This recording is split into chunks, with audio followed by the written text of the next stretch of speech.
And what is up, everyone? How are we doing this fine afternoon? What's up, y'all? Welcome on into the Lit Dojo. I'm your host with the most, Zach Black, aka the Shogun Guardian. Welcome on back to another lit stream. I hope we're all doing fabulous, exponentially well, and healthy this lovely, lavish, and lucrative afternoon. With big words aside, how y'all doing tonight? Who's ready to get lit? Also, before we continue, how's my volume doing? Want to make sure I'm not too loud, I'm not blowing your ears out. Seriously, how's my volume though? We good? We Gucci? Perfect. I know last stream, last night, my volume was a little bit low. After rewatching my previous stream, it was a little low. But main point is just, hey, new year, new me. We're still learning, and that's all that matters. We're still learning. So, furthermore, thank you for your patience as always. Again, let me know in the comments if I'm too loud. Let me know in the chat comments if I'm loud, because again, I don't want to be blowing your eardrums out. We don't need that, partner. So, that further aside, how we doing tonight, y'all? How we doing? It's good to be back as always. And again, it's always a blessing from God to just be here and just stream, hang, and just have a great time. Just hang with my warriors. That's all that matters. Today has been a very, very exponentially great day at work. I'm telling you, today was once again a fabulous day, just talking to my coworkers, hanging out, and just talking about the new year, just plans and stuff. Also, as I returned home, I've also been planning some future drawings, and I am already planning a secretive project, which I'm quite sure you will very much enjoy when I fully release the new main details. But furthermore, just know that art streams will be coming back very soon. I know last year I used to kind of rush on them. I got a little overwhelmed, so I decided to take a nice little break and just relax with some gaming adventures. But have no fear, because this year we shall return with cheer as I bring in some more artwork. So then, with this being concluded, art streams will be returning very soon. Just playing some stuff out, but hey, art streams will return, and I look forward, very, very forward to just showing my artistic skills off to my viewers. Mainly, it's just a huge blessing to be able to draw and just show my talent and just show how much I've grown as an artist. Really means a lot, really means a tremendous amount. Just knowing that my talent is being seen and appreciated, even when I post on my art Twitter, which is in the bio up top, or which is, well, I'm sure you can already find it. So that being said, just again, I appreciate everyone being supportive and just seeing my talents grow, even from when I was just a youngster. Furthermore, thank you. So then, let's see. Scheduling. Great news, I will be returning back to college on the 13th, but have no fear, with my new schedule, I will definitely have some time. I will definitely look forward to just making some time even after that week, with some very special events coming up. Very, very special. But I will not spoil, my dear viewers. I shall not spoil at all. But you can rest assured that knowing this month will end with a bang, banger. So with that being concluded and said, this year will definitely be bringing some whole new adventures, my friends. That's for sure. So then, schedule aside, plans aside, and schedule aside. So enough about me jambling up a storm, right? Enough about me rambling. How's everyone doing tonight? How we all doing? That's good. That's really appreciate. I appreciate that. Just gonna wait for everyone to sell on in. Just wait for everyone to sell in. No rush, no rush. Main thing is just I really appreciate the huge support again with the content. It's always appreciated. So with that being further said, let's go. Got me a nice jar of jus de fruits. That's French for y'all. A little French for les mademoiselles et les madames. A little French for the ladies. Got me some fruit juice. You already know we ready to start the stream off real nice. Real nice. Speaking of game content too, I just remembered. So I've really been looking into more first-person shooter games. Again, I know I've talked about this last year too. I just really look forward to, especially with the list right now, the list of games that we have already to start this year off. Ooh, even after DMC, we are going to have a lit year. I'm telling you. I really look forward to just growing as a community with whole new crazy adventures. I'm telling you, 2025 already. We're going to make things happen, y'all. That's for sure. But with that being said, with that all being said, before we get into DMC, we're just going to react to some awesome reaction streams. Excuse me, not reaction streams, just react to some videos before we start. Just one video right now because I don't want us to prolong the adventure. I want us to get into the thick of it. But KSI aside, let's go ahead and get ready for some more reaction videos. We'll do about maybe 2. We'll do about 2 and then let me see. Yeah, then we'll get ready for stream. I mean, the mainstream event.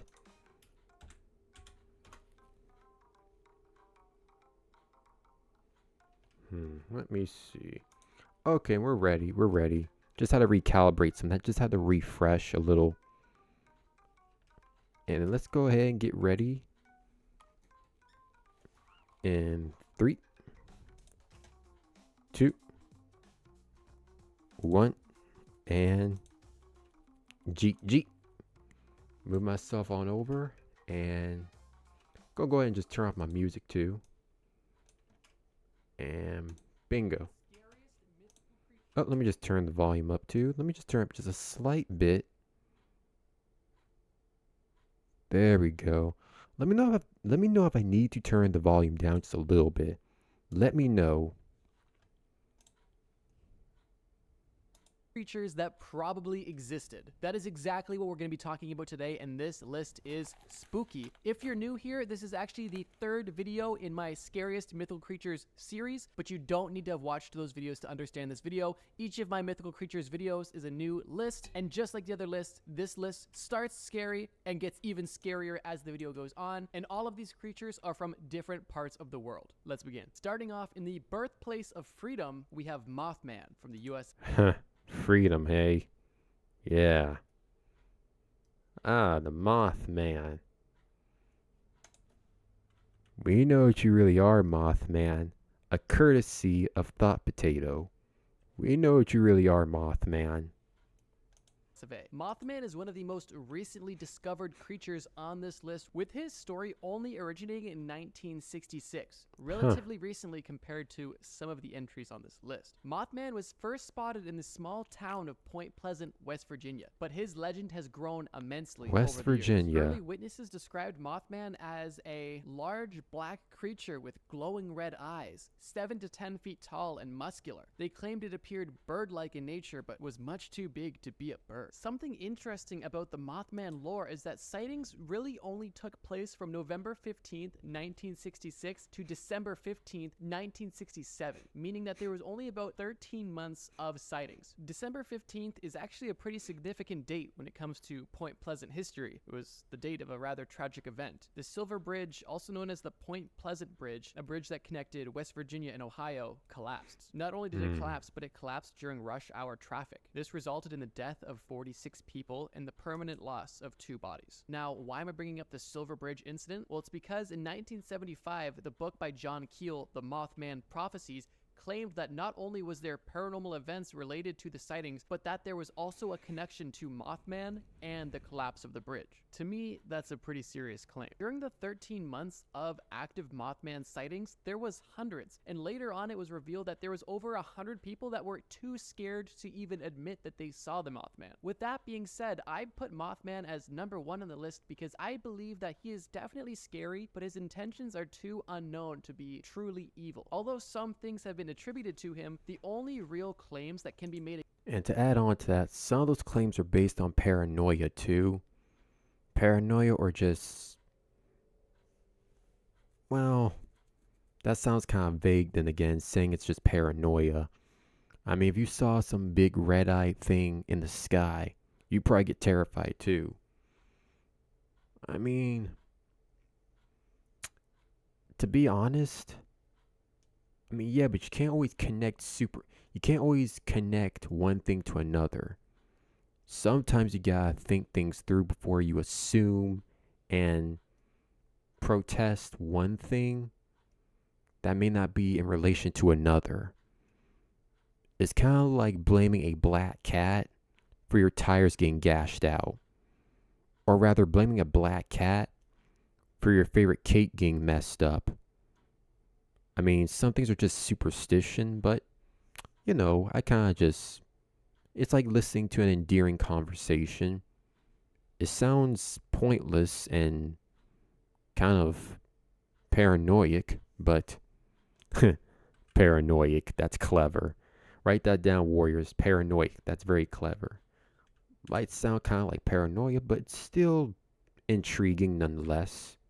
Against him is that he was standing there menacingly, and also the fact that he would potentially bang on the roofs of teenagers' cars. If you've seen, not only that, but he was also T-posing. We can't have no T-posing. Not in 2025. any of our other videos, you know that these are extremely tame actions for a mythical creature, and I also believe that the Mothman could have very well existed simply because of all of the evidence there is and how passionate the Point Pleasant community is. This city has a big sculpture of the Mothman in its downtown. Like, this is the one thing that happened in Point Pleasant, and they are not living it down. My personal thoughts on the matter are that since he was only seen for a short amount of time, I think it's very possible that this could have been someone playing an elaborate prank or trying to be a superhero for a short amount of time until they got bored of it. But even if Mothman is some sort of supernatural being, I believe the scariest thing about him is his appearance. And for that reason, he is only number 1 on the list. And like I mentioned earlier, this video gets scarier as we go on. So let's move on. Second, we have Nixie. The Nixie stems from Scandinavian and German origins. These creatures almost always depict a human female, but they can vary from looking like an old woman with green teeth, skin, and hair to looking like a beautiful woman with green teeth, skin, and hair. They are also often covered in moss, seaweed, and seashells. Although Nixies are sometimes described as having a fish tail in the water, they can appear on land in full humanoid form. But one tell that always gives them away is that their clothes are always slightly damp and dripping water. Nixies are commonly described as nymphs or water sprites or even mermaids, and all of which are technically correct, but I believe that most people would probably identify what I've already described as a mermaid. The one thing that makes the Nixie rather unique is the fact that the lore is much older and dates way further back, and also their unique abilities. Some traits that the Nixie shares with mermaids is, I mean, to be fair, I mean, when you compare them to when you give the common descriptions of like fish-like appearance, yeah, some people will compare them to a mermaid, that or a siren. I could see the comparison. Kind of like how you explained already. Seaweed, moss, green skin. It was seashells. And their clothes are always damp and wet. I mean, that kind of is almost compared to a mermaid. But it's also nice to see different creatures being based off of different beings. Kind of like descendants or ancestors. Or late cousins. is their infatuation with humans and their beauty and songs used to seduce sailors, typically into danger. But that isn't always the case. Some Nixies require an annual human sacrifice. Some Nixies have a lust for humans, which has a romantic and not deadly ending, which I won't get into any further detail, but you can imagine. Nixies also have the unique ability to control the weather if irritated. With all of this being said, I think the Nixies are very interesting and infatuating, but I definitely think they are scarier than Mothman for the simple reason that they have more malice intent. Typically, not always, but typically. Whereas with Mothman, we have no reported deaths or requirements of sacrifice. He's not a sexy green lady, but he's also not necessarily trying to drown you. So I feel like for that reason, the Nixie is a little bit scarier, but not quite as scary as their next entry from Down Under. I'm of course talking about the Bunyip, not the Bunyin. That's something else. The Bunyip, originating from Aboriginal mythology of southeastern Australia, the Bunyip is described as an amphibious creature lurking in. It looks like an otter mixed with a walrus, mixed with the... It looks like if an otter, walrus, and a meerkat had their DNA spliced. That's what I'm looking at. Like a otter, walrus, and a meerkat just got splurged together. That is what I'm exactly looking at. Talk about an amalgamational abomination. In waterbeds, swamps, creeks, and other watery places. Although physical descriptions of the Bunyip vary drastically, the most common descriptions typically include a round head, an elongated neck, and the body resembling an ox or a hippopotamus or even a manatee. The Bunyip has also been reported to make roaring or booming noises. The Bunyip inhabits and protects these shallow waters and preys upon anyone who dares go near them. One thing that I find pretty ironic is that the Bunyip sometimes is described as having glowing red eyes and also drowning people. So if you really think about it, it's kind of a combination of Mothman and Nixie, the best of both worlds. Or the worst, I guess. The story of the Bunyip and different accounts and drawings have existed for hundreds of years, adding a lot to its validity of its actual history. And although it's never been proven to exist, there are many that would argue the Bunyip is very real. That, combined with the fact that the Bunyip is definitely the most violent creature so far on the list, I'd have to give it the number 3 spot. Any huge creature with huge claws, glowing red eyes, chilling in the water, just waiting to rip you to shreds is pretty scary in my book. The Bunyip is terrifying, and who knows, it might just be real too, but let's hope not. Next. So it's pretty much territorial. I mean, if you invade his swamp, if you don't get out his swamp, he gonna turn you into dinner. That's what's gonna happen. Next up, we have what may be the silliest little guy on the entire list. We have the Tokolosh, or the Tikalosh, from South Africa. Physically, the Tokolosh resembles a dwarf-like or even goblin-like water spirit. It is a mischievous and evil spirit that can become invisible by only drinking water or swallowing a stone, which is weird. Could you just imagine like 2 Tokoloshes? It's like their time to go be mischievous, and one of them's like, "Hey, let's go invisible. Let's go drink water," and the other guy's just like, "No, I think I'm gonna swallow the stone." And the other guy's like, "Are you sure? We could just drink this water." And he's like, No, I like swallowing the stone."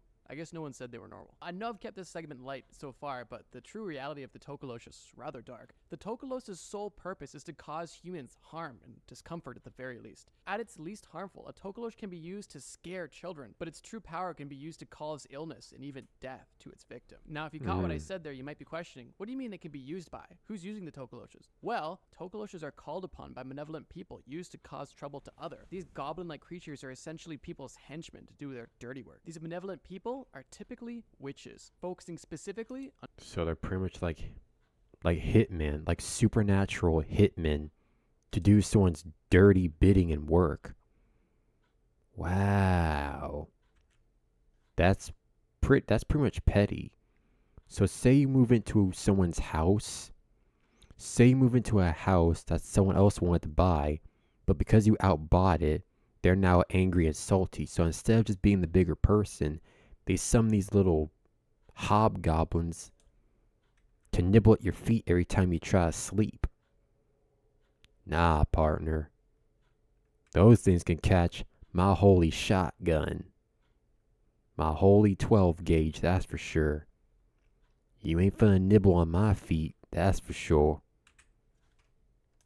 dark magic. and whatever jobs these witches task these Tokoloshes with, they will do until completion, and during the night, they will execute their plan. A really interesting part about Tokolosh lore is how commonly it's been used in legal situations in South Africa, specifically as a scapegoat for robbery, assault, and murder. I don't know about you, but a short, green, powerful being that could be invisible, appearing in your house in the night, that can cause you anything from a slight discomfort to death sounds pretty scary to me. And the fact that there's not only just headlines, but court cases involving the Tokolosh as the suspect is the reason why it's included on this list on creatures that probably existed. The biggest reason why I put the Tokolosh above the Bunyip is the simple fact that the Bunyip can simply be avoided by not going to a swamp at night. The Tokolosh is something that if it's set on you, you're not escaping, and your only real hope is that its intention is just something mischievous and not worse. But it gets worse with our next entry, El Silabon, or the Whistler. El Silabon is a Colombian and Venezuelan folklore creature who might have the worst backstory we've heard yet. The legend states that El Silabon started as a young boy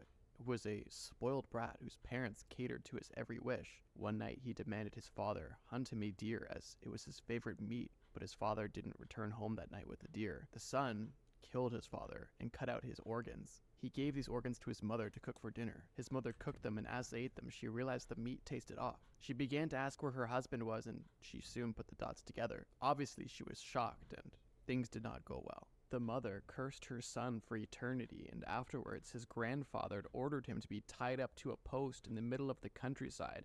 He lashed his back open until his back was destroyed.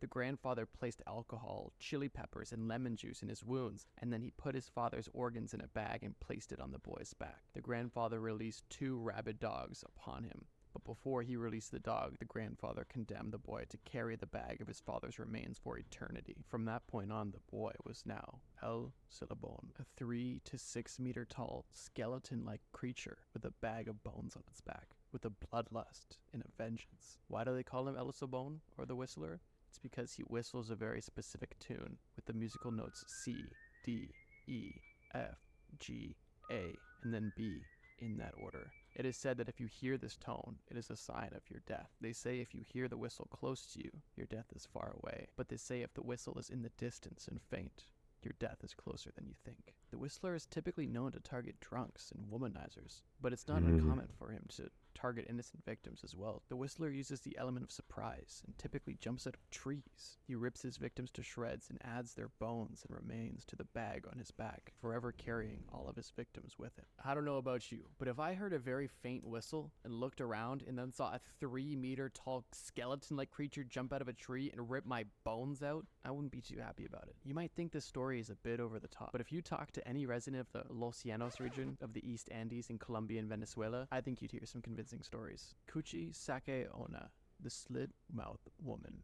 That is the second last entry on this list, and one of the most terrifying by far. The slit. Ah, yes. A fellow yokai. Yes, I know a good ordeal about them. Mouth woman is a malevolent figure from Japanese folklore. She is described as a malicious spirit in the form of a woman with long, straight black hair, pale skin, and scissors or some sort. So wait, let me just pause here. So basically this dude killed his father over some deer. So as punishment, the mother and the grandfather had him lacerated on a pole and condemned to carry his victims in a bag for the rest of eternity. I mean, to be honest, you kind of deserve that. I mean, I wouldn't wish that on anyone else, but dude, I mean, you killed your father over a stupid deer. Why not just have some vegetarian instead? Or have a takeout? But you had to kill your father over some meat? Dude, that's what you call a spoiled brat. Nah. I mean, I wouldn't say torture him as punishment, but I mean, I am a firm believer in karma. I mean, what you do to people is what you shall get in return. I mean, you can't explain this any further. I mean, he kind of deserved it. I mean, he did. What more can you say? What more can you exactly say?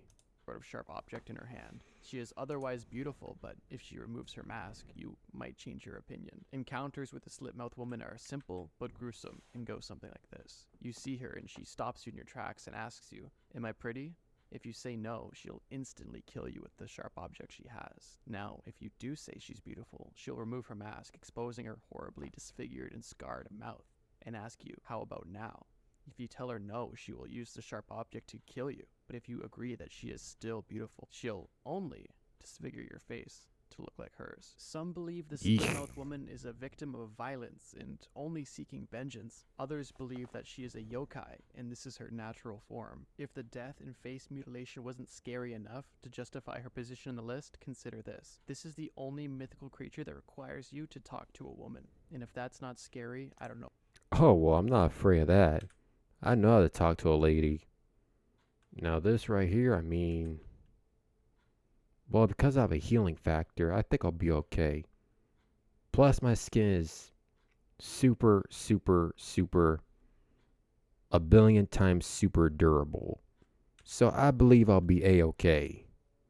Now, for some of y'all, I don't know about that. I can't speak for y'all. But for me, I'll be alright.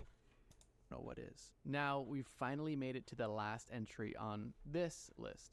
This is one of the most requested creatures by far ever since I released my first video, which if you haven't seen, watch it after this. Keep in mind, this is only the third installment. This is an ongoing series on the channel, and if you want to see more creatures, please comment them below. I want to make as many videos. That's right, please, y'all better comment below. Shoot, I'm gonna comment. I'm gonna comment down below. Because we need more of these vids. I love them. As you guys want to watch. Now, with that being said, let's get into our final creature. Not actually into it, unless that's what you're into. Regardless, our final entry is, and I can already feel some of you guys losing it right now because I'm finally talking about it.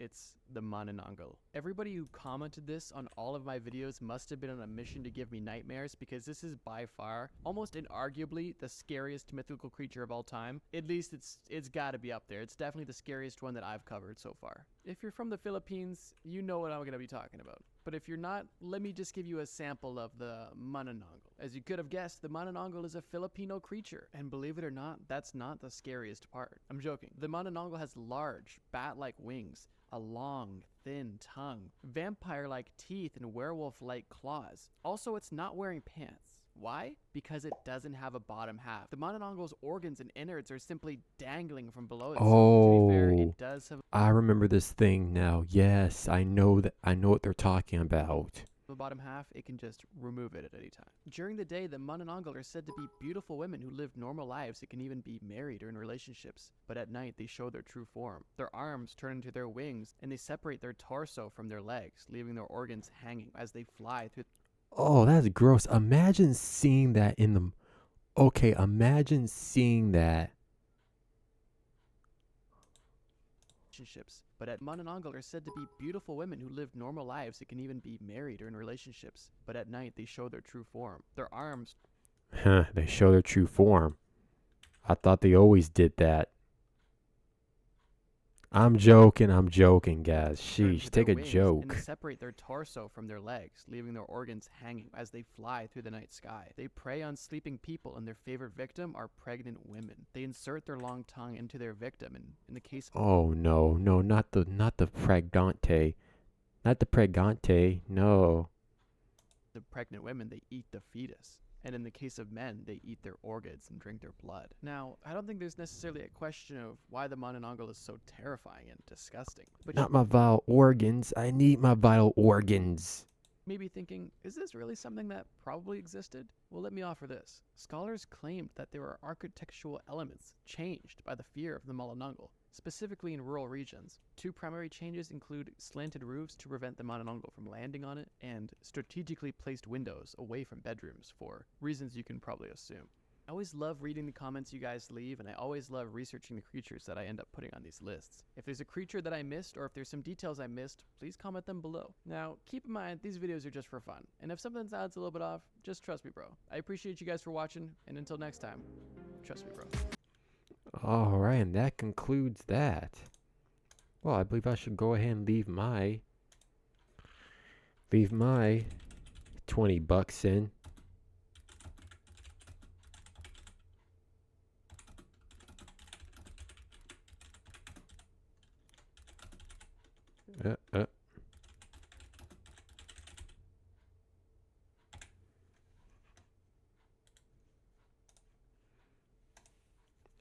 there we go. Well, alright then. Well, with that being concluded, let's go ahead and get ready for some more Devil May Cry. Go ahead and get the game up and ready. And let's get it, warriors.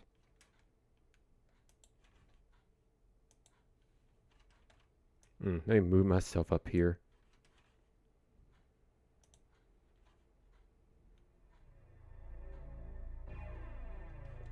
Let me turn the game down just to here. There we go. Perfect.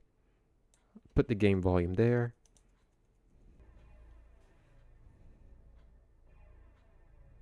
All right.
Oh yeah.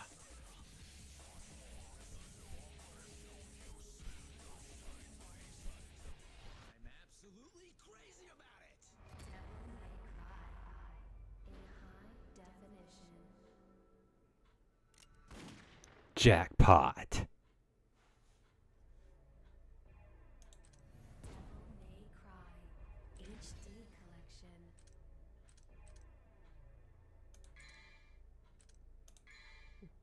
Right where we were. Right where we previously were. That's okay, we can handle it.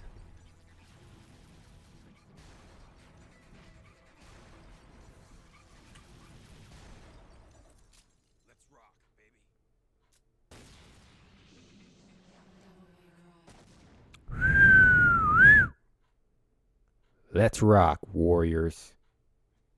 Let's rock. Gonna go ahead and just grab my controller.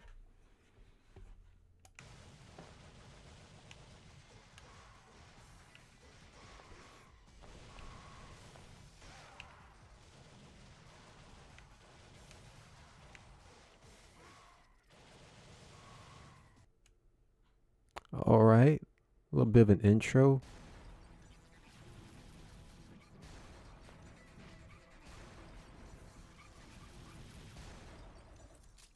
Let's rock.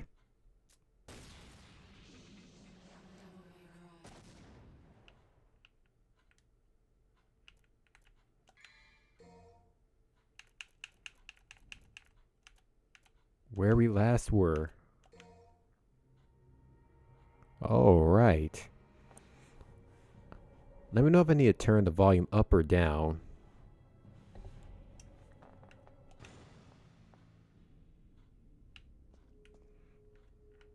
Okay, so then, last time, where were we?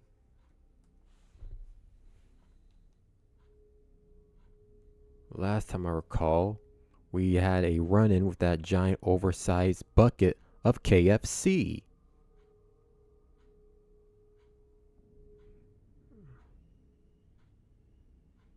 Anywho.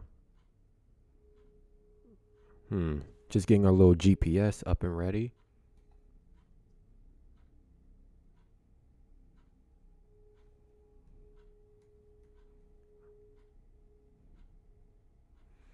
All right, perfect. Get this blue orb. GG.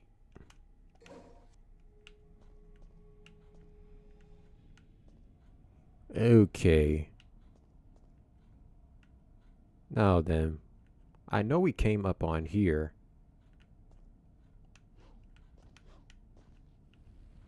Bingo. And now we ascend.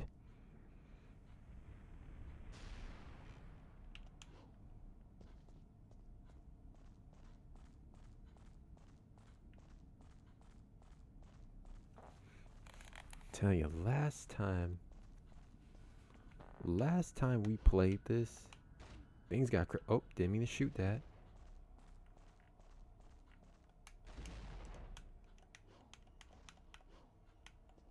There we go.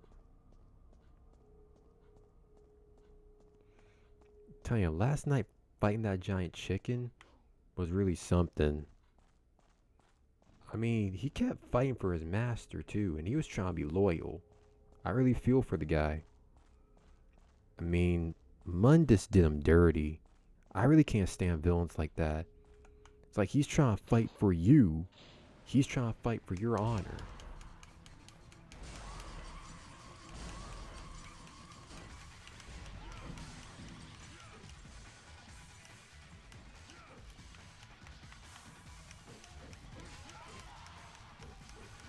Come on.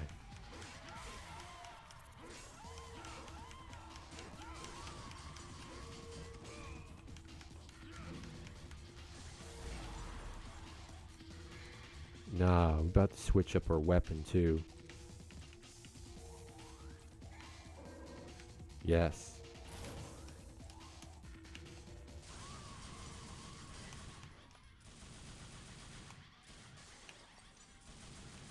That's what I thought. We need to have our guns ready too. Again, let me know how the volume is doing for y'all. If I need to turn it up some. Tell you what, I'm going to turn it up just a wee bit. There we go. Just going to have the volume up nice and right. Because again, last night I want to make sure, from watching last night's stream, I want to make sure that the volume is just right and not too low. Now then. As far as trying to find our next place of business.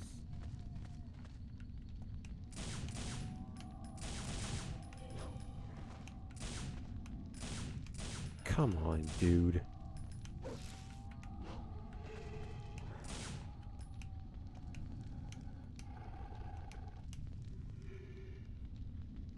Yes, you shall. Thank you. That's a new entrée. Alright. Nope, nope, we're not doing that again. Like you about to jump me. No sir.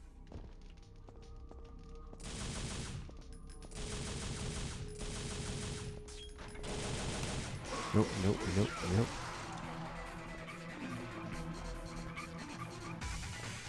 Tell you, I'm not the one to play that with. Alright, where to next?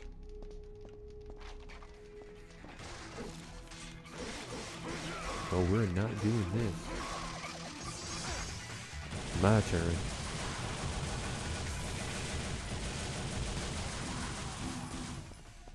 You ain't gonna jump me like that.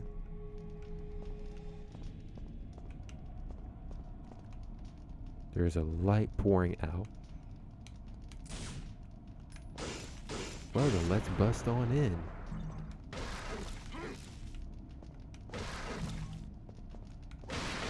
Don't mind us. Couldn't be me if I never loot. Couldn't be me if I never loot.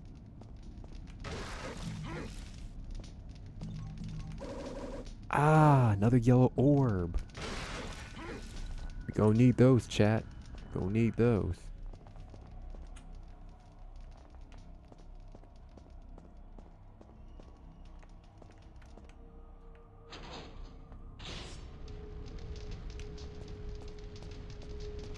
Great, another one of these.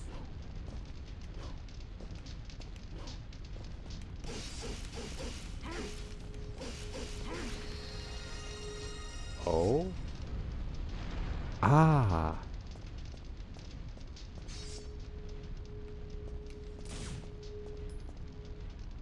Not gonna risk it.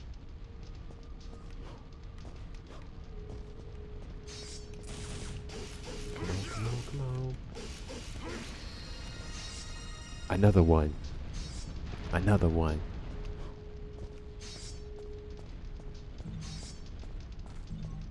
But I say, don't nobody jump me in here. I'm not having it. Ah, biscuits and gravy.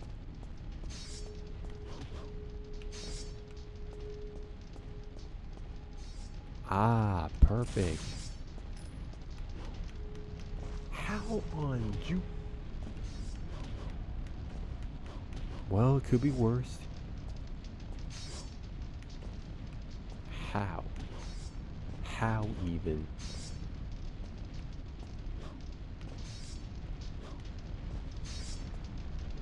Oh. Oh.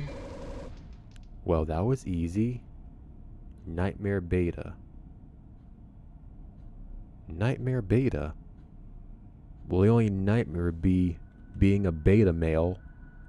That's for sure.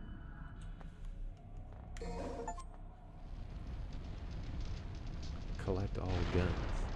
Ah, new trophy. We collected all the... Yeah, I'm not even gonna worry about that.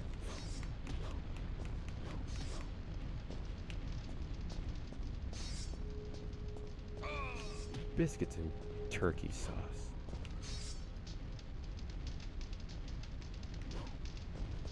And GG. So, the beta nightmare is supposed to see some... excuse me, I'm talking too fast. So, the beta nightmare is some type of fast gun.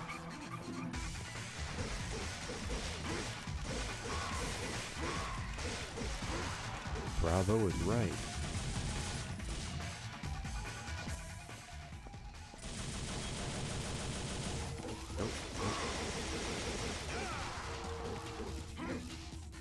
Not the one to play that with.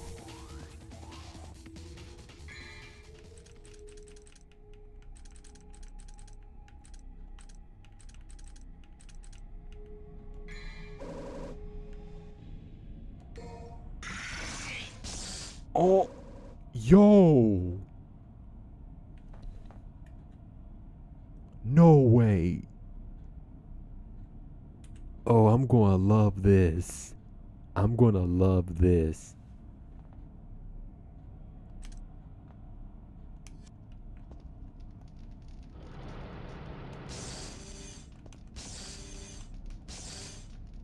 Oh, it's a one-shot laser.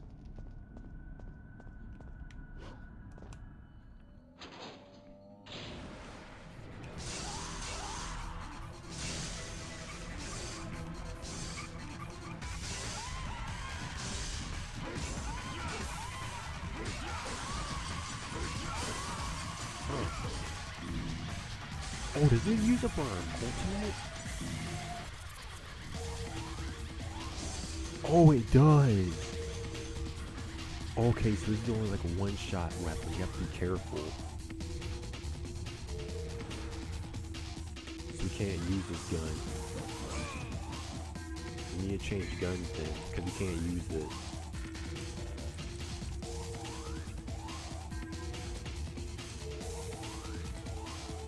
We'll just take our shotgun then.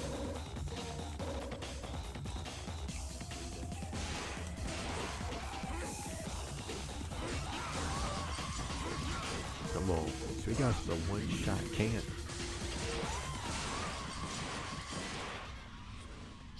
Dang, these bullets must have holy rounds. The fact that we're able to shoot these ghosts with shotgun rounds, nah, they gotta be blessed by the priest or the pastor or something. That's for sure.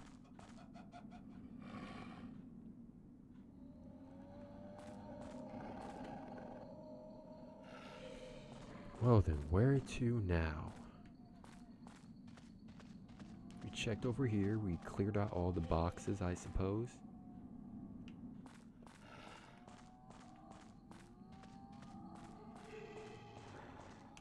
There we go.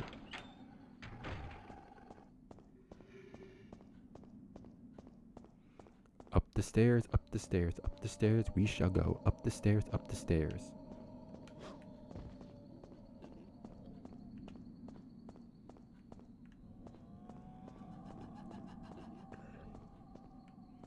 Now let's see what goes on yonder.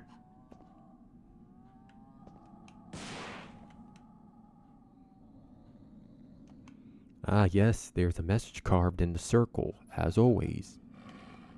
The wheel of destiny shall guide you to the land of the beginning.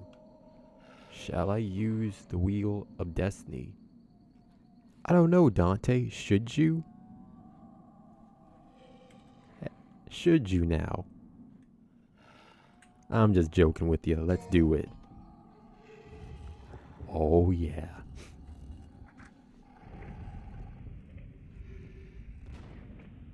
GG.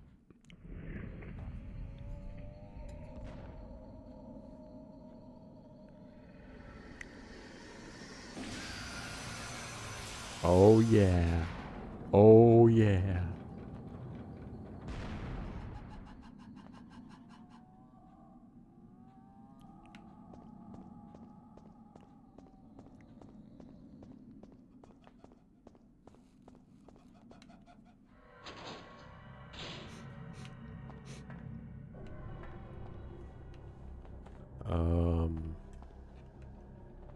Ooh, love the shadow.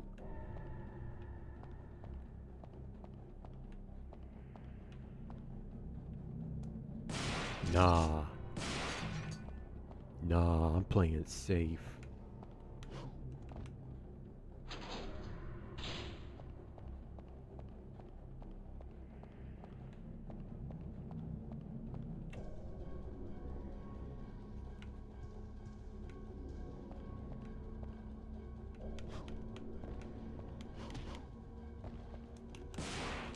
Boom, boom, boom, boom, boom, boom, boom, boom, boom, boom, boom.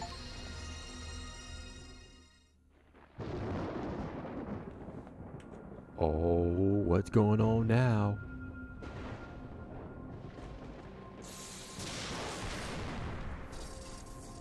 Oh,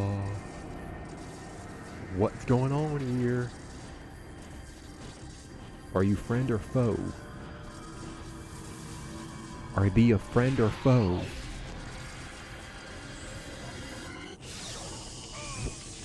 Oh, you a Cyclops.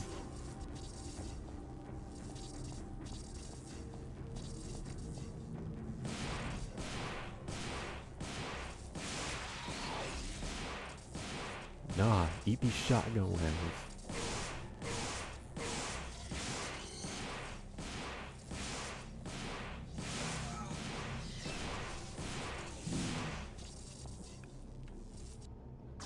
No, thy are a new foe.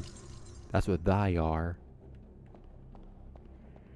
Like, you gonna jump me with that. Get out of here with that. You ain't finna jump me. Nah, you ain't finna jump me. That's a fact. You too smooth for this. We are too smooth. Okay, where to next?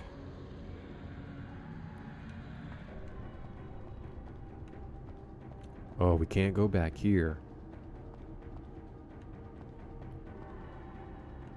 Oh, we skipped something. Right, we skipped the door.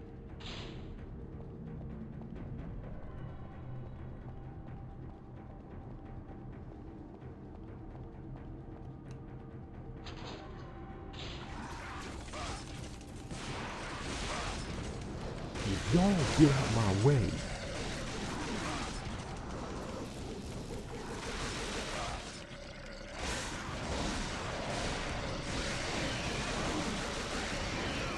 Nah, you messed with the wrong one.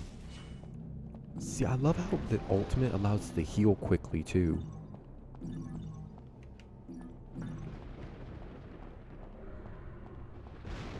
Alright, where to next?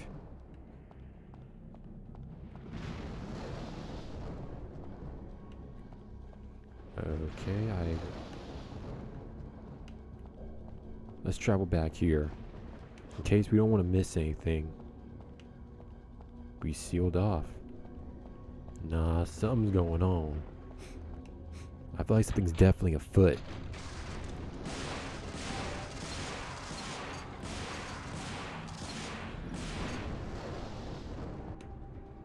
Okay, now we're cooking though.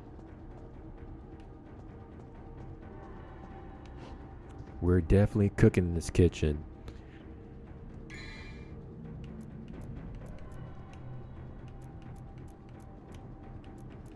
You best believe if I can get a green star.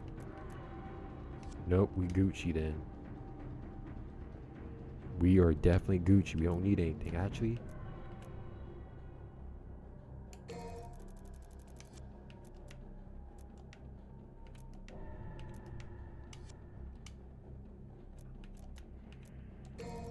bingo. You best believe if I can upgrade my sword and my fist. You know what? I'm actually going to use my fist next.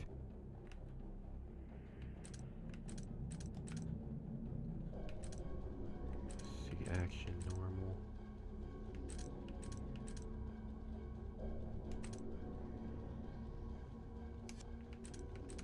normal. Weapons, here we go.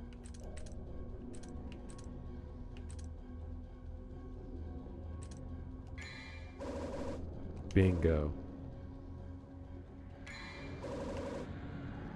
Yep. Let's do this.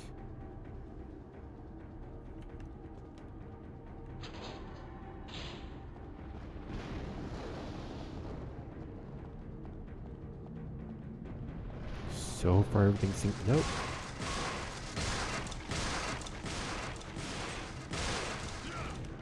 Get out of my way. Get out my way. Get out my way.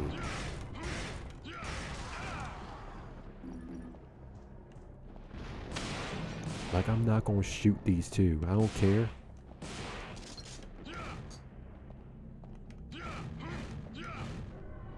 Love that he throws these kicks and punches in too. I really love how he throws the combos.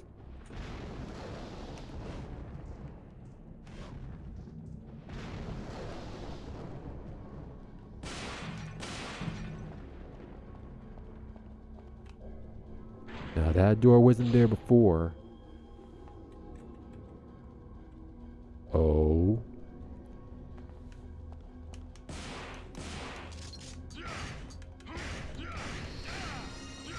Ah. Excellent. What's going on now?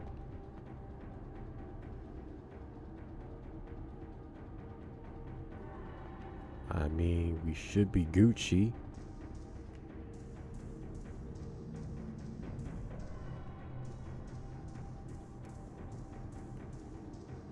What is this weird blob? There's a strong surge of evil coming from the puddle of water. Oh no. There is a voice in my head saying something. One who knocks on the gate to the underworld shall borrow the strength from the blue stone. Oh, come on. Here I thought we were finally going to catch a break.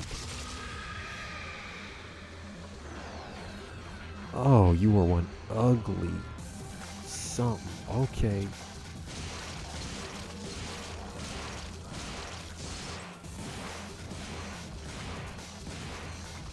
Now we're going to need our bazooka.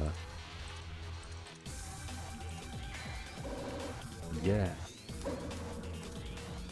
Enough of the introductory.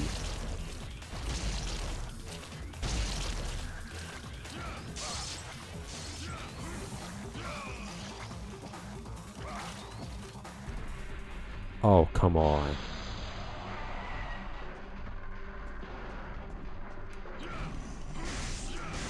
Where in the jalapeno are we?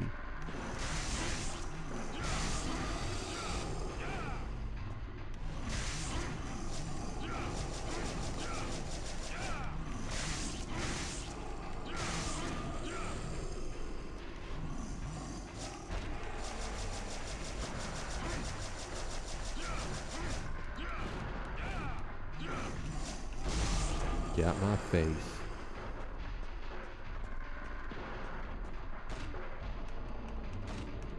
Come on now. Bingo. Nope.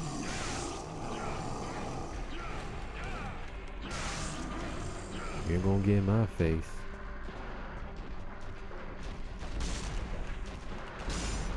Ah, you again. I beat you once, I'll do it again.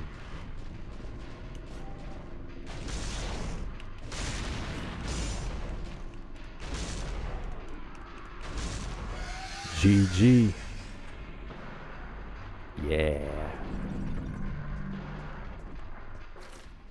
GG. Can't handle me.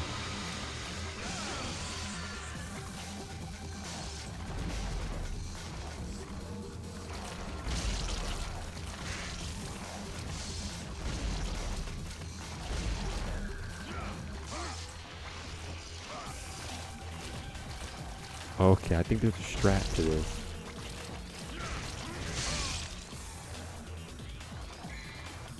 We need something to keep these guys at bay. That's what we need. Yes. No need for introductory.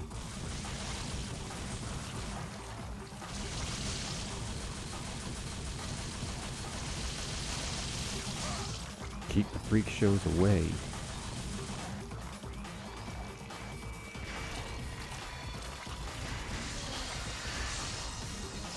Hold on. I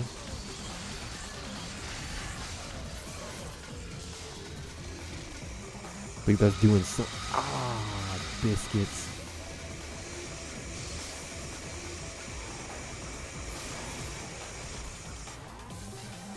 What in the world? Is this thing literally a transformer or something?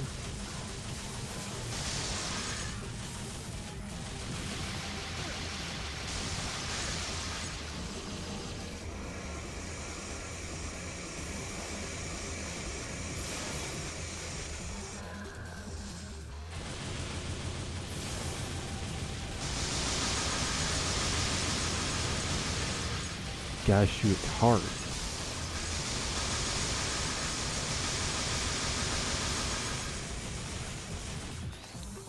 I think it's something else we gotta use. As much as I hate using this weapon already.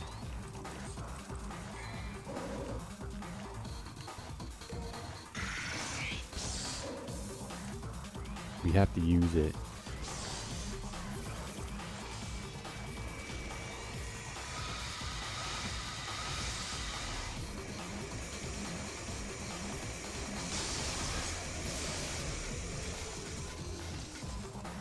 I don't understand the mechanics of this weapon.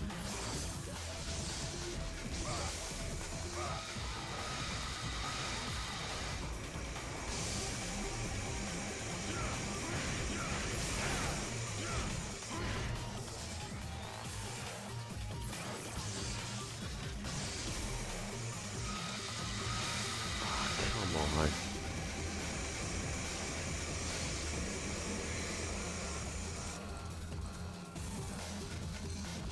Got something else I can use.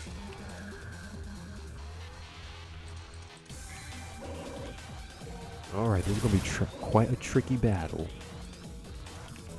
Item. Yes, we need to already use that health.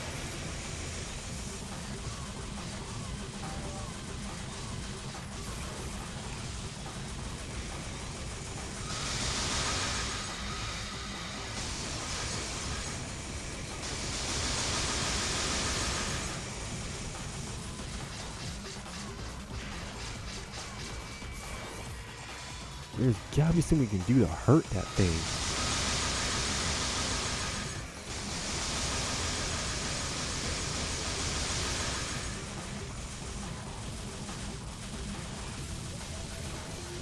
There's gotta be a way to fight this thing off.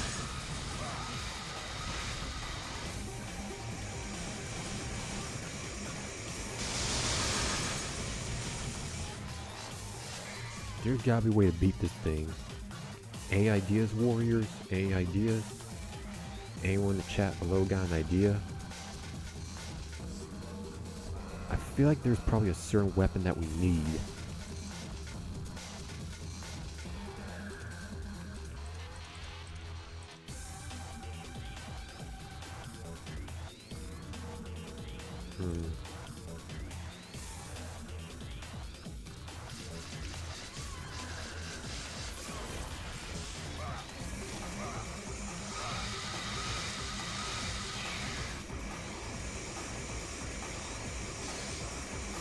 Crazy.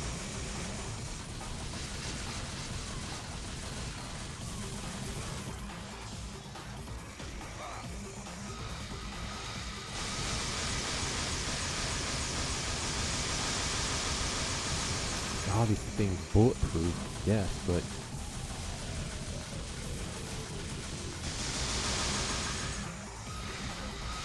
it's like that everything bullet won't work on it.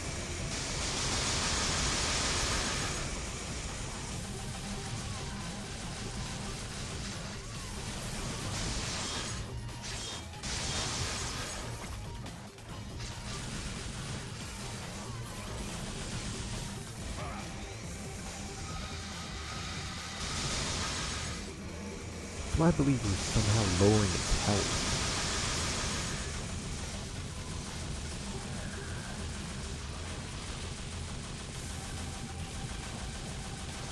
There we go.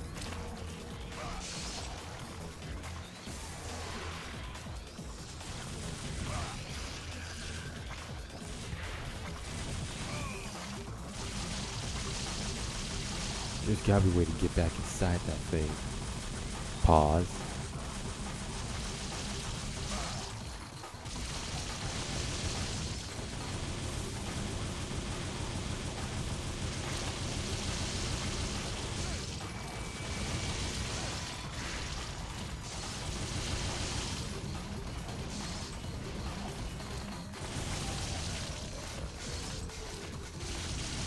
Nope.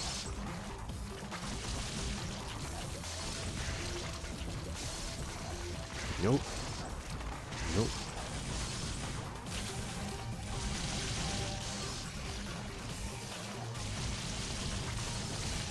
There's gotta be a way to get back inside.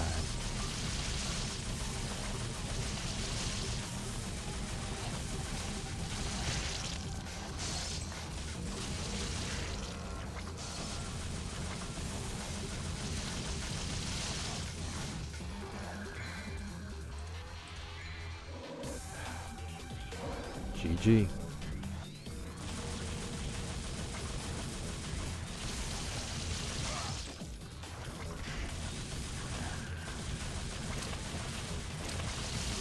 Nope. Come on, get back. You're not gonna touch me.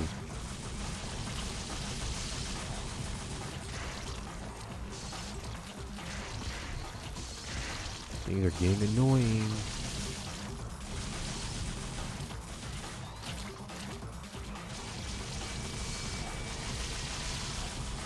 There's gotta be a way to... I feel like we have to be mowing it down somewhat.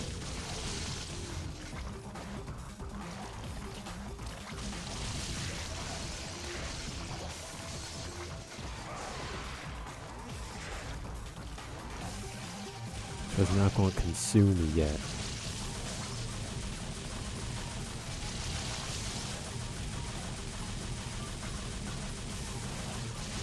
This is crazy at this point.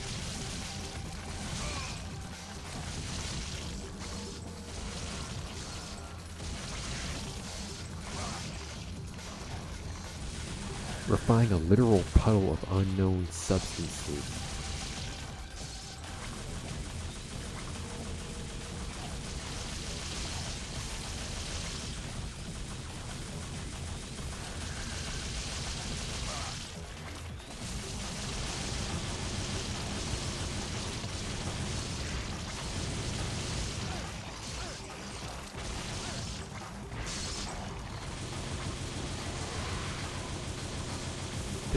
don't know what's gonna get to open up.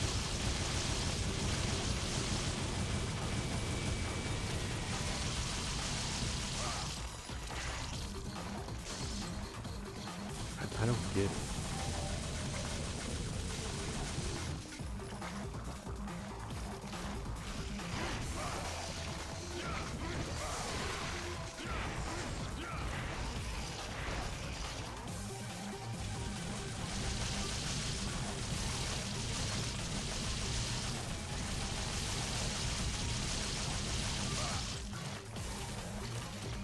This is getting crazy.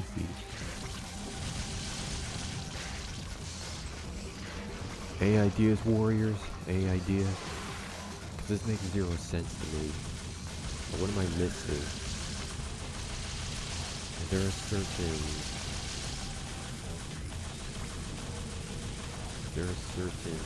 item that I need, or?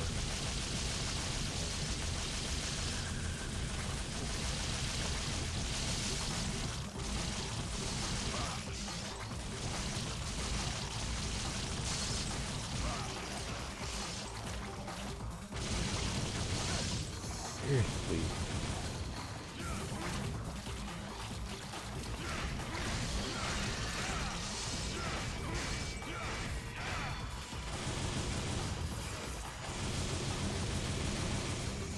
Oh, I see.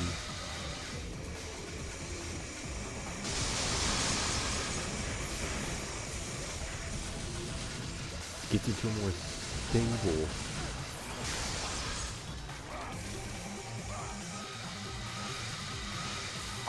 That's okay, we now know the secret. Gotta get the thing back to a solid form.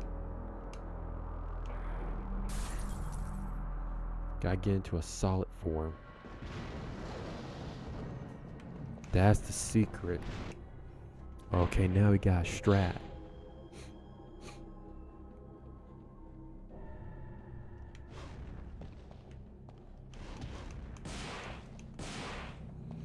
Gotta keep this thing in a solidary form.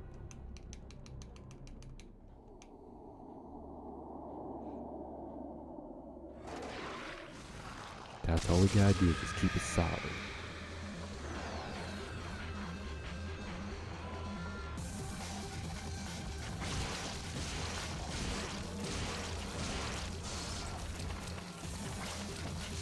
Gotta get into a solid form.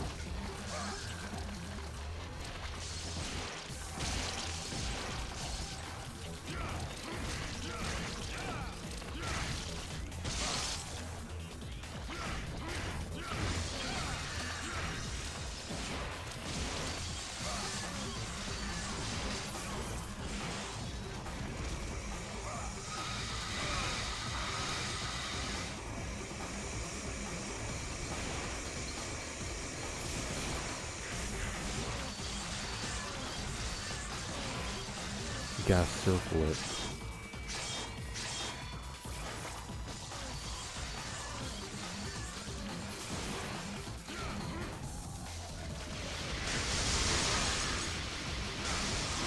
There we go. That's your sweet spot, isn't it?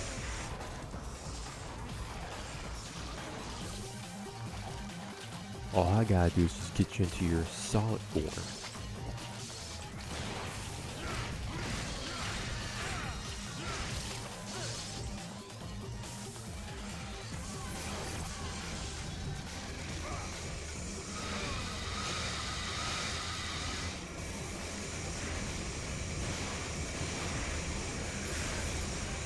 Hate when he does that.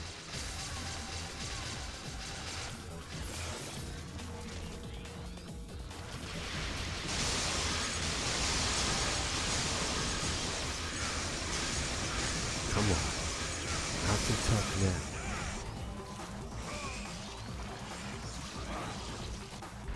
now. Alright, there we go. Now that we know the strat, we just gotta work it out.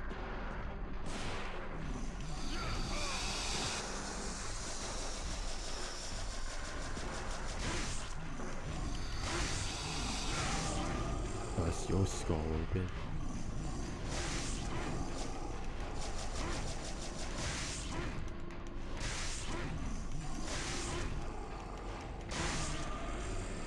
go. Let me just go ahead and change weapons real quick. Okay, now we know the strat.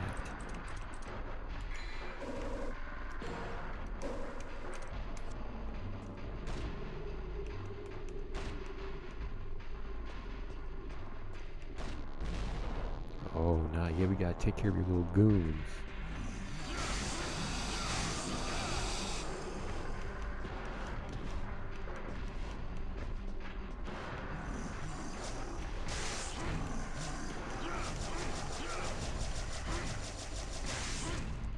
Come on.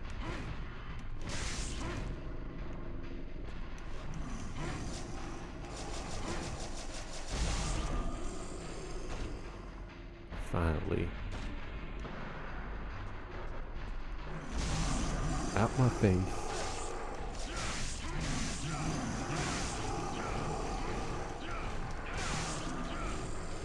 Just stay out my way.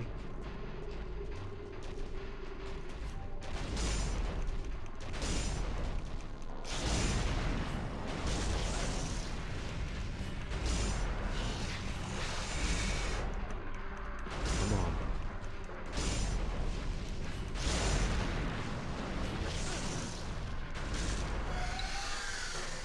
GG.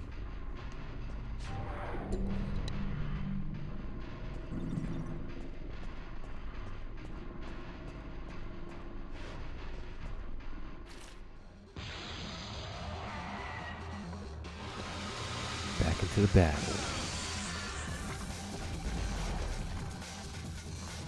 Alright, we know the plan.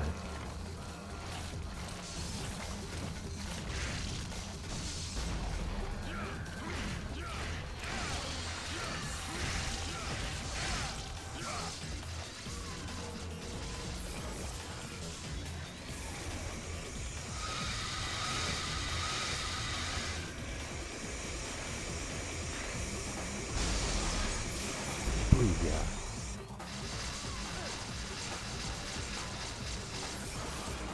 I know where you gonna hide next. Oh, don't try to hide on my behalf.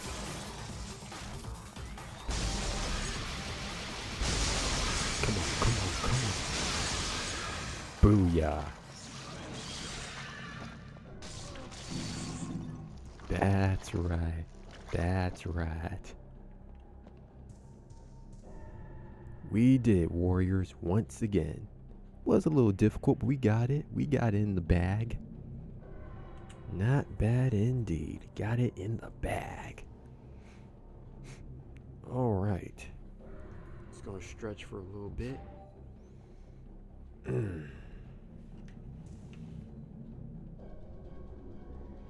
Now then, where do we need to go?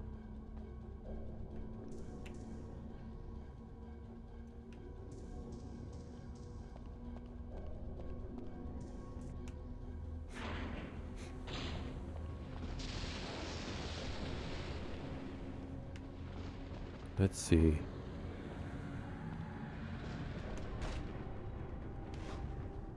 Yeah, you already know I'm not gonna make that jump.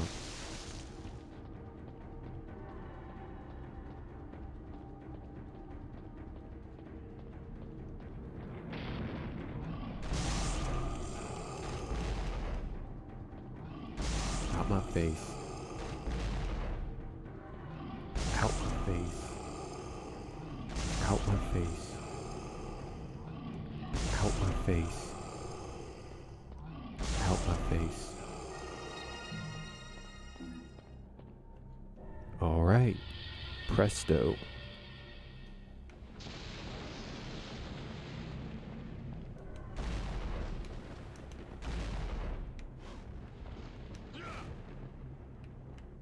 What do I gotta do here now?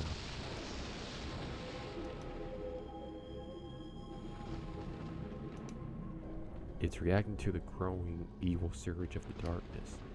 Shall I use the staff of Hermes? Yes.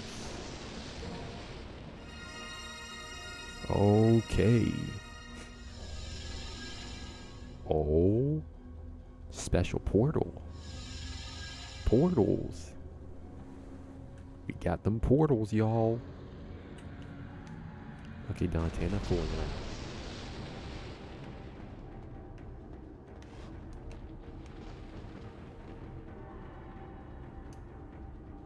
The gatekeeper's room depicted. What was I about to say? Decapitated. It's reacting to the growing surge of evil. Yeah, yada, yada, yada.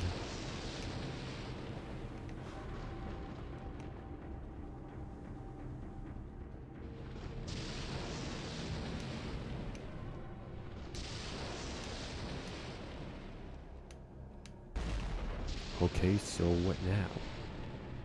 If that door won't open. Ah, okay, just had to jump on in. Just had to jump on it. Doom, doom, doom, doom, doom, doom, doom, doom, doom, doom, doom, doom, doom, doom, doom, doom, doom, doom, doom.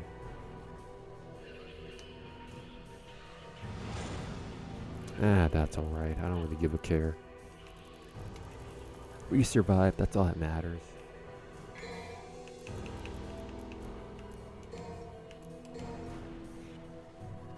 Go ahead and just save there. Always save your last checkpoint.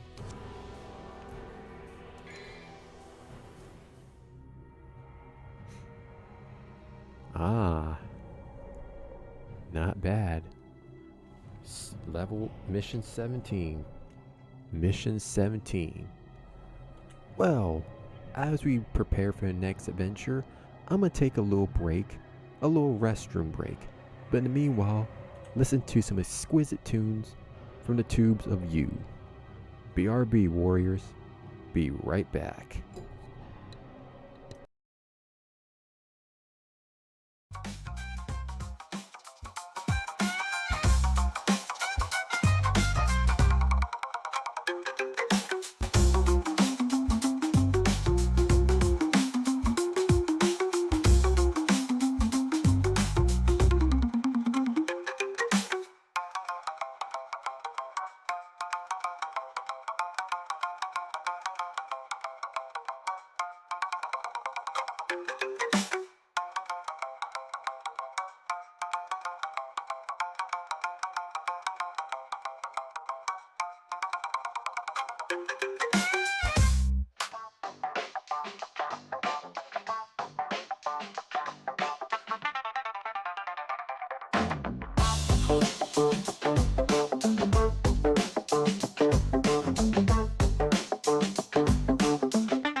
And welcome back, my faithful viewers.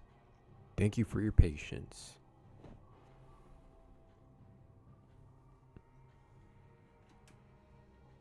Alright, let me just go ahead and adjust myself real quick. There we go.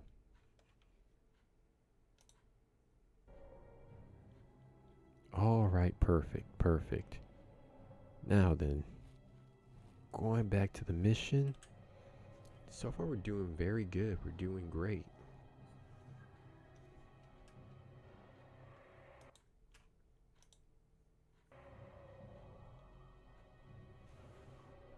Okay, let me grab my controller.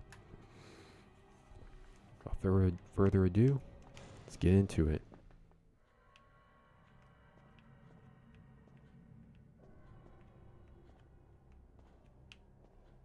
There we go, up around the stairs again.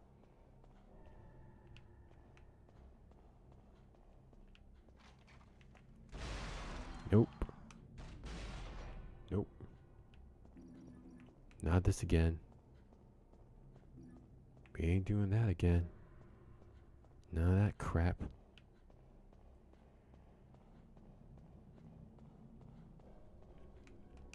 GG.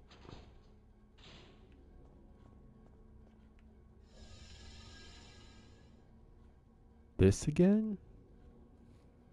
Oh, we got portal work.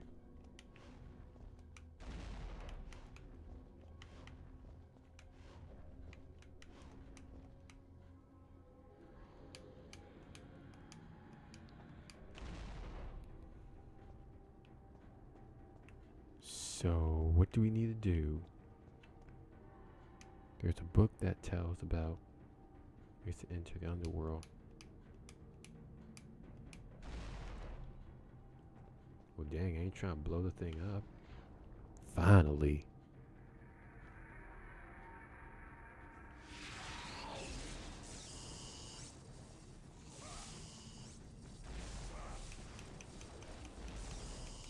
Come on.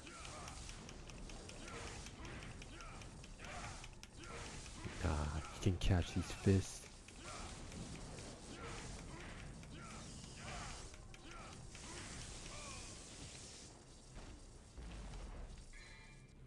We ain't doing this now.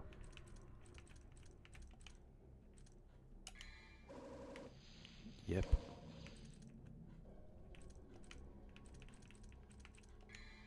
Back to the originals. Like y'all about to jump me.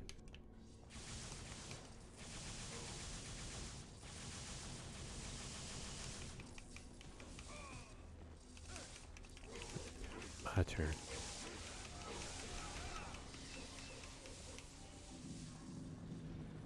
Shouldn't have gotten in my way.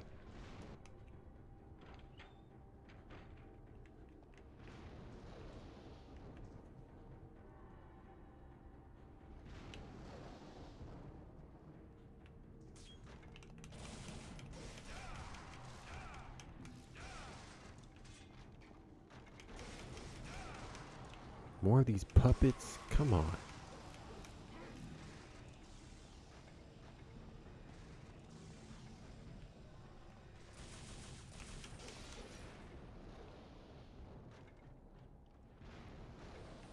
Okay, so far we got this weird door here.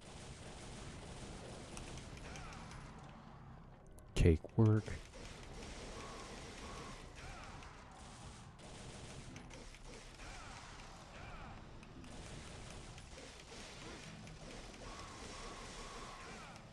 This is getting pretty old, guys.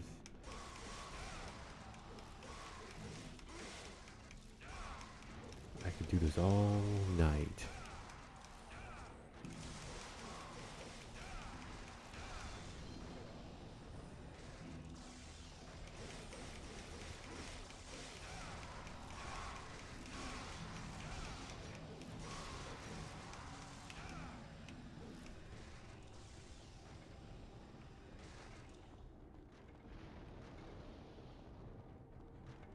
So what do I need exactly? This door won't open. There's a round hole in the center. Show the gem with moonlight.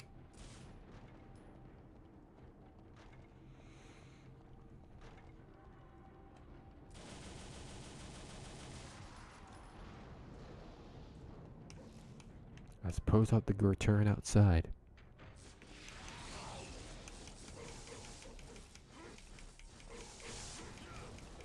Come on.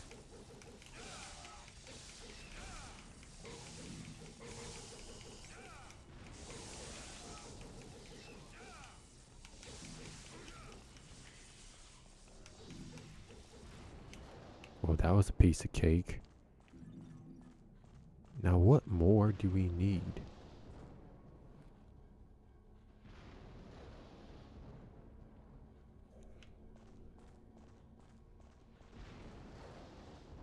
Nothing here.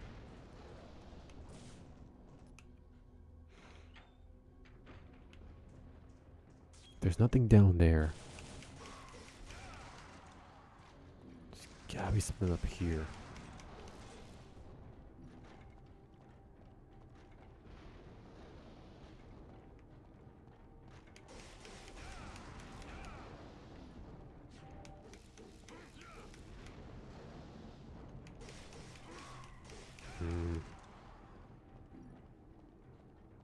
There we go.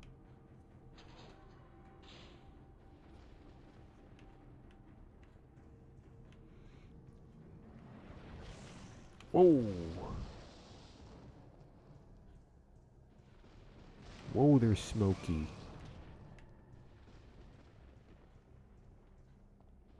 It's a literal dinosaur.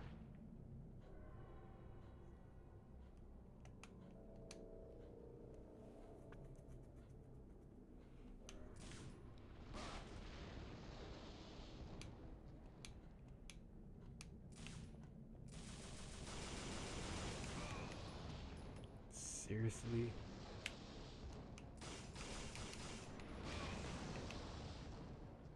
So I can't even go within. I can't even go inside of it.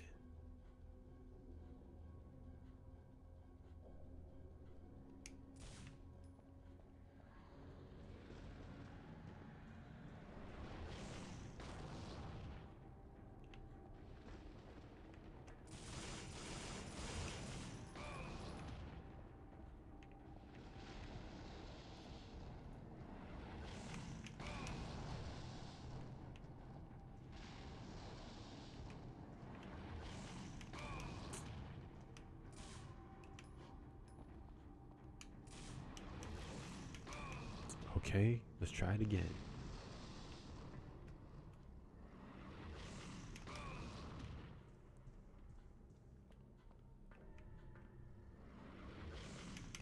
Booyah! Home run, folks. Home run. Did.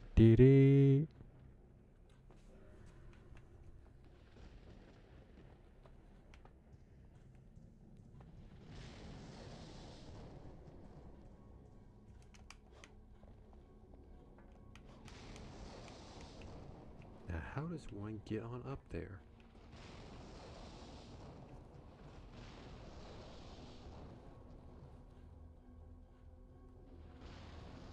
Okay, just gotta return back here.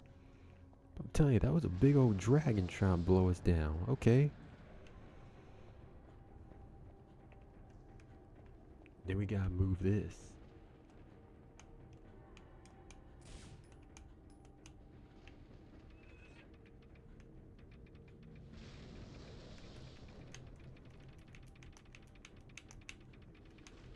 Okay, we got cranky.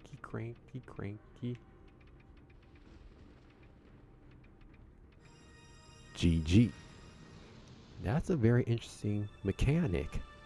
Manual labor. Ah, yes, manual labor. A fine mechanic indeed for gaming.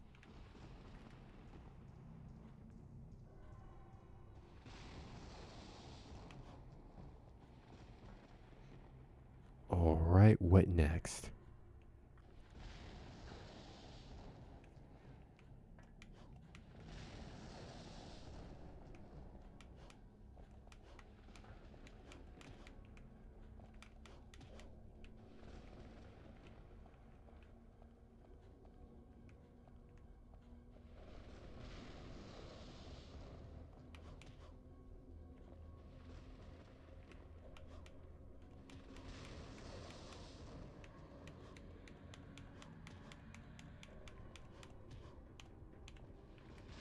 Gotta find a way to get up on that pedestal.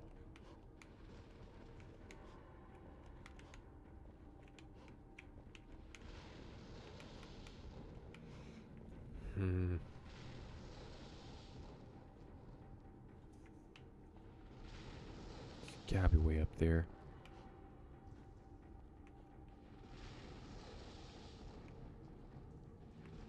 Nope.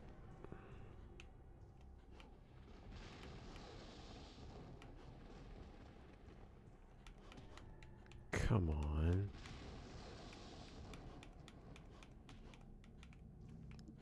We'll get there. Jackpot. A lot of parkour in this game.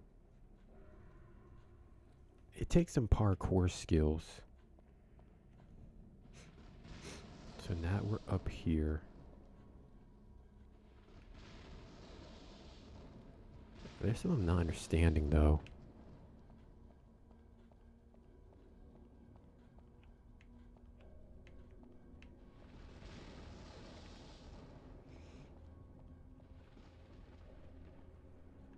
We're up here.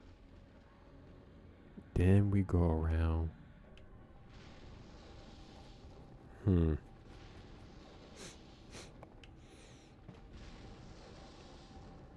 Okay, any ideas? Any ideas, y'all? These puzzles, I'm telling you,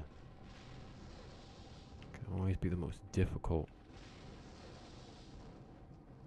Okay. That's okay.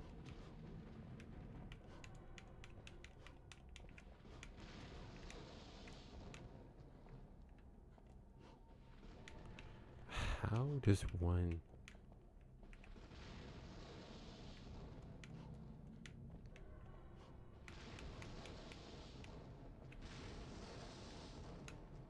There we go. Sometimes the jump mechanics I can never understand.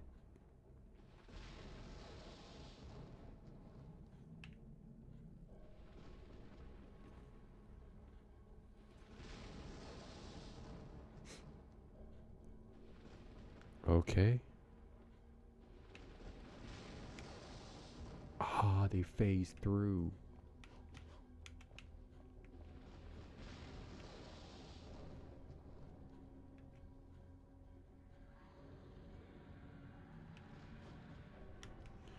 That's the annoying part though. So you have to basically...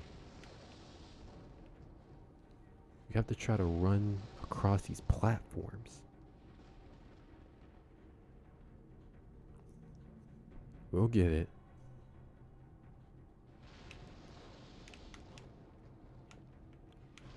You have to get on these platforms. So are they like invisible or...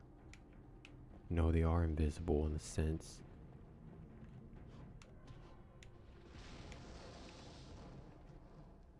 Okay, just wait for him to jump.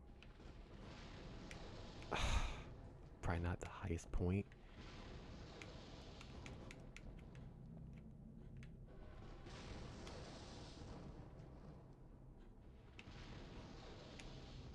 How?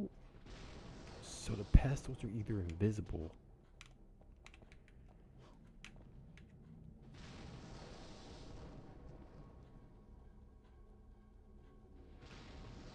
Okay, we'll wait for the next turn.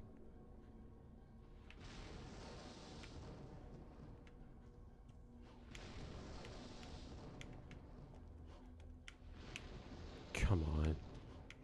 We'll get there.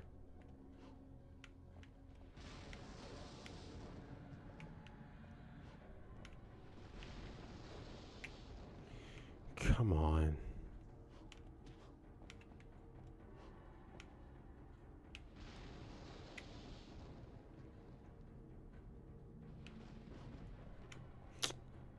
Sometimes these angles are really hard to get.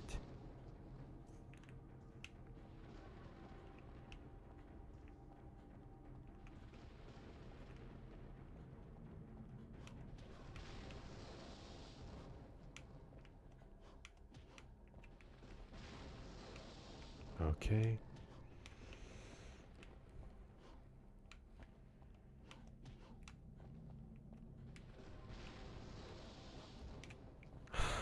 We'll get it.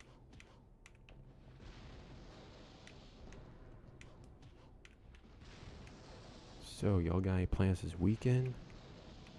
I just look forward to just chilling, relaxing, just enjoying myself. Okay, these jump mechanics, I can never understand them. How are you not grabbing? You can grab the podium up here.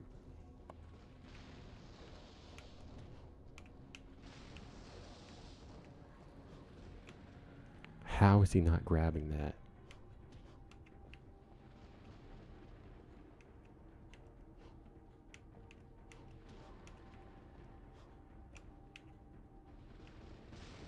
These platforms make zero sense to me.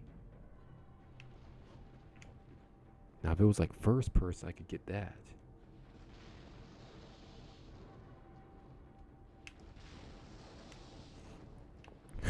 We'll get it. We will get it. We are not going to give up.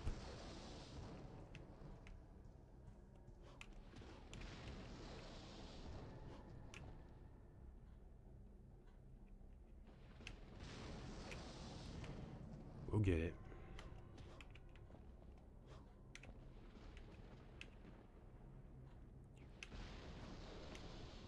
How? I will never understand. I don't seem to understand.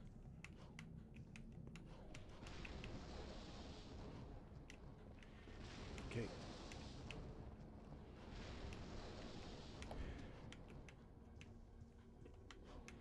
It's fine. We'll make it. It's like just working with these angles is hard.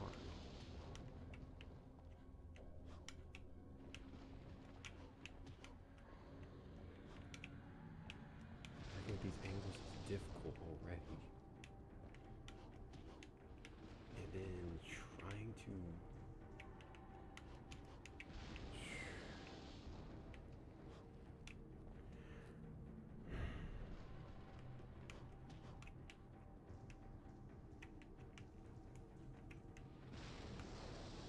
takes a lot of patience, that's for sure.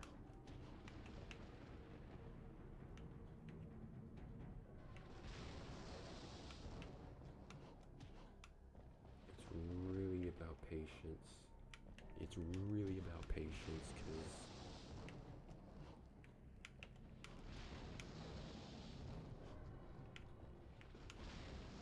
I can't understand how does one get up here. It's just a game angle. Game angle I just can't seem to get. Oh my goodness.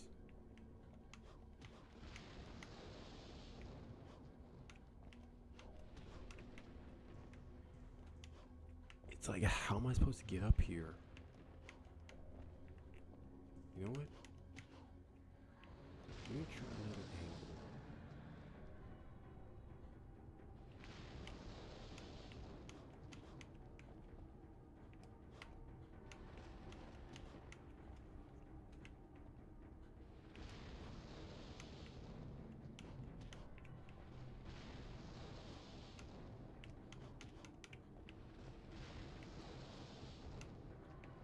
Finally.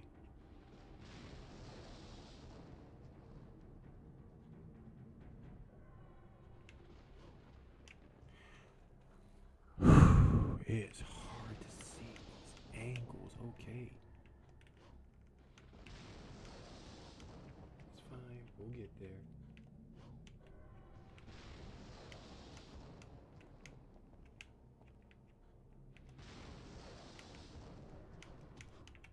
Okay. Now we were just up there too, and it does that.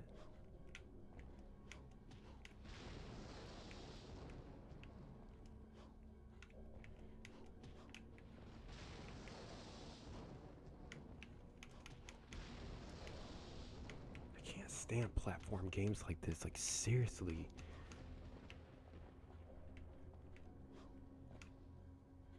Okay, we're here. And then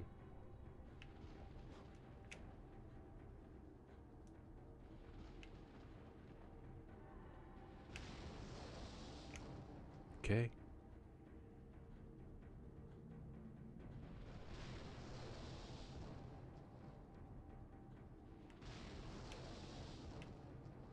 Perfecto.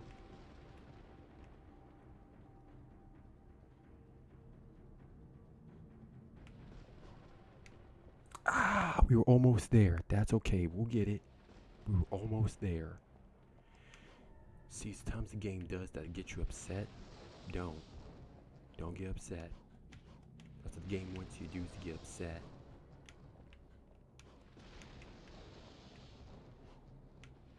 That's what the game wants you to do, Warriors, to get upset. I'm not quitting.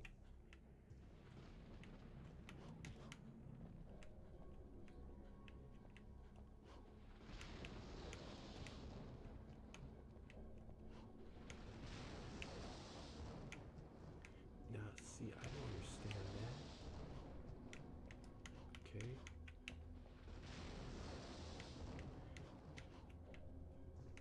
We'll get it. We did before, we'll do it again.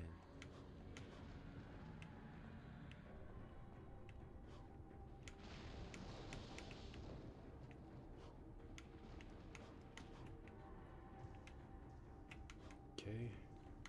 We'll get it.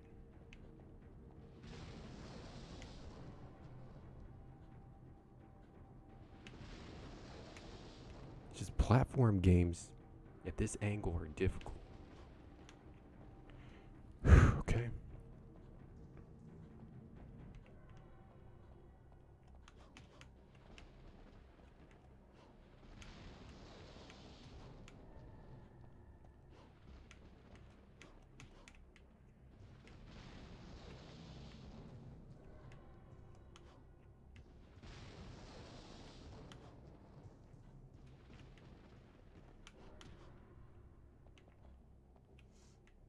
Gotta go focus mode.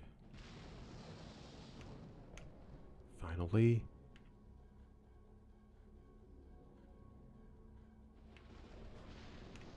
How? It was right there. Now, see, I don't know if it's the brightness or what.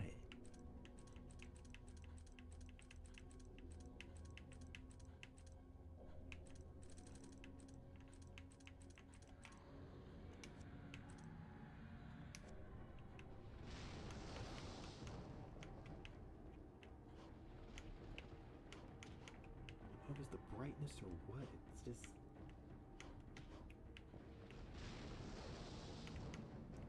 That's not what I wanted you to do.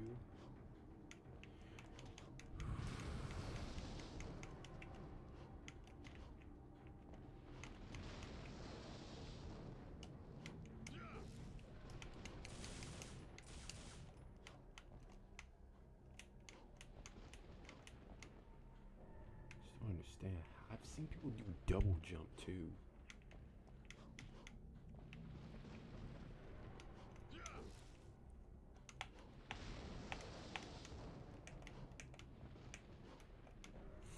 So I'm not understanding. I've seen people do a double jump on this game too. How does that exactly work?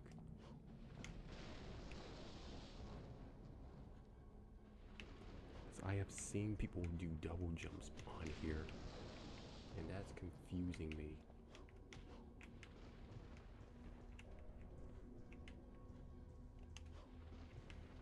Okay. We'll get it.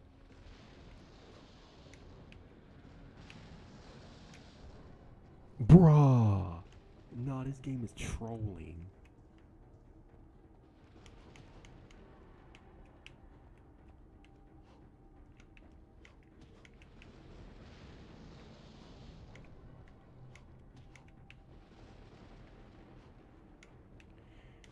This platform, I'm telling you, I cannot stand platform games. Sheesh.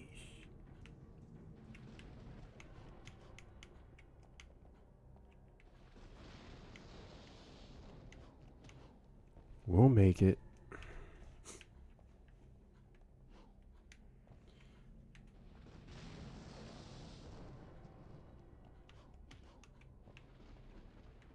Okay.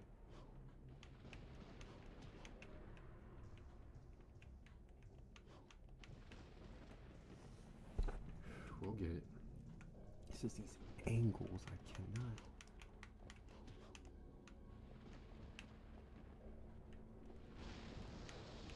How? Bro, it's almost been like 2 minutes on this thing. It's been 2 minutes trying to get through this.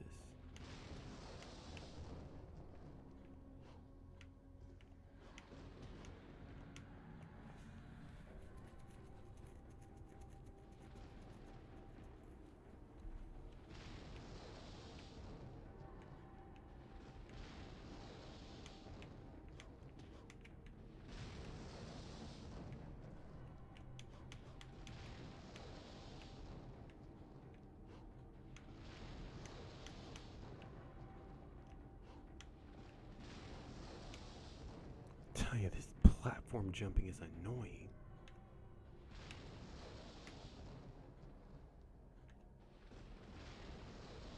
Okay, focus. Okay.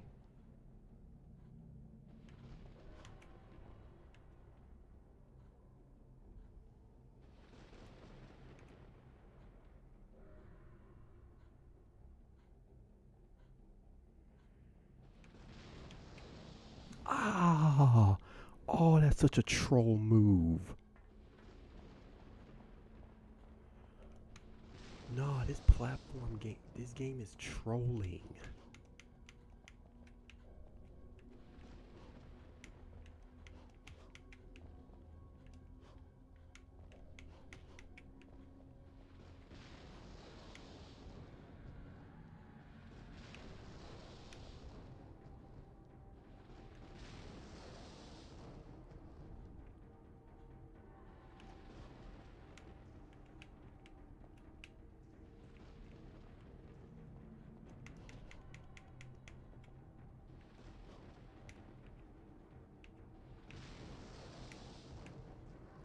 I cannot understand these controls.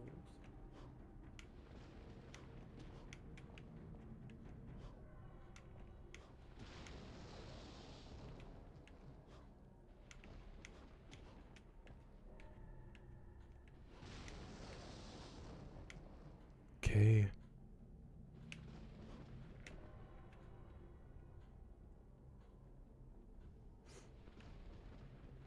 Just gotta focus.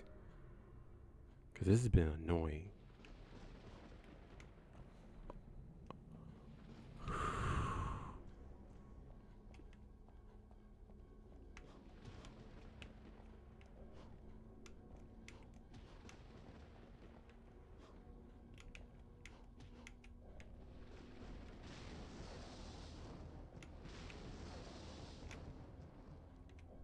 Well, that's getting easier. It's just trying to see these things is the most difficult. Well, I always did say I love a challenge.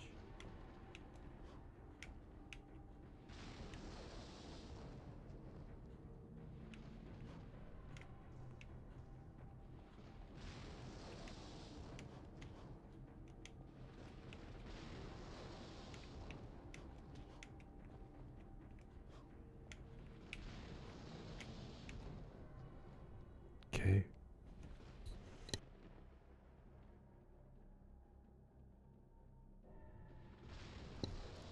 Okay.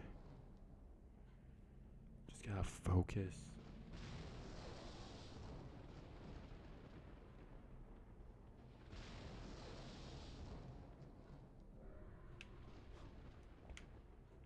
Okay.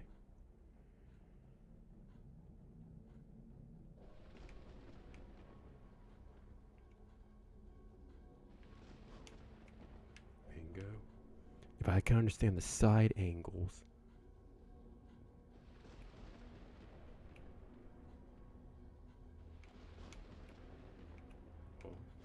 Oh. GG! We did it, guys. What do I always tell y'all? Never give up. Never give up, warriors. Never give up. Like I said, never give up and never get upset. This games will do that to you.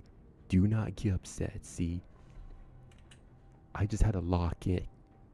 I just had to lock in and look at the angles. Pay attention to the angle platforms. Because that's what these third angle games do. They try to make it hard for you to see and visualize things. You gotta see these in a third dimensional perspective. See, you just have to lock in and stay focused and stay calm. And we did it. We did it. Just gotta keep on pushing.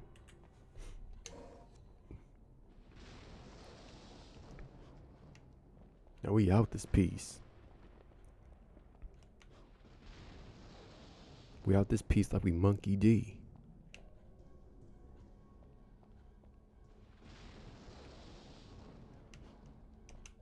We out of here. Nope, we ain't doing that. Sit it down. Sit it down. Alright. Nah, you think you're gonna get a free hit off of me?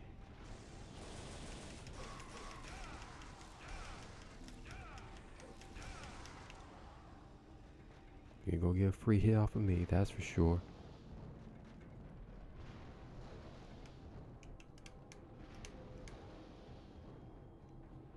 Yes. GG.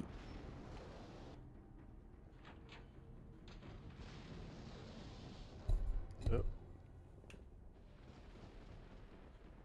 There we go.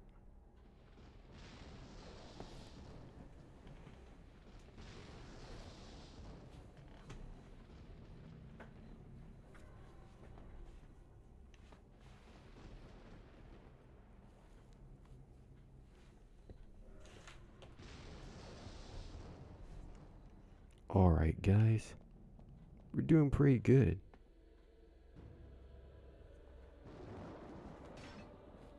Oh, come on. Do you ever give up? A man with guts and honor. I like that. But it's a shame you serve Mundus.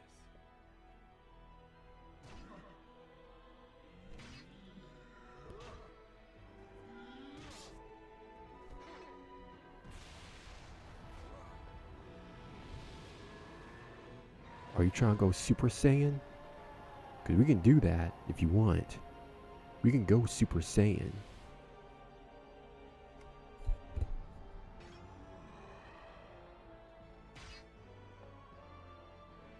Who is you?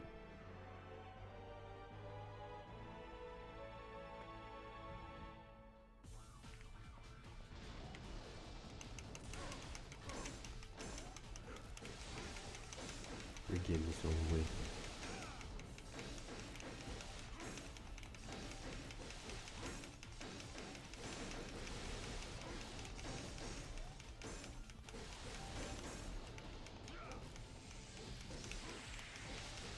Nope, no you don't.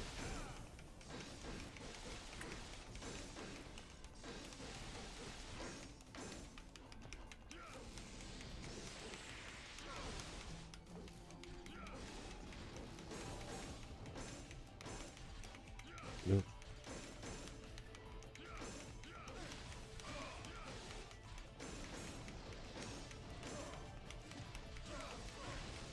Nope, you don't.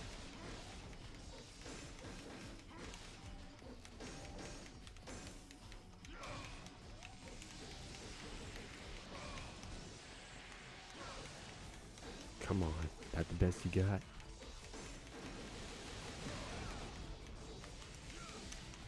No, you don't.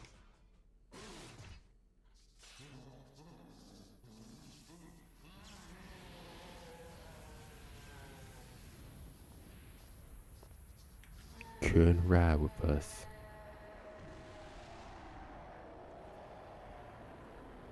That's what you get. That's what you get.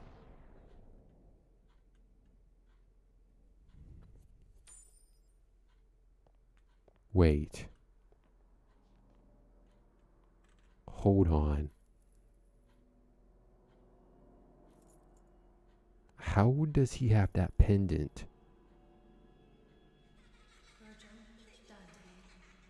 No.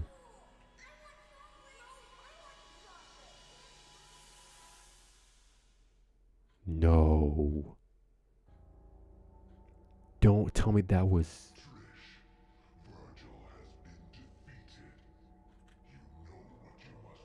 Oh, that was Virgil.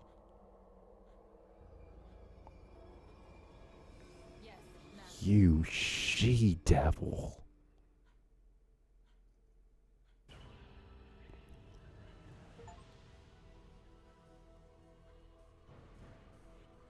So that was Virgil. So then how did he even get like that? How did Virgil even become that? Yo, that's harsh. That's harsh. Becoming the thing that you swore not becoming the thing that you swore to fight against. Like, that's hard. Like, that's our brother. Like, that is your brother, and that hurts, man. Ouch.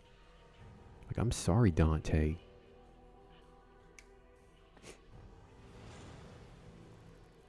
Hey, we got that B rank.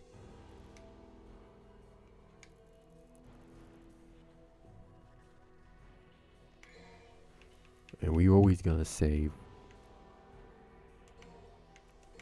Always save your progress.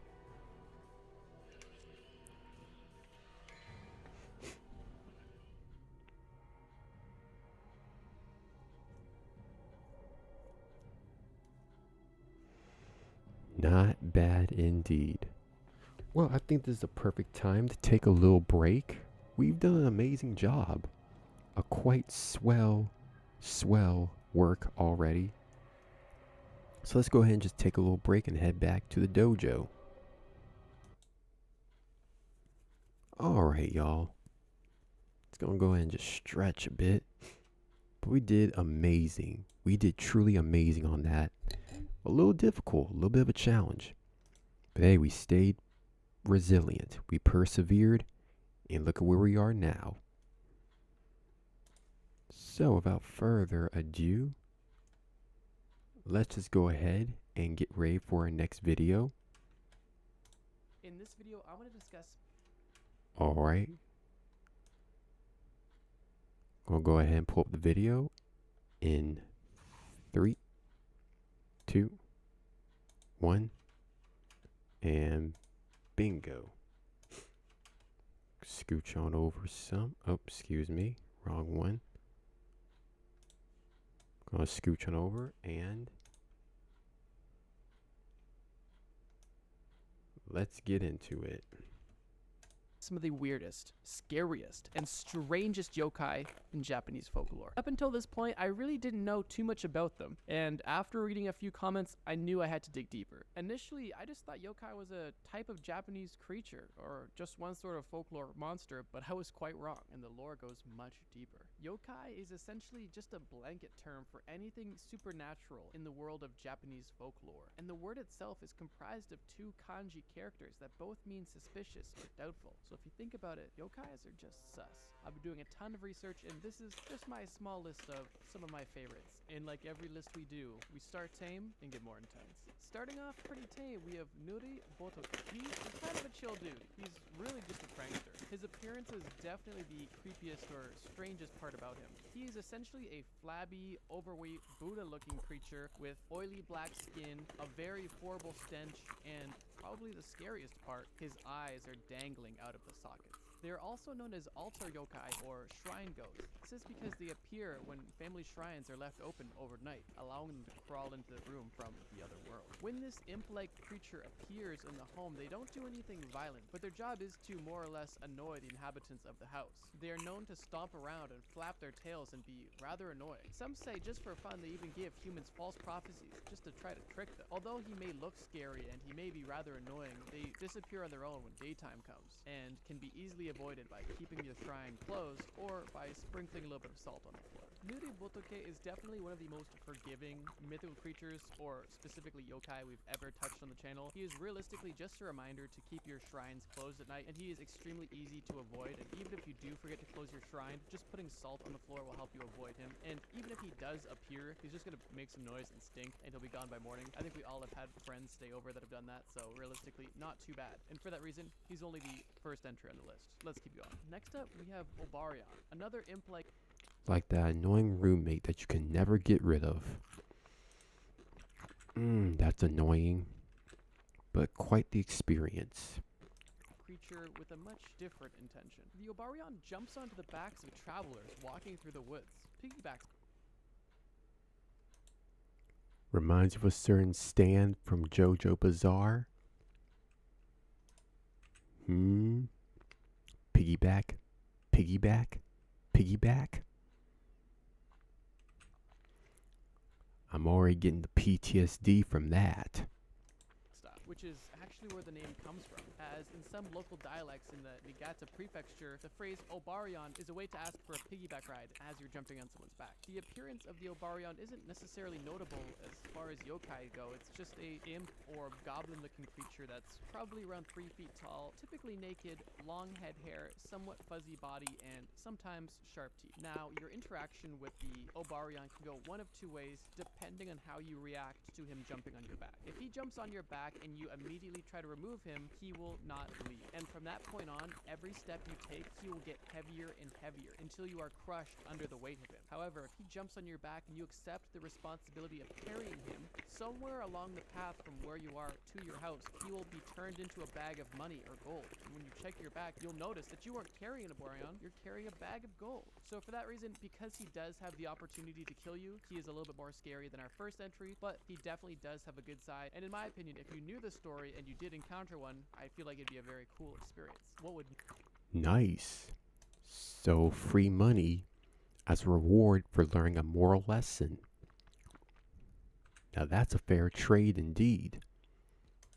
Talk about equal trade. One piggyback in exchange will pay you for it. Nice. Not be a cool experience is running into the Jorogumo, or the Spider Woman. The Jorogumo, in typical yokai fashion, appears as a beautiful woman when you first encounter it, but it soon shapeshifts into something much more scary and deadly. The Jorogumo starts off by striking up a conversation with young, handsome men. Shortly into the conversation, once she knows the man's engaged, she will shapeshift and either turn into a spider completely or grow large spider-like legs. She'll then start weaving the man into a huge silk...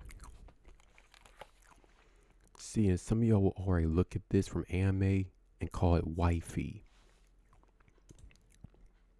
Man, y'all are a bunch of simps if you fall for this.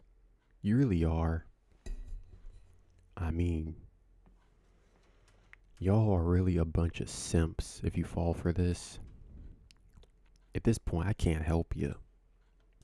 cocoon until he is trapped in a web. At that point, the Jirogumo will inject him with venom, slowly and painfully killing them. This is definitely a simple yokai, but one of the deadliest we've experienced so far. Unless you happen to be a woman, or you are just a man who is simply not her type, there's no escaping this yokai. At least if you're a man. But this next yokai, you can't escape no matter what you are. We're talking about Yama-uba, or the Forest Witch. Right off the bat, Yama-uba is basically the Japanese version of Baba Yaga, and it also has an equally fun to say name, Yama-uba.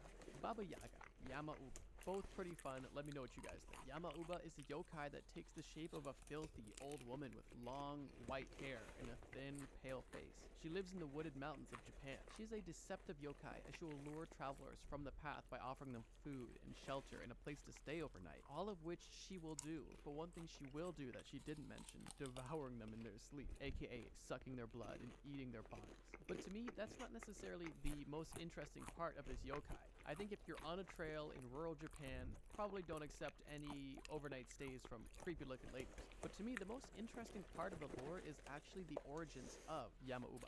Some scholars believe that the Yama-uba are the transformation of the rage and grief of abandoned elderly women who were left in the woods. See, during economic hardship or times of famine, families had to make a tough decision to alleviate dependencies essentially because there wasn't enough food to go around. Typically in these situations, in this old Japanese custom, the family would abandon the oldest woman in their family in the woods.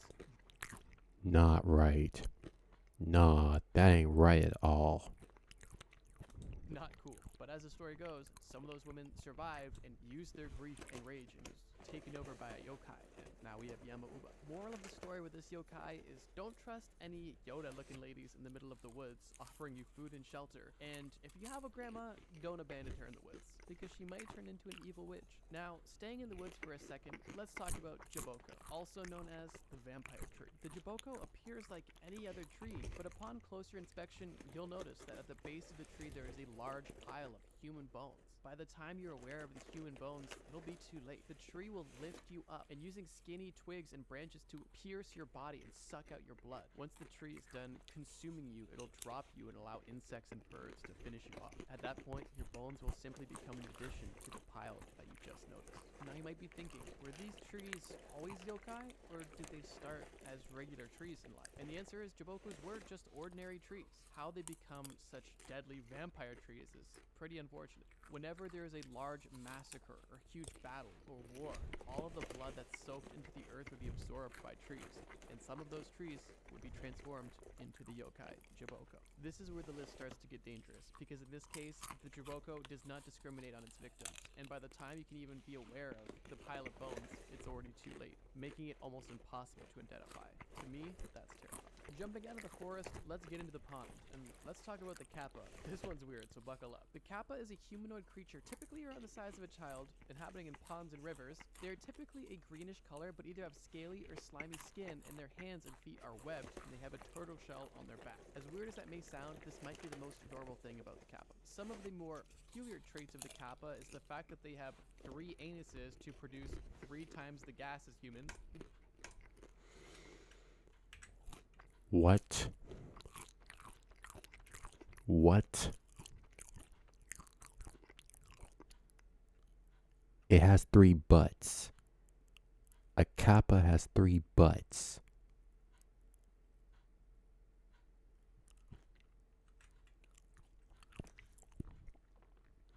Talk about being the rear of the joke. This will be relevant later, and even though they are relatively small, they are physically stronger than a grown man. And the kappa also has a dish on its head holding sacred water, which, if spilt, severely weakens the kappa. This is also relevant for later. Now, with what they look like out of the way, what do they do? And really, that depends. Drastically. Their actions can range from mischievous all the way down to deadly, and in some very rare situations, they can even provide gifts. On the lesser end of things, kappa are known to lift women's kimonos, and on the darker end of things, if you go in a body of water that they are inhabiting, they are more than willing to kill and eat you and kidnap your children. The kappa are very agile and strong in the water. They are more so clumsy on land, so if there's ever a suspected kappa in the water, never enter it. And if you see one on land, let me tell you how to deal with it. Kappas are all about respect. And if you are able to respect them, and by that I mean treat them like a god, they will for the most part treat you well. However, if you refuse to treat them like a god, let me tell you how to deal with them once they become angry. Since the kappa is obsessed express with respect and politeness, if you bow at a kappa, they're obligated to bow back at you. And if you remember the cup of water on their head, this will empty, weakening them severely. Now, at this point, if you want to escape, you can. But if you want to get on the kappa's good side and accept gifts, if you refill this bowl of water, it will serve you for eternity. Or if you rip off its arm in this weakened state, it will offer you knowledge and gifts until you give it its arm back. So there's that. Another way to have the kappa spill their sacred water is by asking them to sumo wrestle. Sumo wrestling is one of their favorite activities, so they will always oblige. Now, during this sumo wrestle, as long as you can get its head water to empty, which isn't too hard, you have weakened them severely, and you can proceed just as the first example. Now, if for some reason you just didn't feel like bowing or sumo wrestling, a third way, and probably one of the weirdest ways to repel a kappa, is by farting. I'm not even joking, look it up. If you fart on them or at them, this will definitely scare them away. Why? Y'all are nasty for that. You are nasty. Dishonor. Dishonor on you. Dishonor on your family. Dishonor. But keep in mind, they have 3 booties, so if they want to get in a farting match, you might need backup. I think I've covered the kappa enough, but one last thing I will say is that they love cucumbers, so there's that. I wanted to have the kappa so high on the list because there was just so much to That's true, they do love cucumbers. say about it, and even though it might not be the scariest, it's definitely the weirdest. Now, staying on the topic of strange for a little bit longer, let's talk about Akamanto, or the bathroom killer. Akamanto, also known as Red Cape, is, as you may have guessed, a yokai. This yokai is described as a masked spirit wearing a large red cloak who floats or flies, and typically resides in public or school bathrooms. Akamanto is described as a male yokai that haunts bathrooms late at night. Akamanto is often also said to haunt female bathrooms specifically. Already we're not off to a great start. The yokai will offer you 2 different types of toilet paper, red or blue. Which one you choose will just... Oh, I've heard this story before. I've heard this before. But if you ask for paper, red paper or blue paper,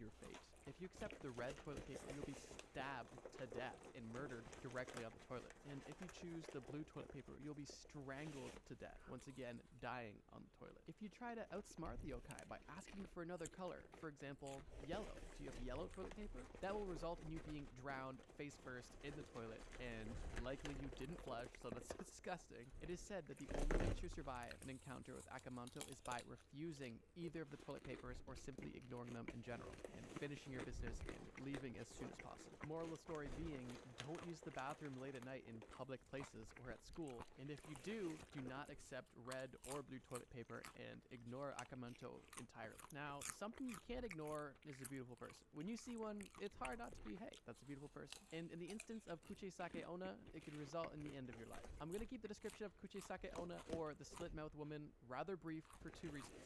1, it's the most famous by far on this list, and 2, I literally just covered it in depth in my last video. So if you haven't seen it, watch my last video, Mythical Creatures That Probably Exist. Great video, and I do a deep dive on Kuchisake Onna in that video. But for a quick overview, Kuchisake Onna appears as a beautiful woman wearing a mask, appearing at night. If you walk past her, she'll ask you a question, striking up conversation. Does it sound familiar? What she'll ask you is very important. She'll ask you, am I beautiful? If you tell her, yes, of course you're beautiful, she'll remove her mask, showing you her horribly disfigured face, and she'll ask you again, am I still beautiful? If you say yes, she'll cut your mouth to look like hers, giving you a slit mouth. And if you say no, she'll murder you with a sharp object, typically scissors. Oh, and if you're a real dick and you said no, she's not beautiful before she even takes her mask off, that's gonna get you killed too. So yeah, another relatively simple yokai, but still deadly. What I'm starting to put together is that it's just never worth it to talk to women, because you never know who may be a yokai. I know we've been joking a lot, but I want to bring this video back to its core for our last yokai on this list.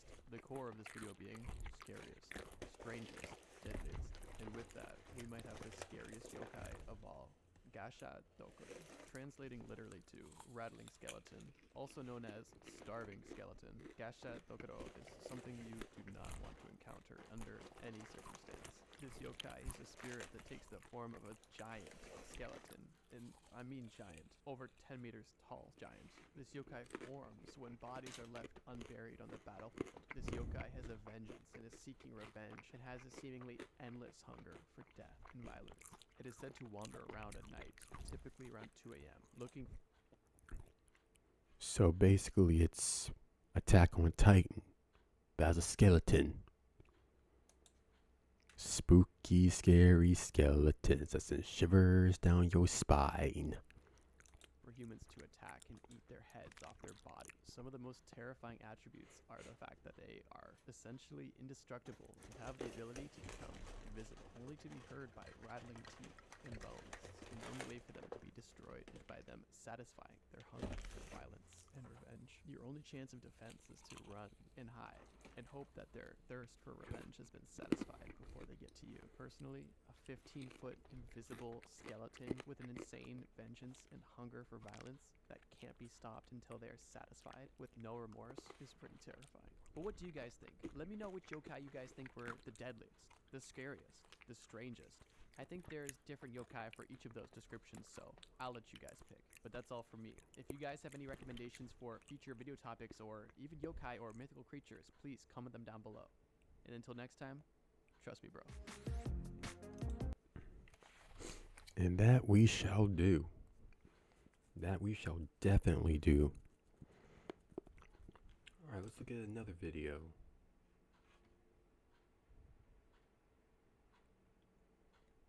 Let's see. The scariest cults from around the world. Imagine you're standing on the street just minding your own business when you get approached by a couple and they have some important information for you. They tell you that they are spiritual guides and they can help take you to a next level of existence beyond Earth and human comprehension. They say that you can transcend humanity by transforming into an immortal extraterrestrial being. It sounds like an interesting proposal. So you take a flyer and attend a meeting, and at this point you can go either one of two ways. Your suspicions are either confirmed and you realize that you spoke to crazy people, or you believed you talked to some of the most important people ever, and in that instance, you just joined a cult. This cult is known as Heaven's Gate, and it was an American cult founded in 1974 by Marshall Applewhite and Bonnie Nettles, who, like I mentioned, saw themselves as spiritual guides to a next level of human existence. Without spoiling the ending, Heaven's Gate is most commonly known for its mass suicides committed by its members, but the story goes a lot deeper than just the headlines. Nettles and Applewhite first met in 1972 and went on a journey of spiritual discovery together, and came out on the other side identifying themselves as two witnesses of Revelation, or the Book of Apocalypse in the Bible. This claim alone, and some clever convincing, was reason enough for them to start attracting hundreds of people to start at least paying attention to their movement in the mid-70s. And after a few years, they even had over a dozen members adopting a monastic lifestyle, dedicating their life to Heaven's Gate, and giving up all worldly pursuits beyond this cult, which is insane. This cult is commonly recognized as a UFO religion, primarily because the central belief of this group was that the followers could transform themselves into immortal extraterrestrial beings by rejecting their human nature. By rejecting this human nature, they would, by default, ascend to heaven, or what they would refer to as the next level. This cult primarily grew by Applewhite and Nettles trying to contact other extraterrestrials, aka like-minded people, aka other crazy people. So they thought they were above humanity. Thought they could become alien-like gods. But now you're a bunch of goofs. Took out ads and flyers to promote meetings where they would recruit disciples that they called the crew. At these events, they would purport to represent beings from another planet who were looking for patients for an experiment. That alone is already creepy. They got straight to the crazy even on sign-up. There was no easing into it, it seemed. They mentioned, though, that those who agreed to take part in their experiment would be brought to a higher evolutionary level. An interesting proposal, potentially, but still, red flags are everywhere. In 1975, Applewhite and Nettles preached at a motel hall in Oregon, and following that session, over 20 people sold all of their worldly possessions and essentially disappeared off the face of the planet. Nah, already that's a red flag. Damn, you sell all your possessions like that? No. That's how you become broke and just on the ground, dirt broke. like bottom of the barrel. I mean, that sucks too. Anywho, I'm gonna take a little small break and regain some more snacks. But in the meanwhile, listen to some lit beats, y'all. BRB Warriors.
Rounds in the silver on the plate. Boom, motherfucking suitor. Rounds in the silver on the plate. Boom, motherfucking suitor. Rounds in the silver. Not being seen by family. And we are back, y'all. We are back. Thank you for your patience and thank you. Thank you all for being here, just waiting for my return. Also, apologies for the music. Apologies for the music. Family, friends, or even the general public at all. These people didn't just disappear, but they had become a part of Heaven's Gate, which at this point had already began going underground. Applewhite and Nettles changed their name to Doe and T, and they had led nearly 100 people across the country to ditch their families and join Heaven's Gate. The lore that they came up with is deep, and it's a really weird twist on a lot of existing religious texts and theories about history. But one of the more interesting claims they made is that they believed that Jesus himself was an alien, which is an interesting take for sure. But what's more interesting is what happened in October of 1996. The group rented a large house that they called the Monastery, which was a 10,000 square foot mansion in California. At the time, they were paying $7,000 per month in rent cash, and they even took out alien abduction insurance on each of their members with a $1 million payout per person. Which, who the hell is selling alien abduction insurance? But that's a side point. That's a video about insurance scams, not cults. Now, this house isn't the interesting event, but it's the precursor to what really put this cult on the map. Nearly 1 year into renting the monastery, Applewhite taped a video of himself entitled Doe's Final Exit, where he spoke on mass death and how it was the only way to evacuate this earth. He was convinced that the comet Hale-Bopp was the sign that the group had been looking for, and speculated that there was a UFO following this comet. And because of this, Applewhite and 38 of his followers prepared a ritual death. This death lined up exactly with when the comet was closest to the earth, so that their souls could reach the next level. In the following days, 39 people had taken a concoction of vodka and poison, and, like you may have guessed, died. There is so much crazy and honestly disturbing lore to the That is messed up. So 35 people killed them, well, off themselves. Because of that? Yo, that's messed up. cults. But I think the best way to describe it is that they believe that humans were boring, aliens were cool, and if a human wanted to become an alien, they had to die. It's amazing what people are willing to believe and dedicate and sacrifice their life for. Oh, and if the Heaven's Gate logo looks familiar, Lil Uzi Vert used it as inspiration for his album cover, which is odd. Now, instead of being approached by a crazy couple, you were approached by a stick figure on YouTube. And he had an interesting proposition for you. He wanted to give you free gummies, but these gummies were special. Let's get straight to the point. If you've seen our drug series, which, judging by the views, you probably have, then you would have heard about our awesome sponsor, 5CBD, and they even sponsored this video too. Don't skip, because if you're over 21 and live in the USA, you can get free gummies today. 5CBD's high-potency gummies are perfect for catching a buzz without feeling bad about it. Whether you want a burst of energy with Surge, or a balanced vibe with Vibes, or if you want to unwind with Chill, these gummies have you covered for any situation. 5CBD also ensures top quality with third-party testing, meaning that these high-potency gummies are safe, reliable, and incredibly effective. One of my favorite parts about 5CBD is the convenience. Being able to have these shipped directly to my door without having to go to any sort of store is something I appreciate. And something else I appreciate about these gummies is the affordability. For the quality and effectiveness of these gummies, they are priced extremely reasonably. But luckily for you, if you are over 21 and live in any of the 50 states, then you can click my link in the description and claim your free samples of 5CBD gummies absolutely free, just pay shipping. These gummies are... So these are gummies that get you on a burst of energy or make you chill and mellow without the drug effects. Well, nevertheless, don't do drugs, kids. Don't do drugs. It ain't worth it. It's never worth doing. So again, don't do it.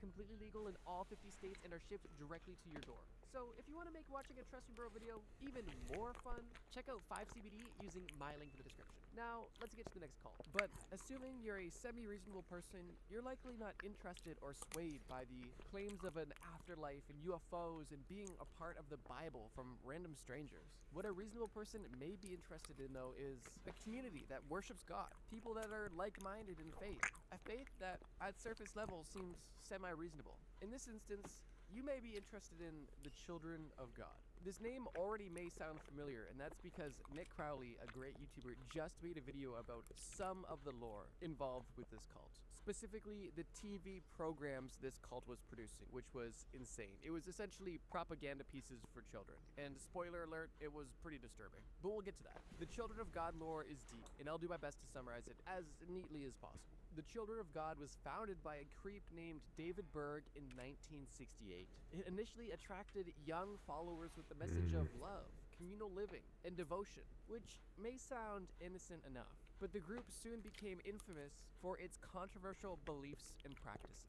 Most of these controversial beliefs and practices started to be introduced once the cult was more established. Initially, some of their beliefs were more conservative and aligned with the Bible, although it seemed that the group's beliefs started to morph to fit Berg's personal desires, which we'll get into. For example, initially the group was rather conservative and didn't even believe in hand-holding until marriage. But once Berg had an affair with his assistant, he then started spreading messages of polygamy, which turned into what... Nah, that is where we shall skip over that.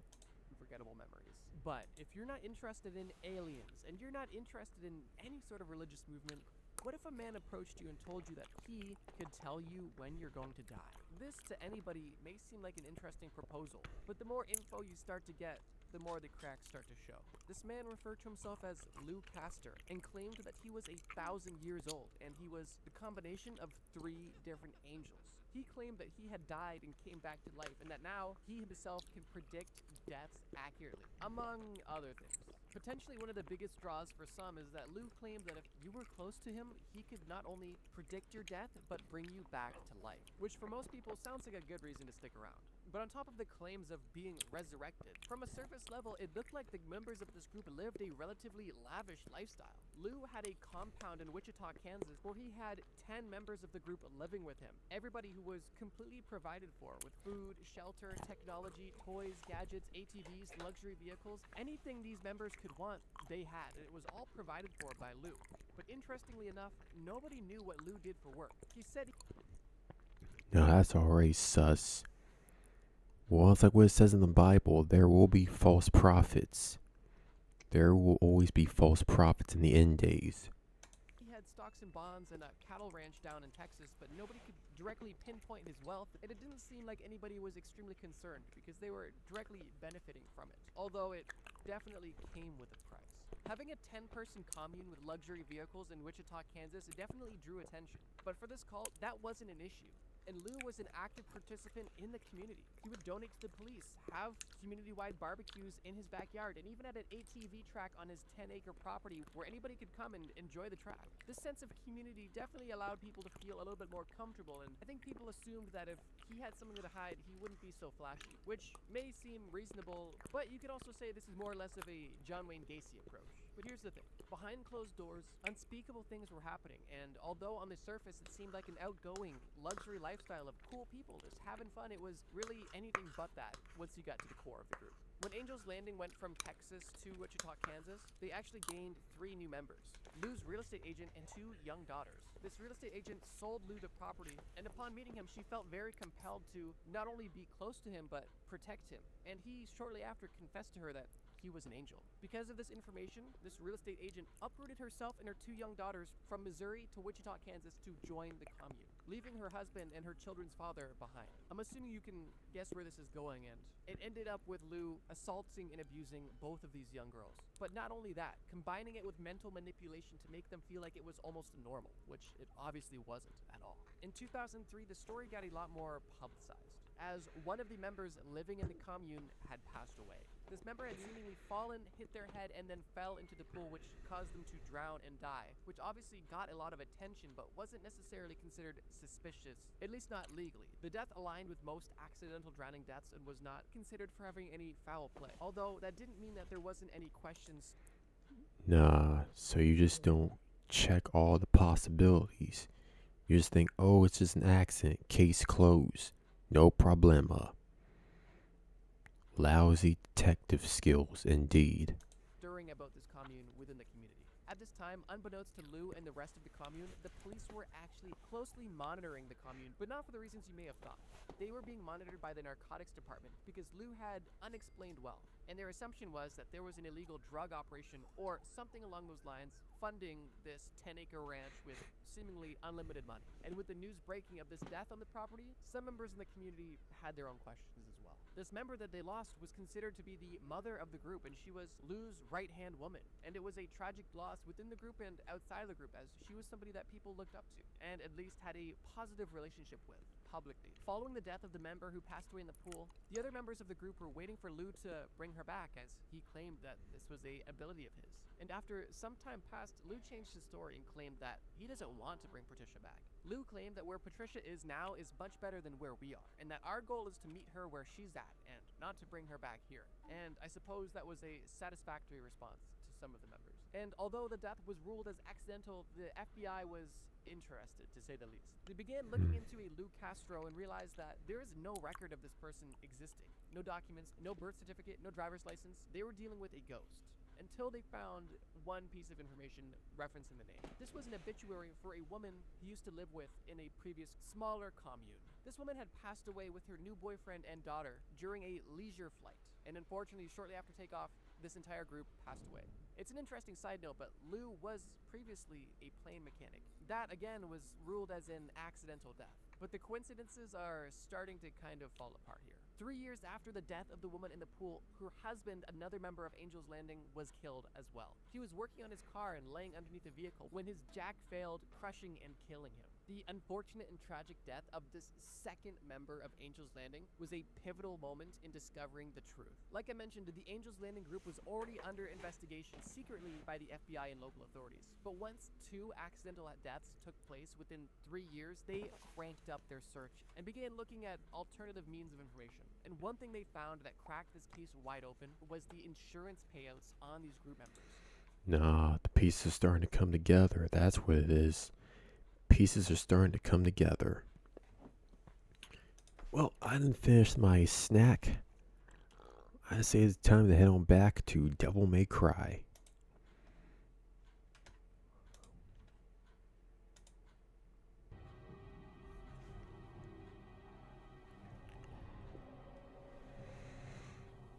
Okay.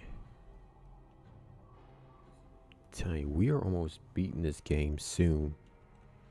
If not tonight, then soon. We're soon gonna beat this game for sure.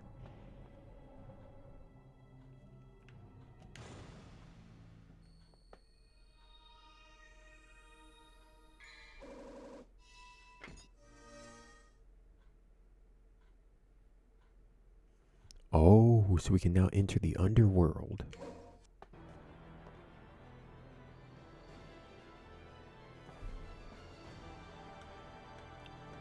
For Sparta.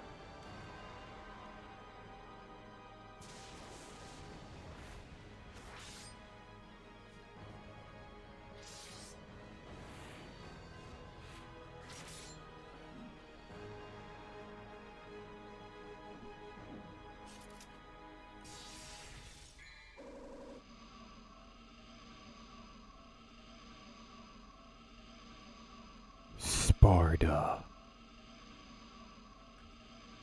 Oh, we are going to wreck crap up.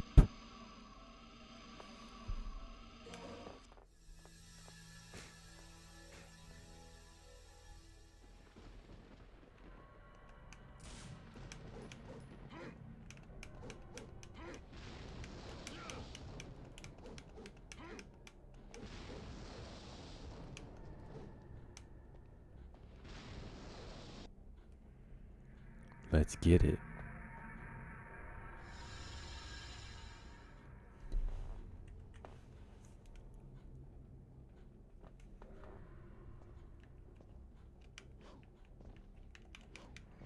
GG. Into the underworld.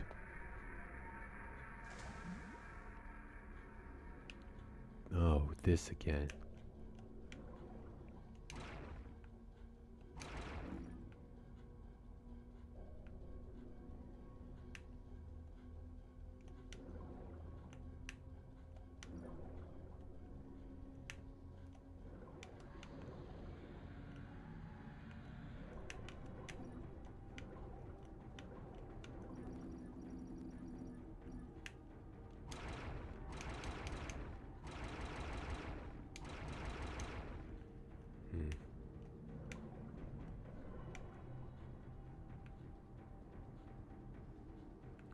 We're out of here. Keep on swimming, swimming. So now we got a sword that could turn into a scythe. That is the power of Sparta.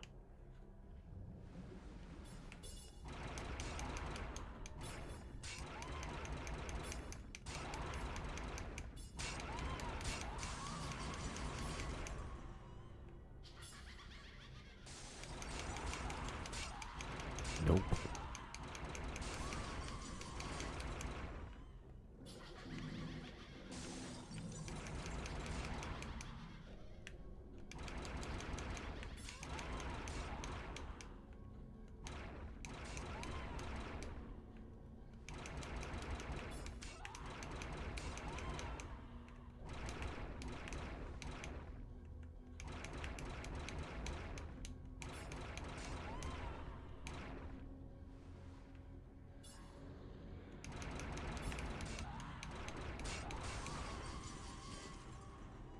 Why even bother? Alright, nice. Keep on riding.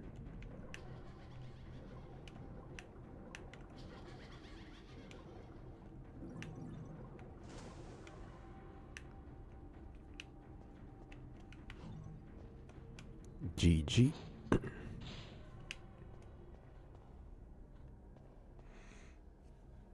Now this is what I call making progress. Oh.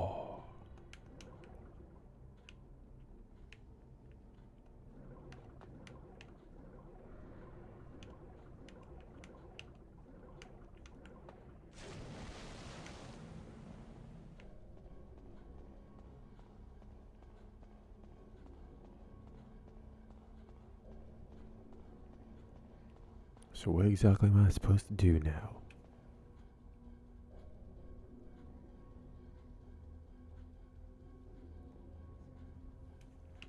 Let's see.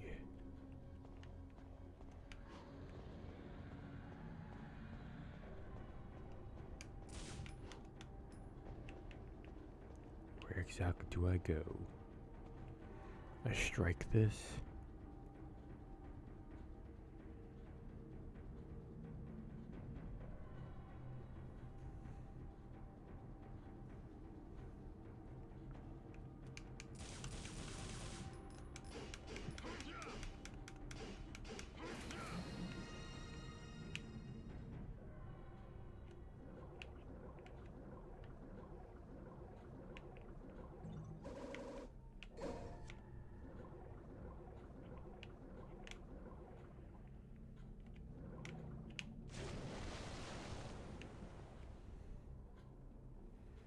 Let's try that again.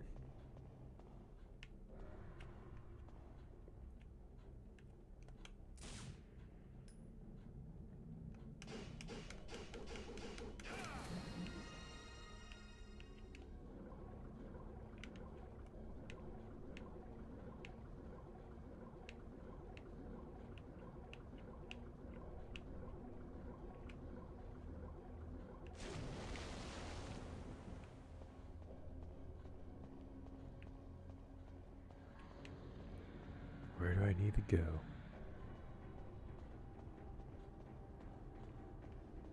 Where do I need to go? Bingo.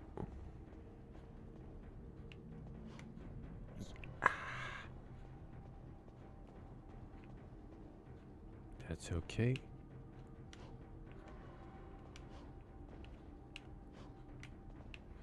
Just gotta keep our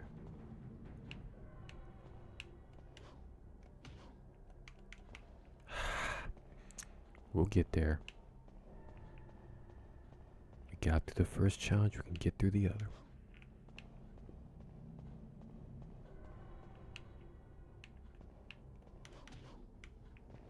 Bingo. That's okay. That's okay.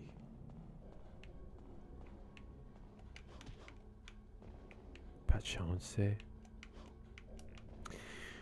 Okay, this is a test of patience.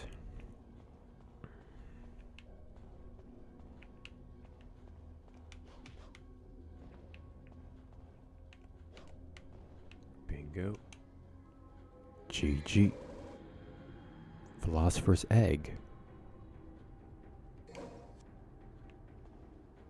So then, where to next?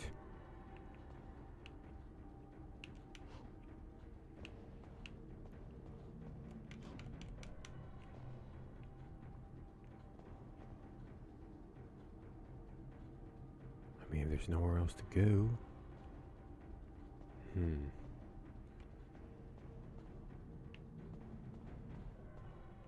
No collectibles here.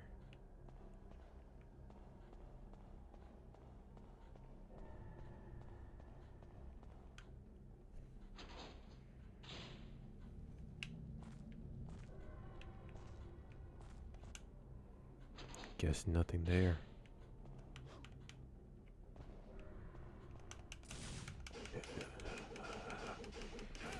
Booyah.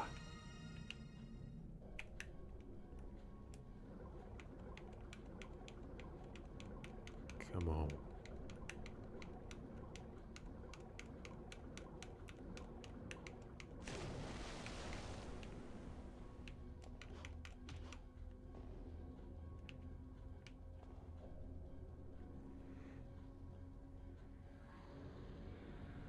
There's gotta be some place where I need to go.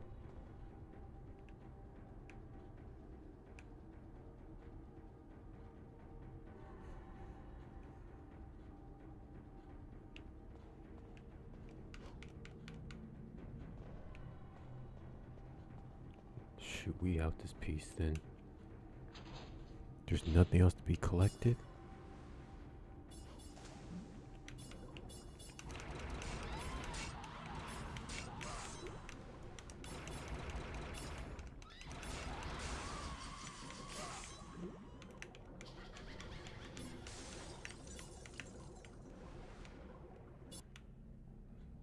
We out of here.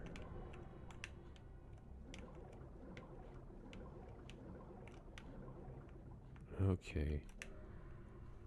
Make a strong turn.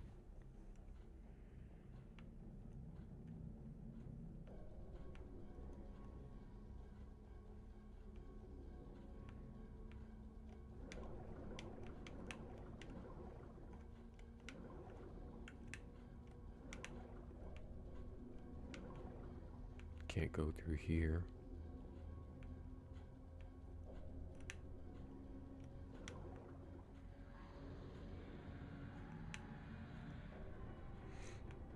Where else?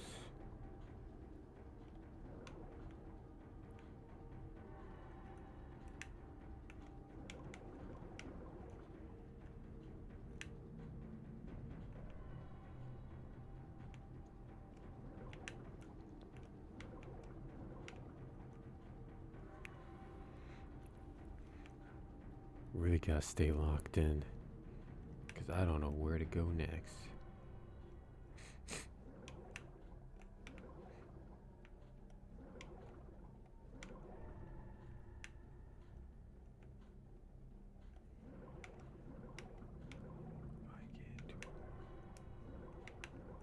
Nope, this is not it.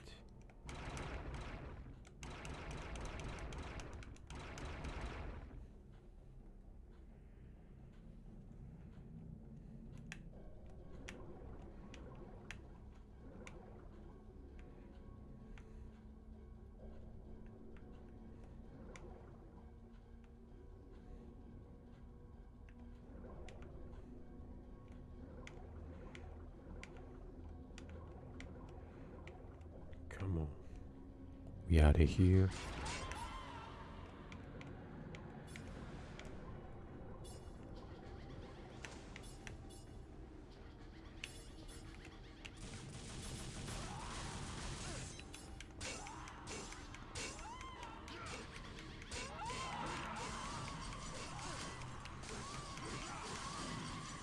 That's what you get.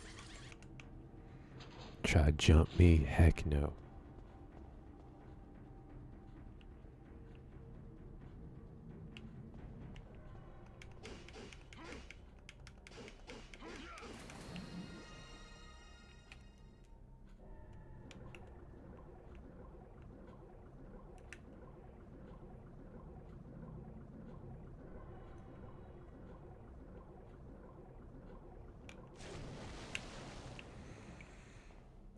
Bingo.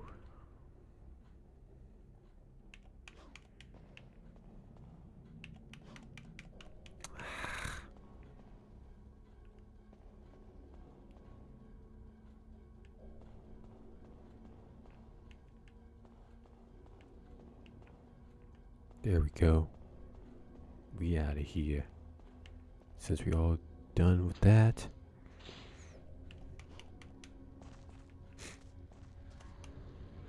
there's something engraved.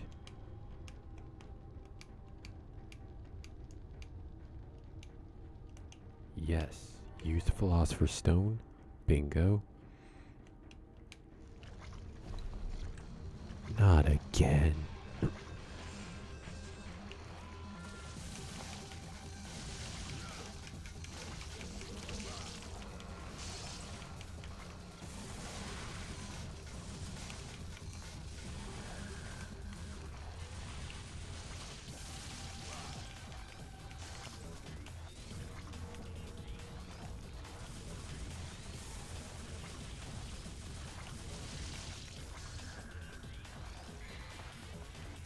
I gotta use something else.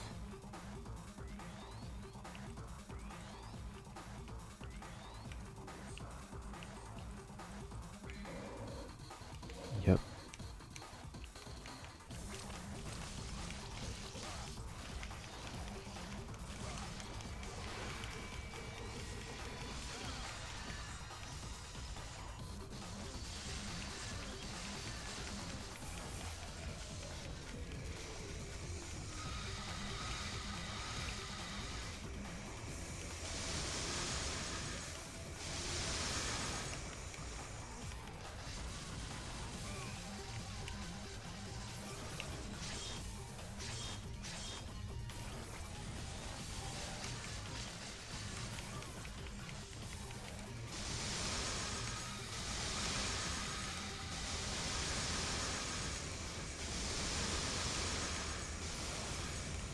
There we go.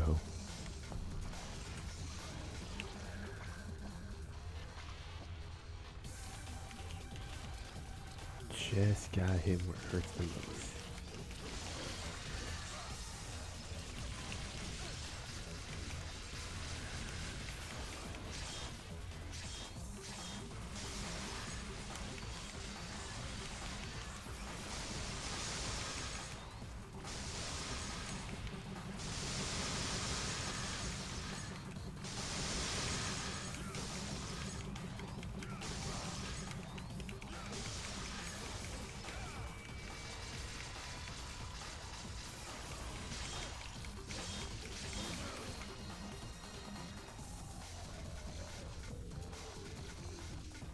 Come on.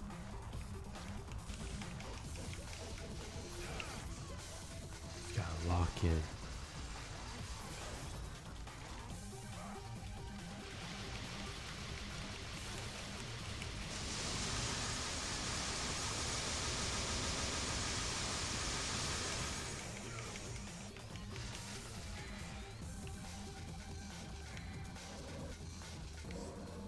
Yep.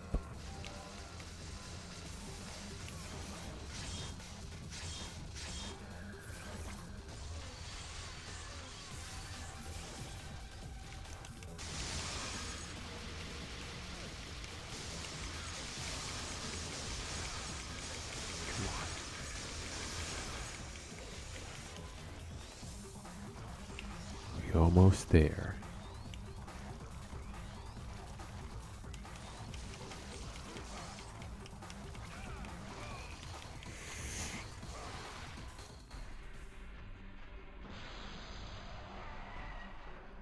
That's okay. That's okay.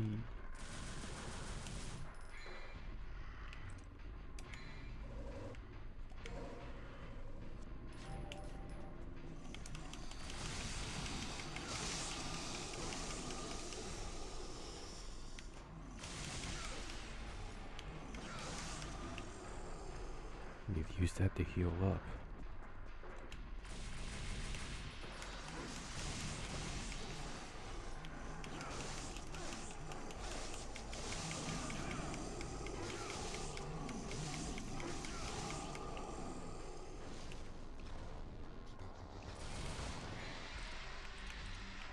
Weapons. Yep.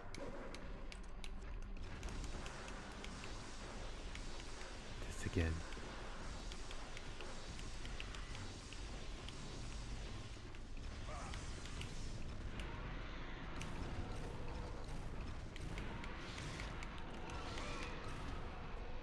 Come on.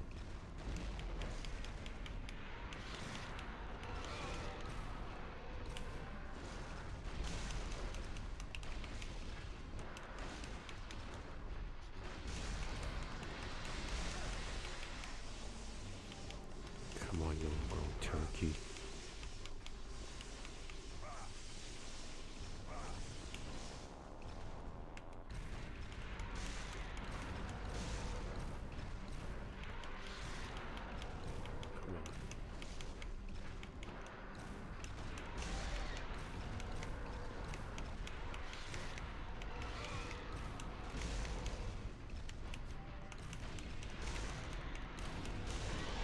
Booyah. We are acing this. Just gotta keep on fighting.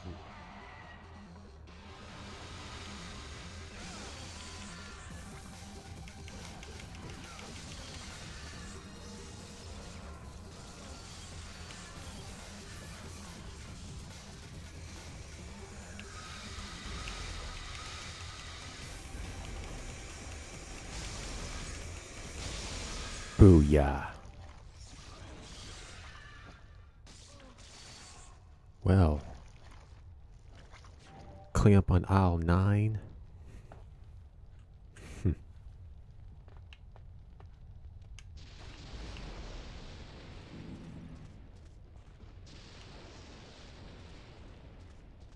So what now?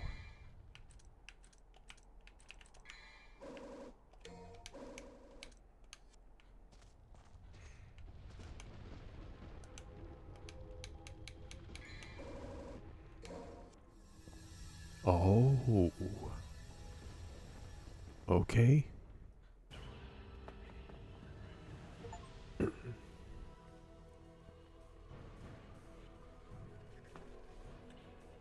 Nice.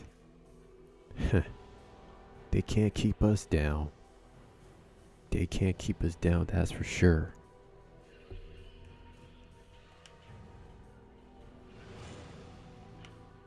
It happens. I ain't too worried, it happens.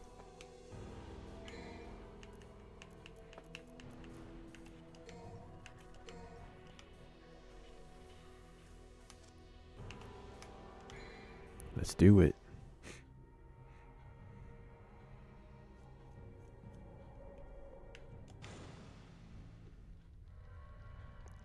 This is it. I feel like we're almost close to the end. I feel like we're actually almost close.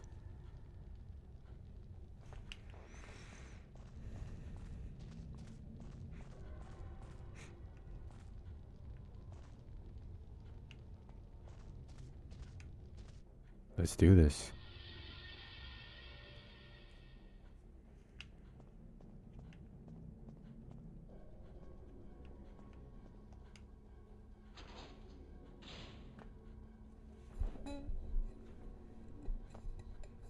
Alright, going downstairs.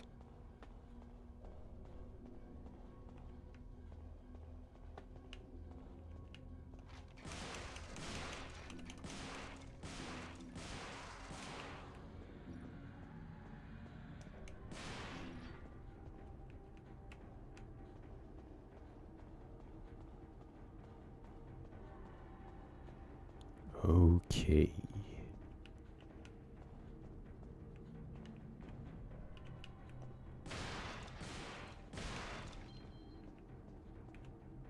And there we go again.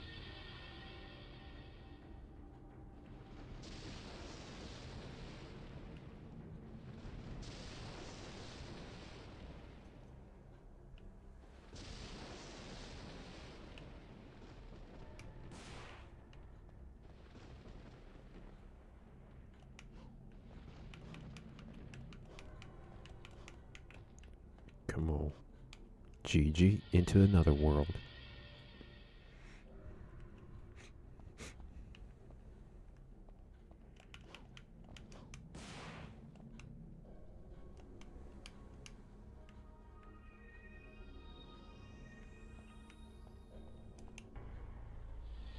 Here we go.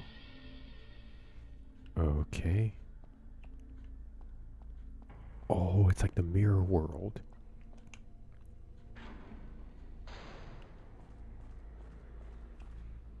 Now, where to next?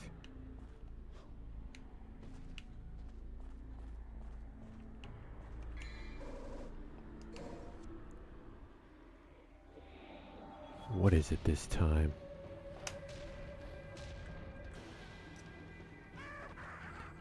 Aren't you an ugly son of a gun?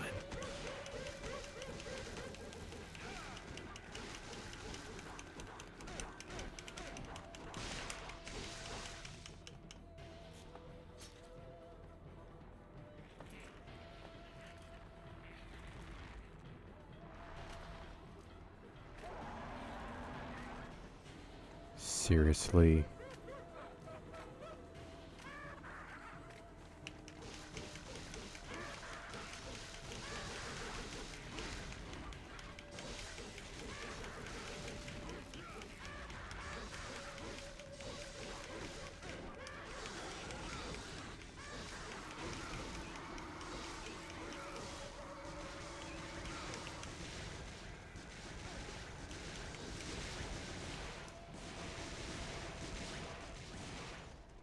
I ain't playing around this time.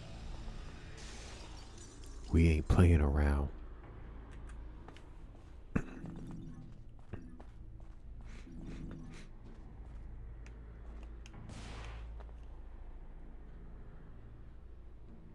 Alright, where to next? Man, I really enjoy playing this game. Just seeing how much we've grown.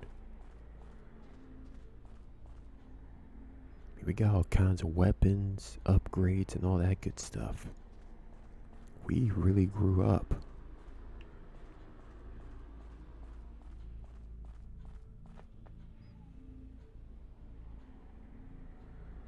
Now then, where to next exactly?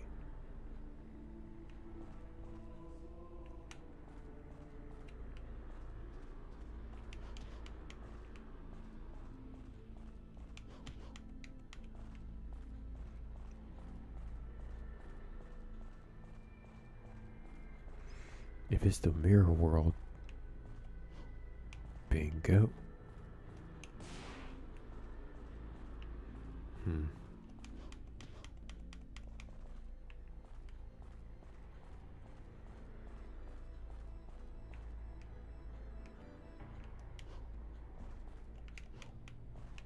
I was ready to take a leap of faith. What about around here?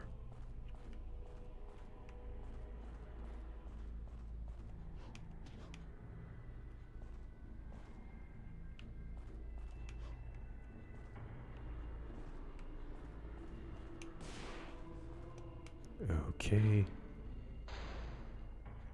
We back here now, so where to next?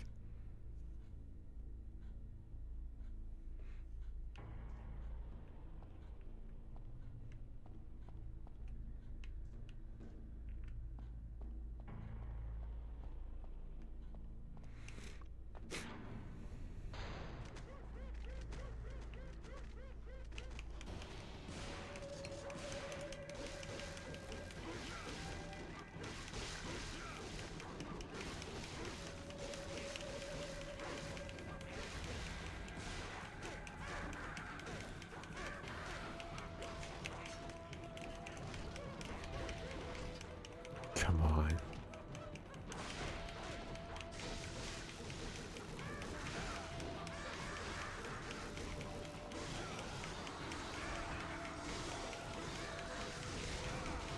Starting to kill my nerves.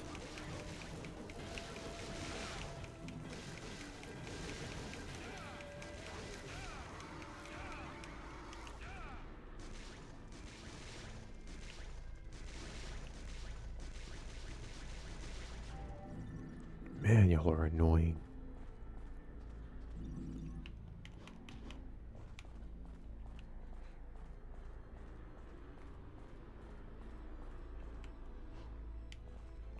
Alright. That was fun.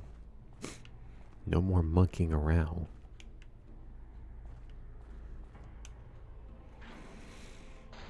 Okay, we checked everything out there. Now we just go back to the mirror. I've really been enjoying this game.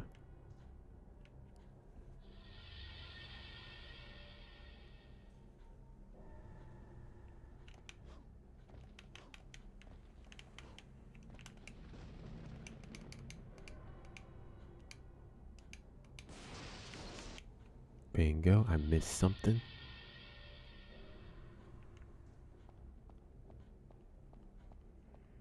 There we go. Bingo.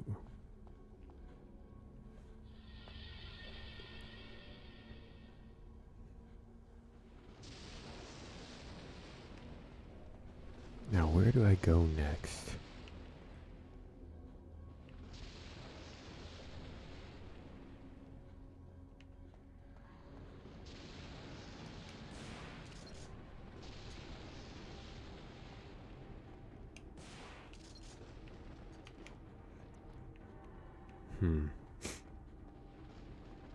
Guess just go back to the castle. Do I really want to deal with this? Nope.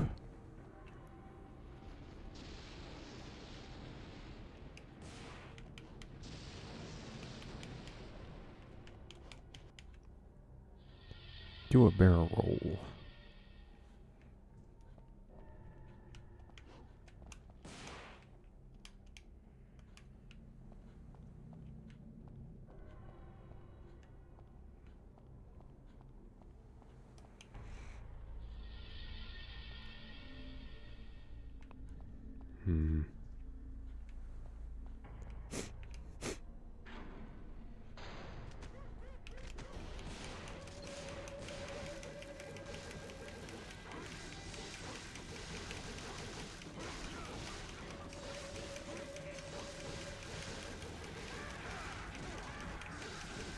Nope.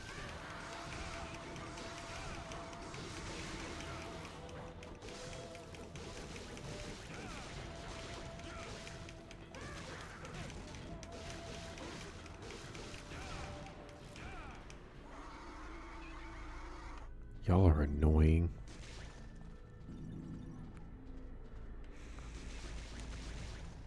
Now where do we go? Right up here.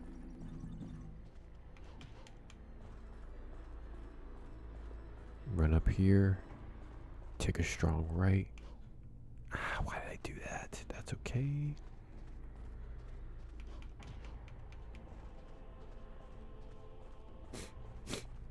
I need to just jump up here.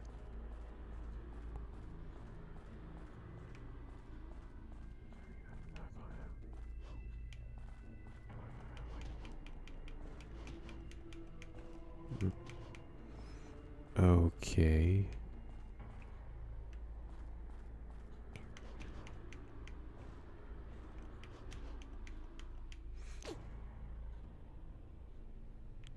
No, there's a way to get up here.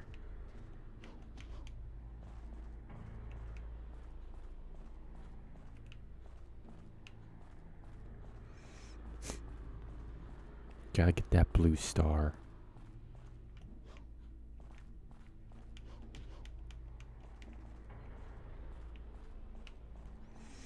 There's gotta be a way.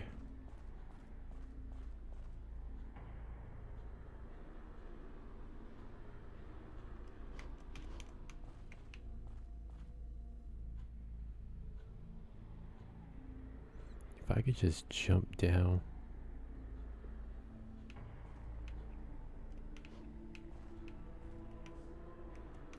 Jackpot.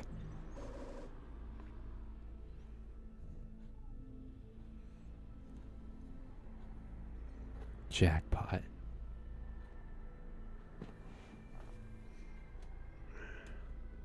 Hold on 1 second.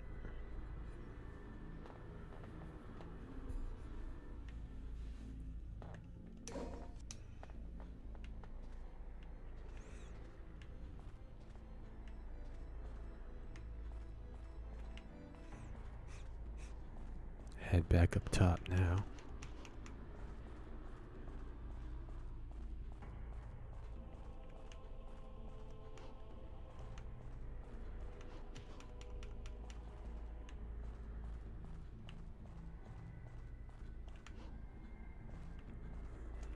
Back to beginning. Now we just gotta return back to base.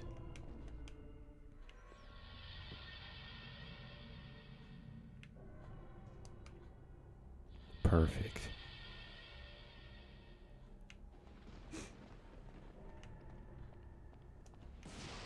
Still can't do nothing right.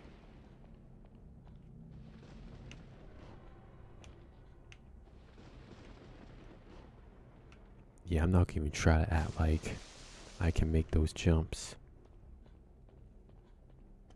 I'm not even gonna act like I can make them.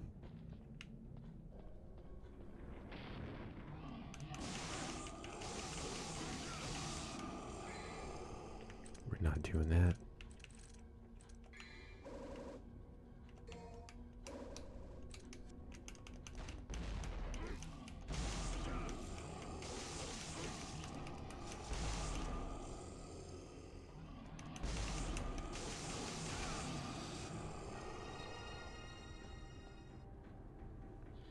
Well, that was easy, you boneheads.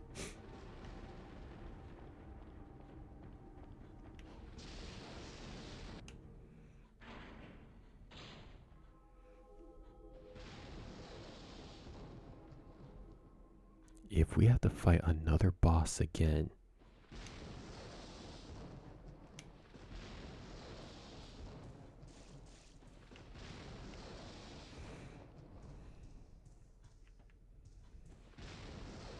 let's see what we gotta do.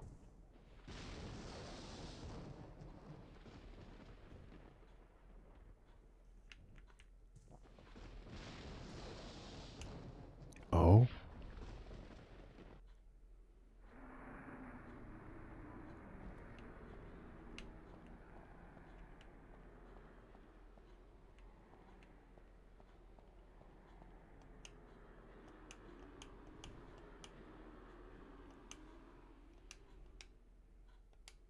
So this must be the gate to the underworld.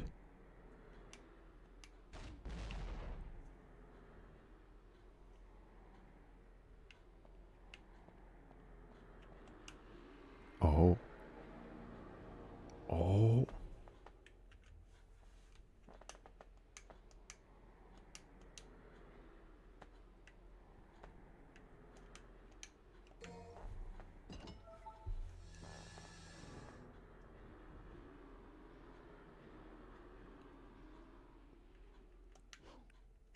Here we go.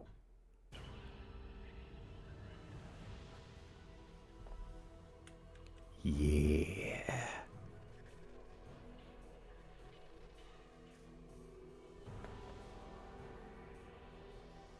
Let me just clear that up real quick.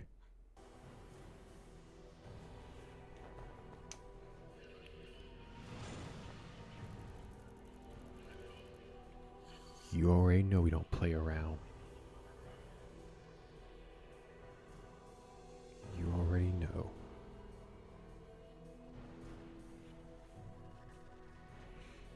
You already know. Tell you, we are making excellent progress.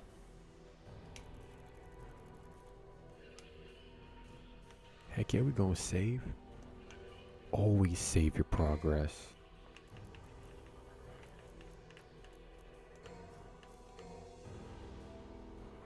Bingo.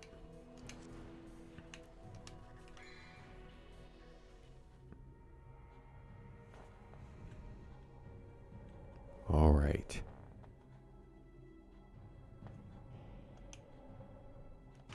Let's get this.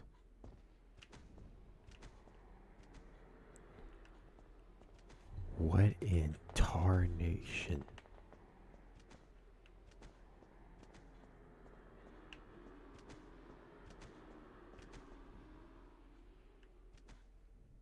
Nah.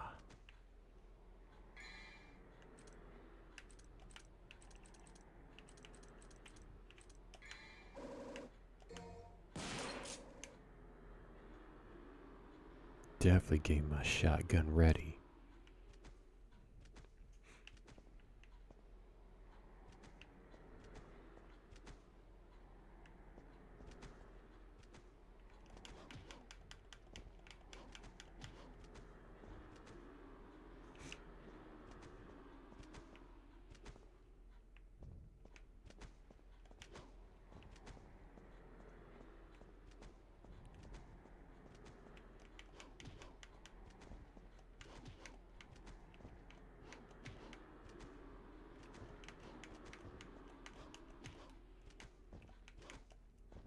Come on. There we go.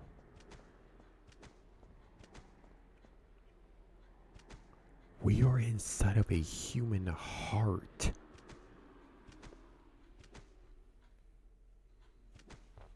We are inside of a literal beating heart. Oh, heck no.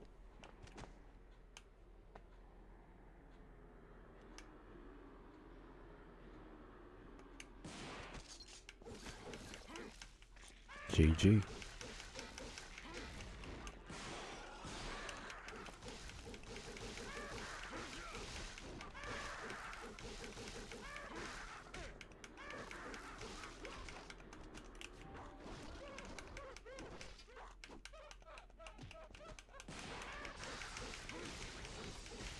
Come on.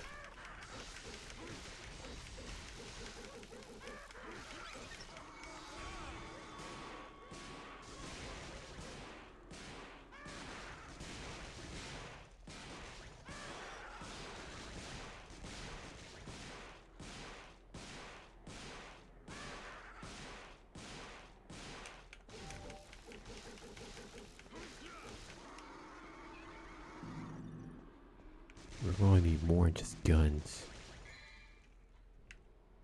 We're going to need a heavier gun.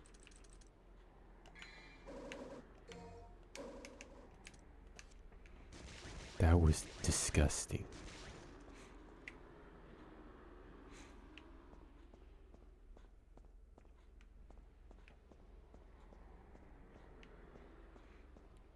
So where do we even go from here?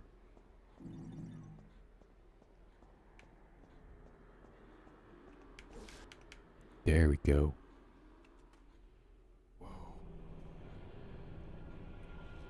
Oh no, in the name of Jesus, we rebuke this. Dante, help me. Don't. It's a trap. It's a trap, dummy.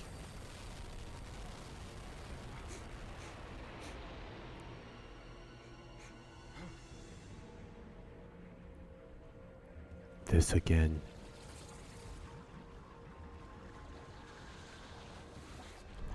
Trish, stay back.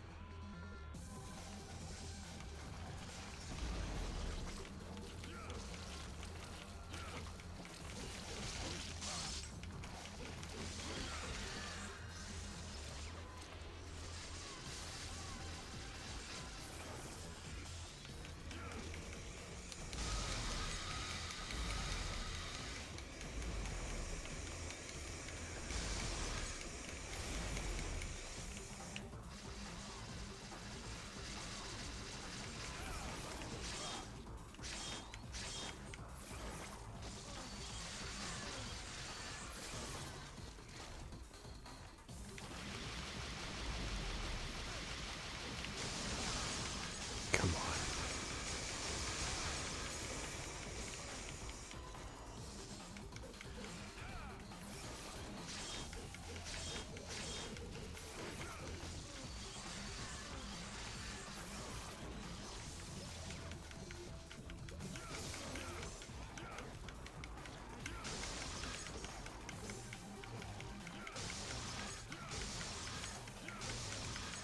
Come on.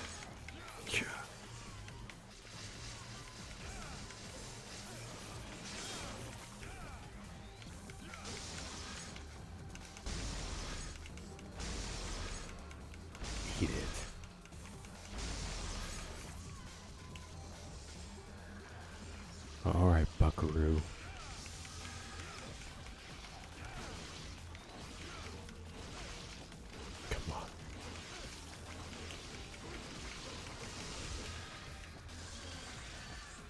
Gotta take a solid form.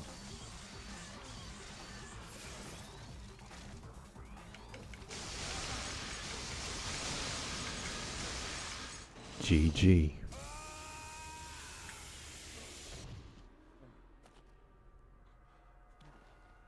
No.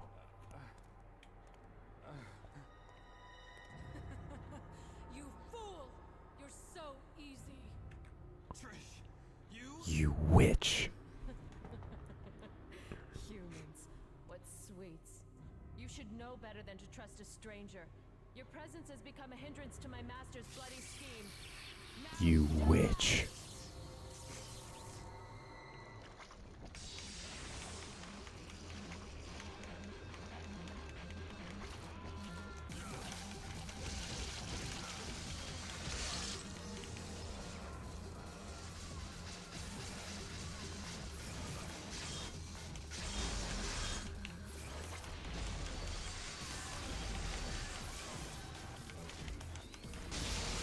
Booyah.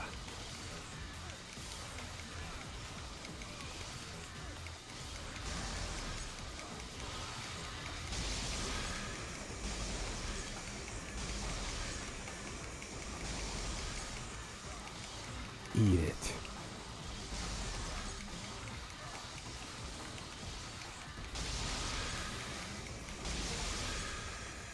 Booyah.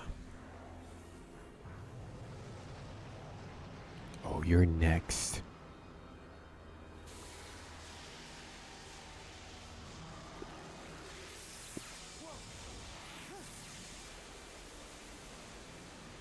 Yeah, you better run.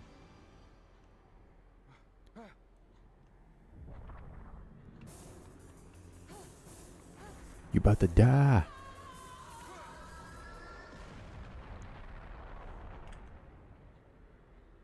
Dante? What a Giga Chad.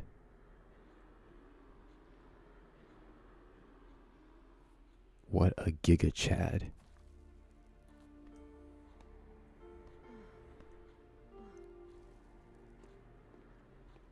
Dante! Nah, don't even bother. Dante, why did you save my life?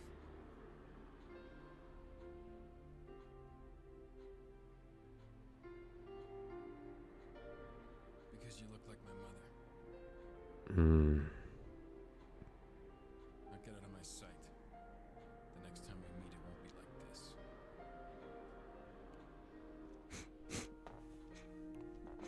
Dante! Don't come any closer, you devil! Play with my You may heart. look like my mother, but you're nowhere close to her. You have no soul. You have the face, but you'll never have her fire.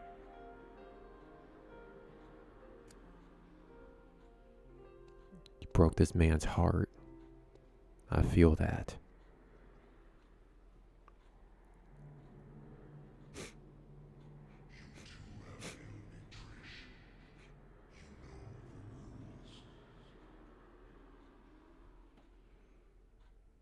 Broke my man's heart.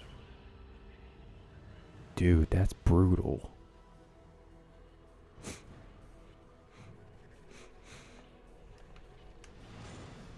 I feel that, Dante. I really do. Being...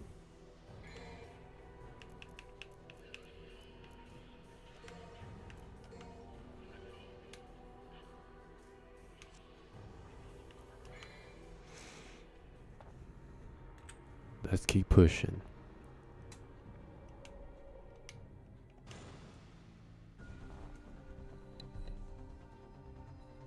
Living castle, huh?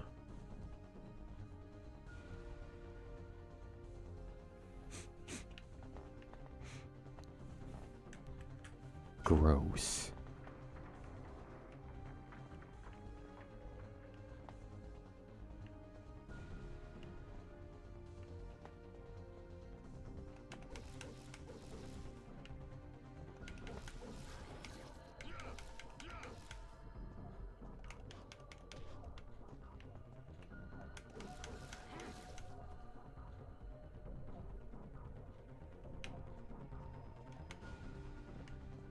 Let's see.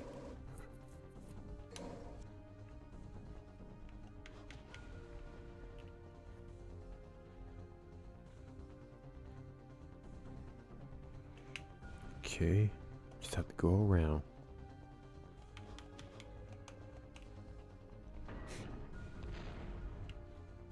Oh gosh.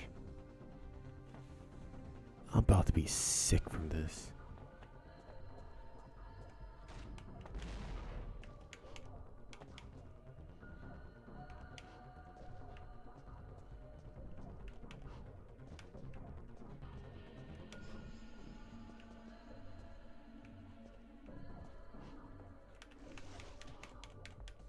Bingo.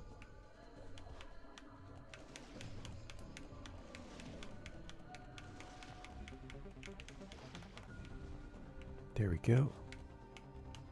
Parkour.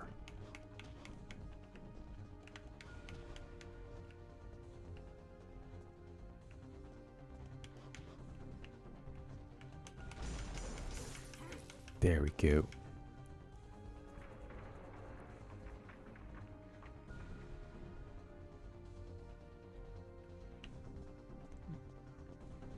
Back to base. This is the most sickly world I have ever seen yet.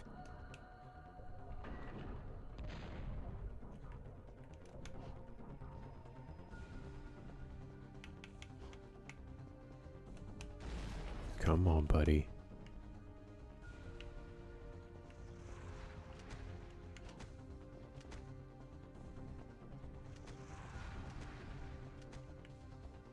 What in the world?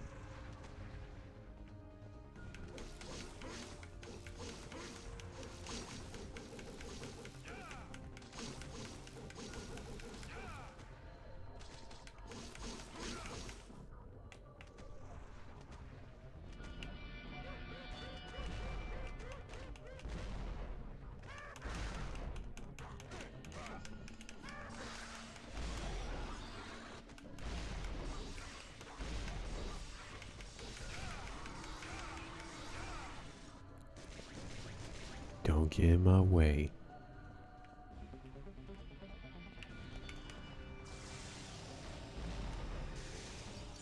That's what I thought. Yo, this is disgusting.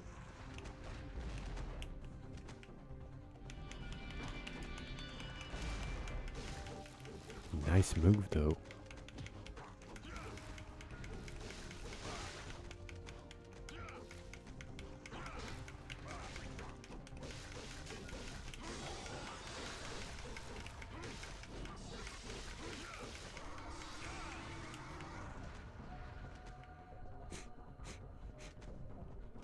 Alright, who's next?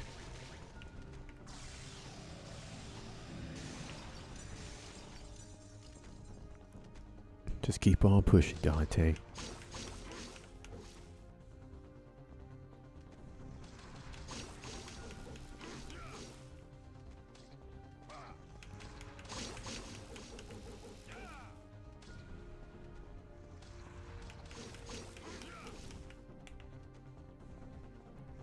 Almost there.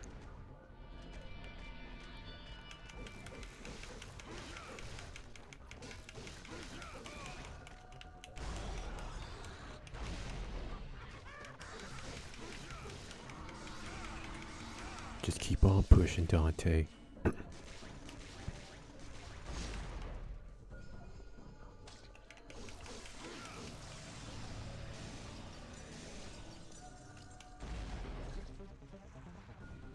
GG.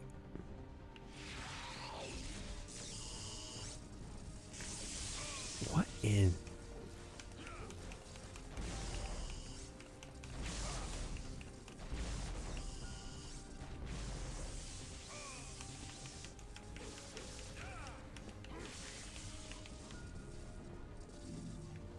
Oh, lava.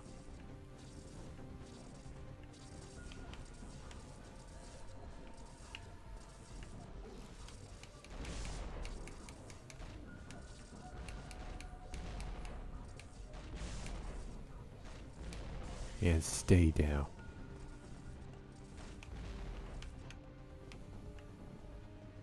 Alright, watch your step.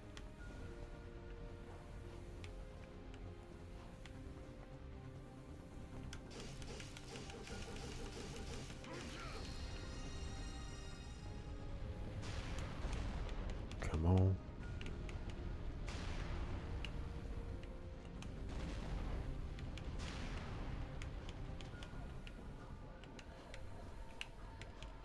Bingo. Not bad. Parkour skills looking sublime.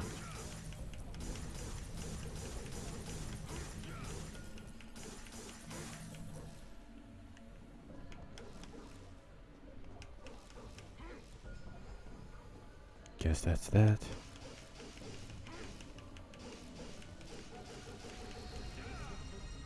Excellent.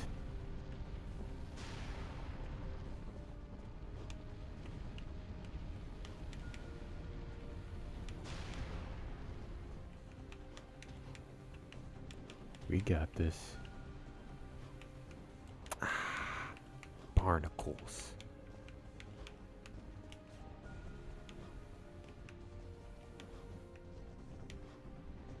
We'll be okay.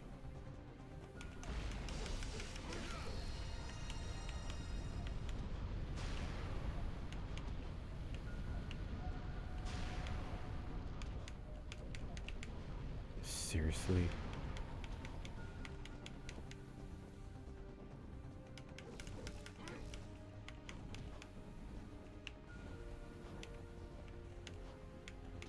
Seriously? Okay, that's all right.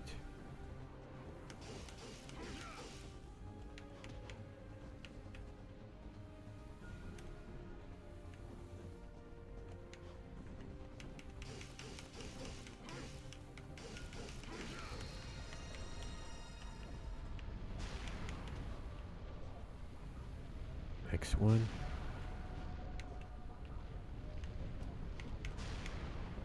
Bingo. Let's not rush though.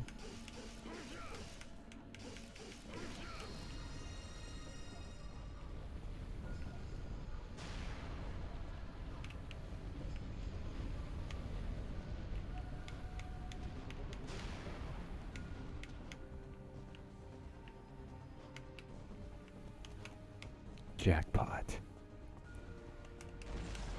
Get out the way, please.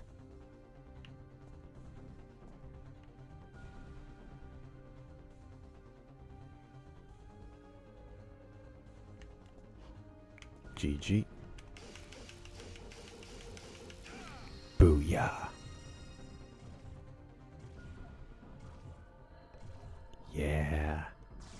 Get that cardiovascular working.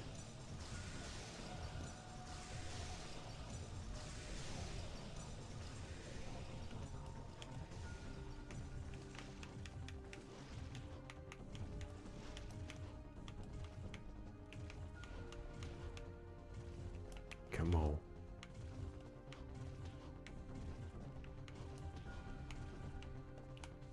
There we go.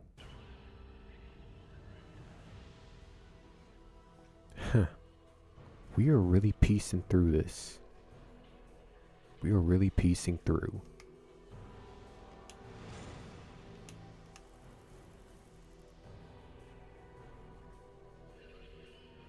I have got to say, we are really doing an excellent job.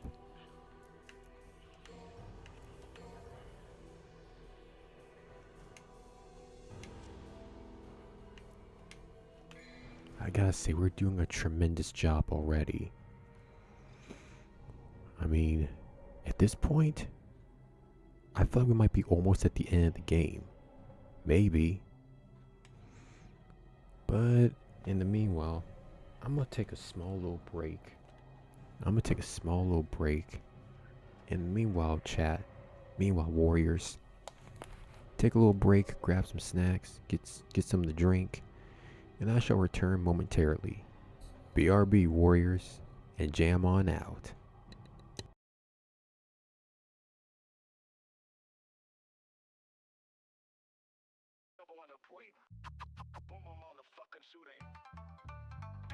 In a silver on the plate.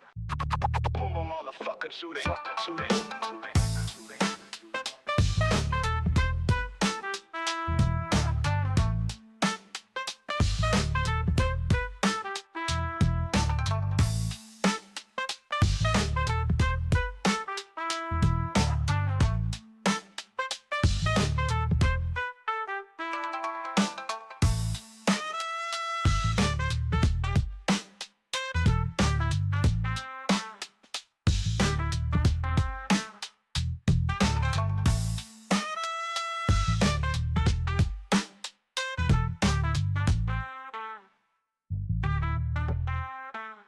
fucking suiting. Fucking suiting.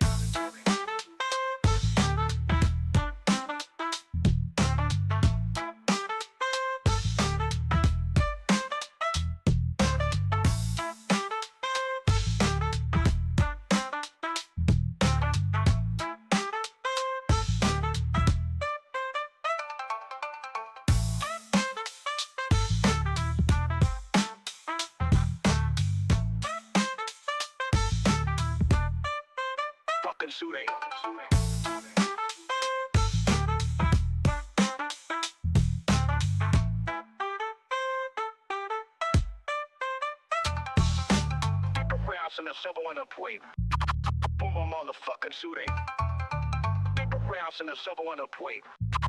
Boom, boom, motherfucking suiting. Fucking suiting.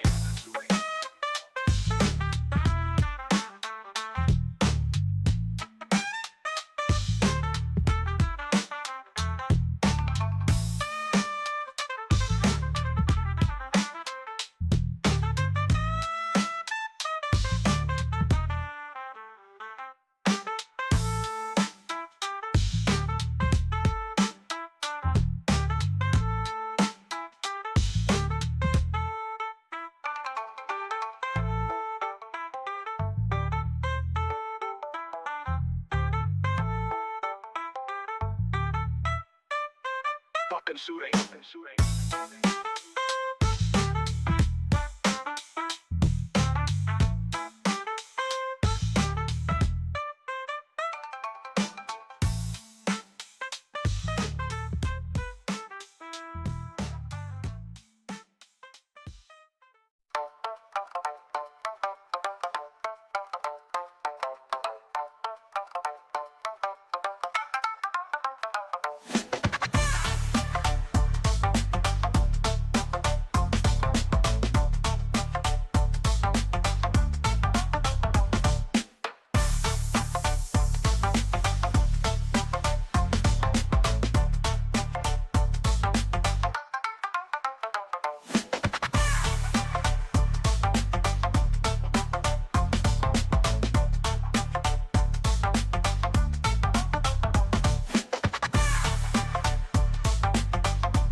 Alright, we are back, warriors. Thanks for the patience.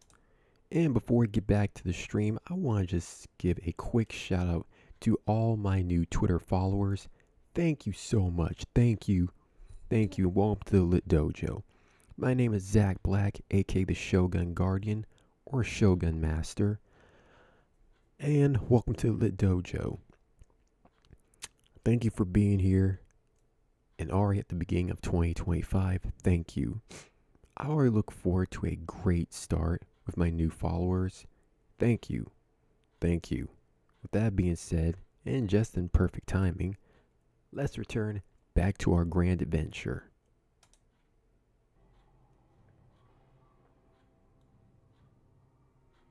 Alright. I'll go ahead and just grab my controller.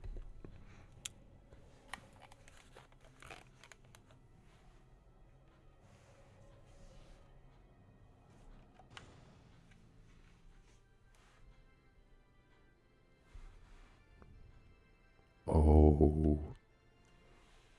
Time to lock in, warriors. Time to lock in.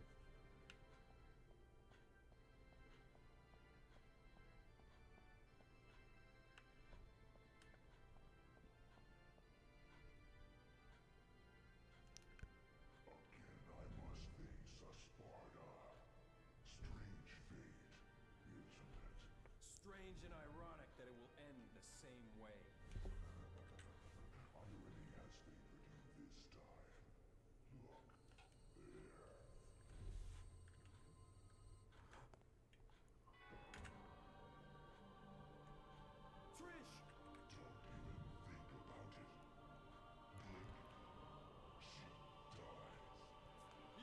You coward.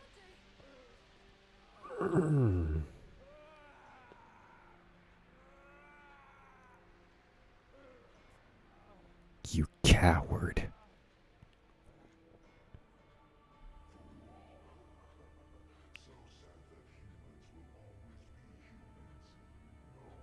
Why do they always pull that crap?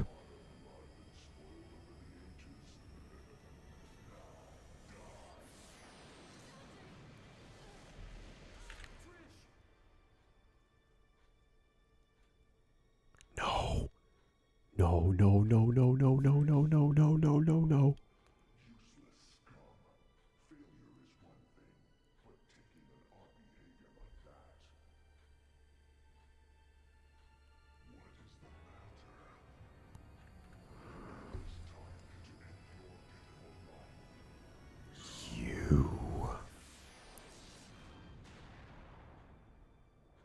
You ticked off the wrong warrior. How much longer are you going to keep zapping? Come out and show yourself, Mundus! You coward. Show your true form, demon.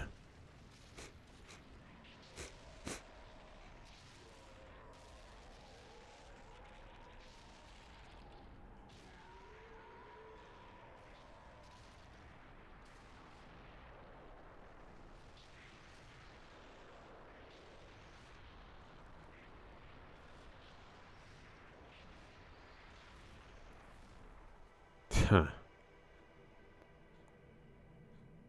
Another wannabe god. Huh.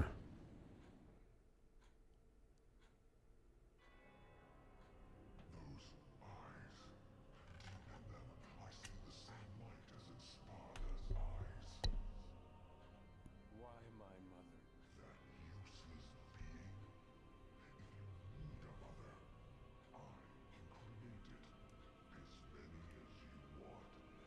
You sick.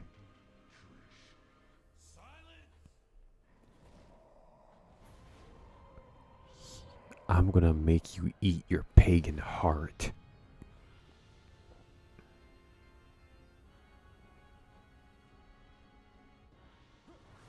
Let's sell this pagan.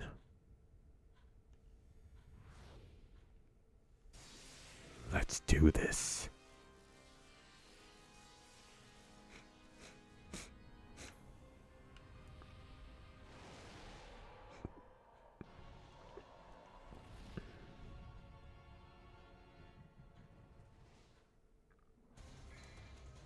Nah, this calls for something special.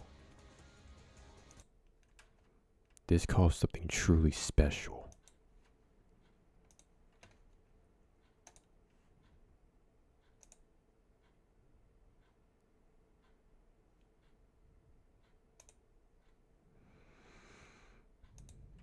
Nah,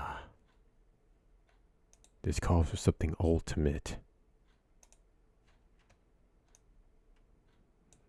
You know I gotta pull up Dante with the red. Now then.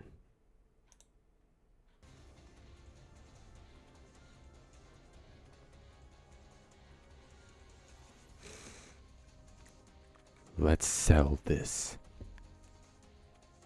You know I gotta pull up with the red in this situation.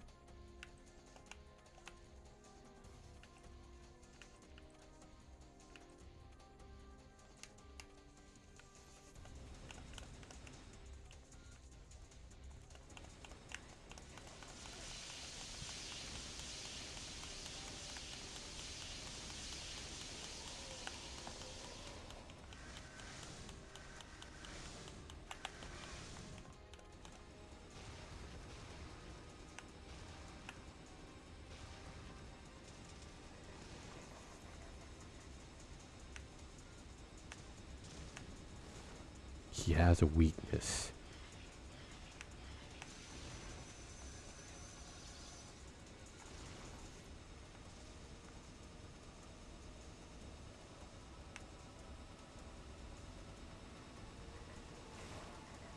Come on.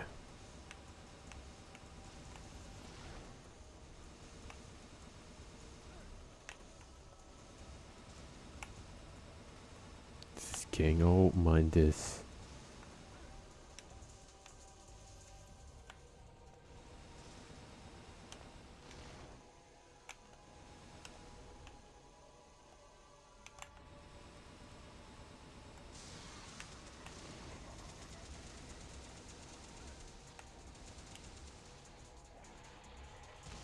Eat it.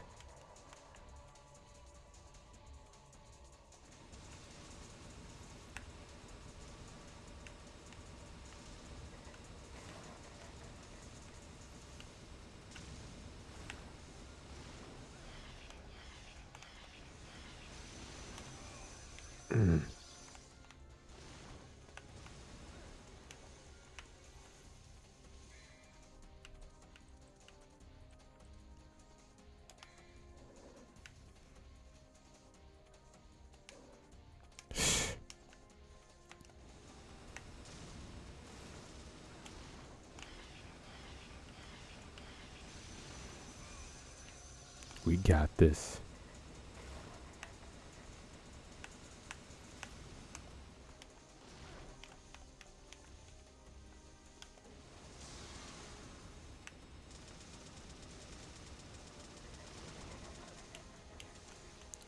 You feel the power of the beast.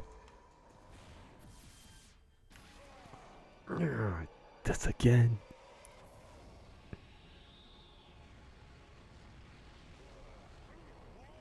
Come on. It's not gonna end like this.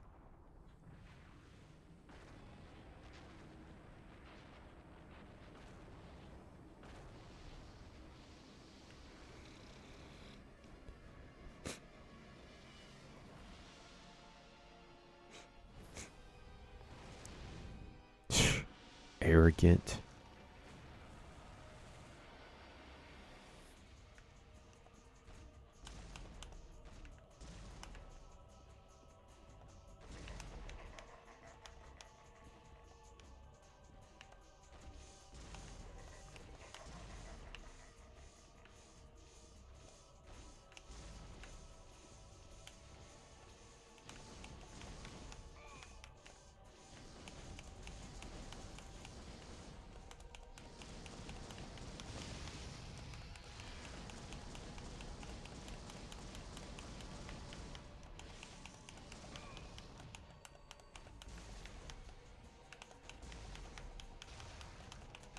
Need your pets to save your ugly hide.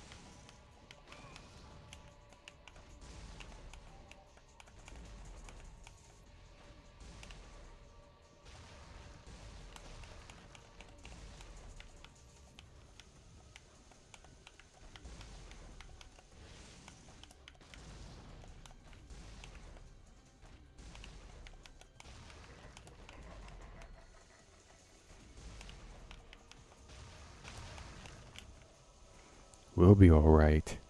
This ain't the end.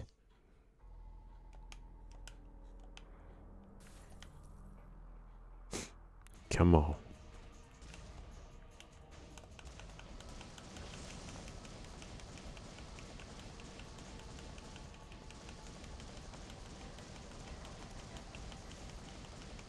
Eat it.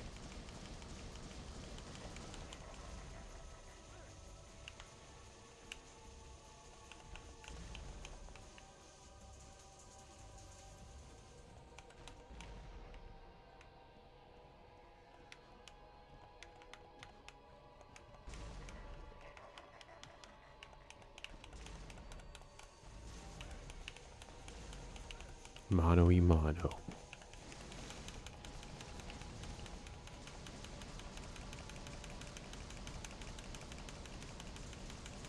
Mano y mano, partner.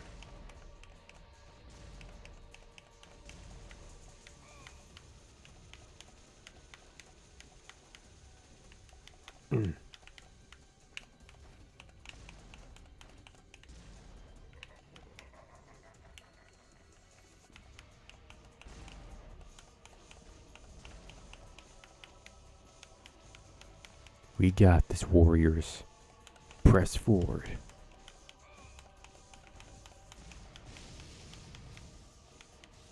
This again. Come on.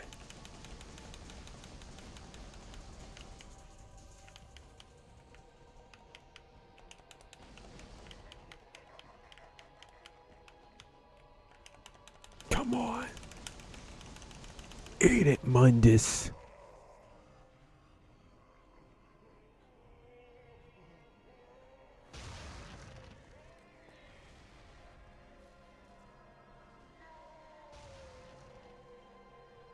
When you get to the 9th circle, tell the 7 deadly sins.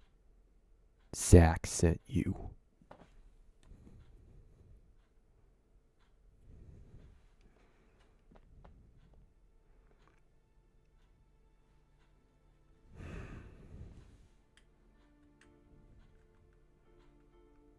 She gonna be okay? My mother risked her life for me, and now you too.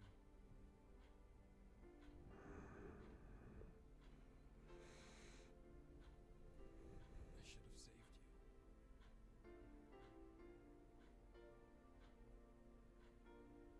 I should have been the one to fill your dark soul with light.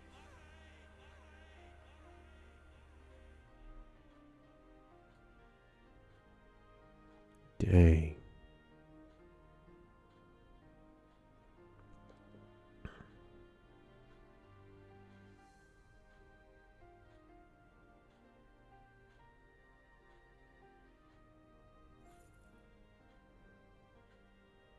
This was my mother's. Now I'm giving it to you.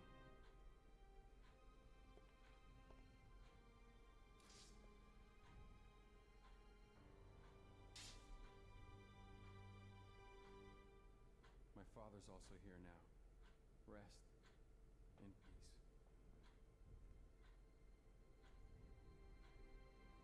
peace. Honorable.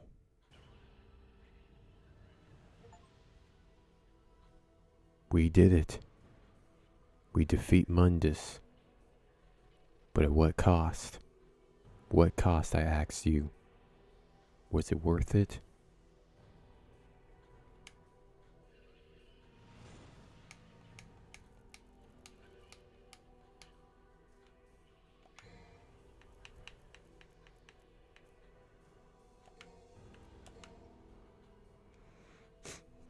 Was it worth all this?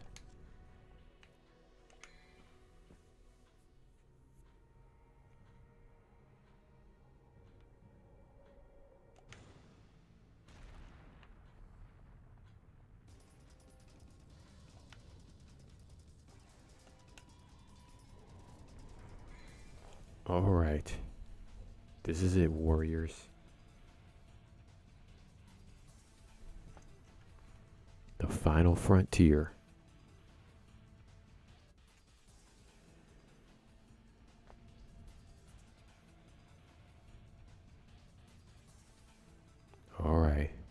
Everything is ready.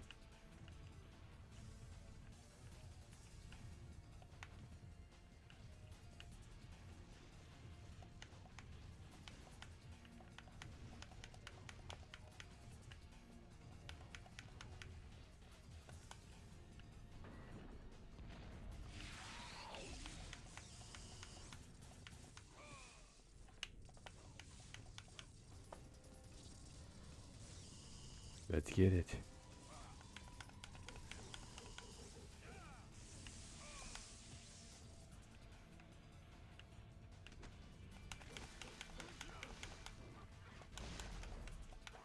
Come on.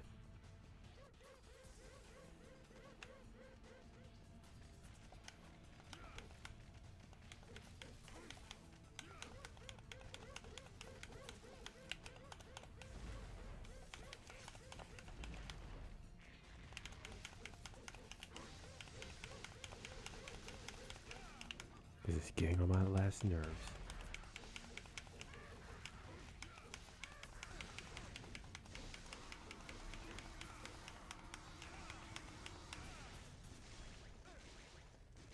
Come on. Come on. Gotta keep pushing.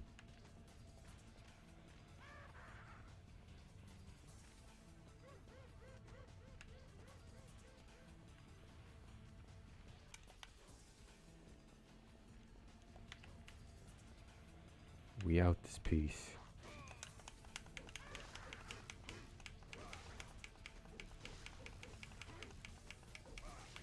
Come on.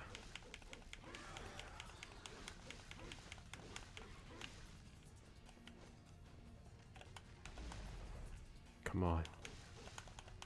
GG.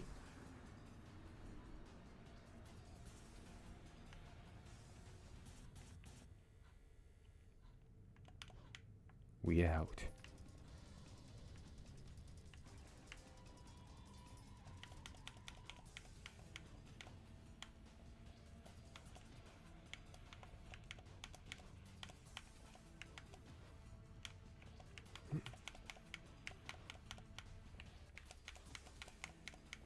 Come on. Come on, we got this.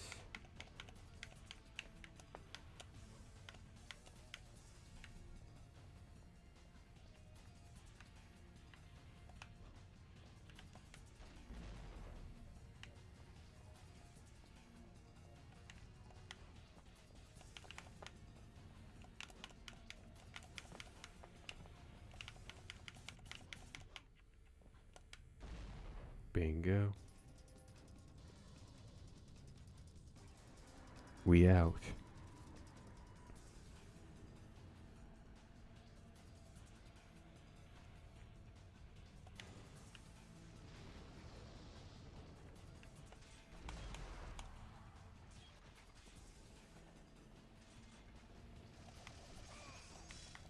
We're not doing this.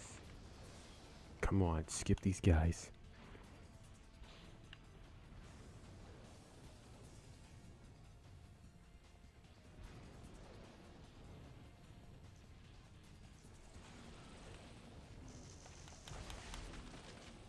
Get out the way.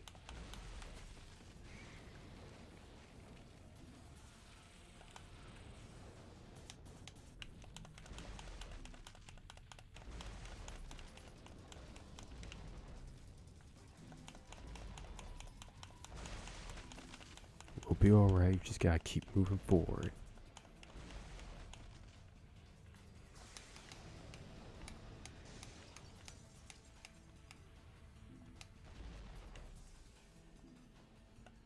There we go. Just gotta keep moving forward.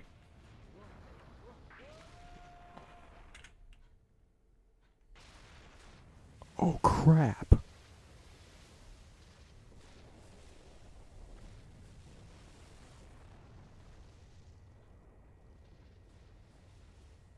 Oh nah. Is this the end? What in the world?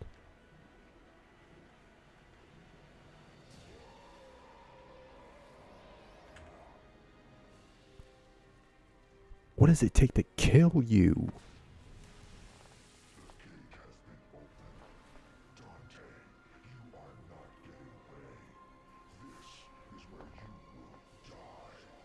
I'm not going anywhere.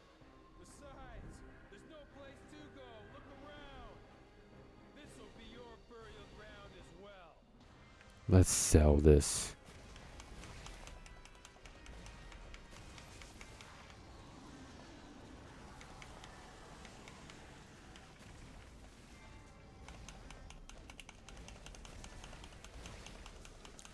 Let's tango.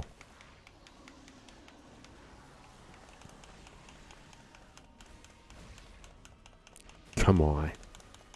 Come on. Yippee-ki-yay.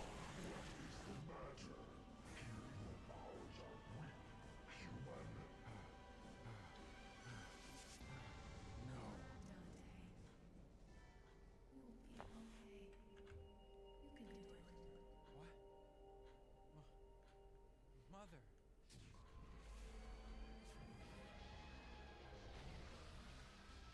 Dante, use my power.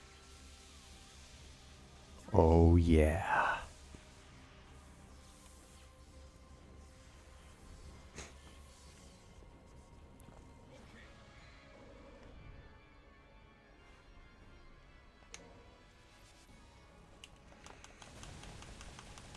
Let's do this.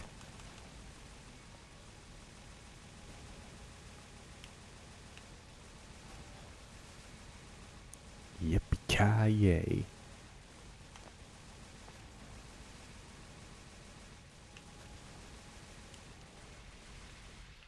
It looks like we have a winner. Booyah.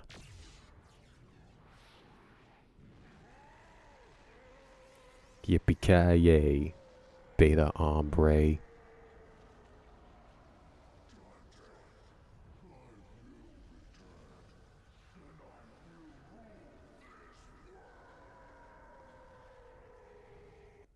Keep dreaming, partner. Bye. And when you do come back, give my regards to my son, will ya?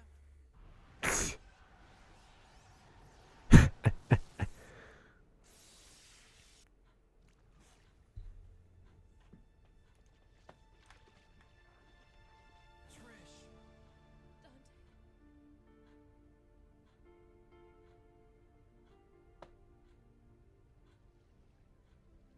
Dante. Dante. Trish. Devils never cry. These tears are a gift only humans have. We're too late.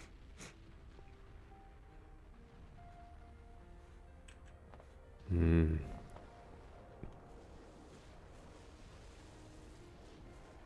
No, Trish. It's never too late.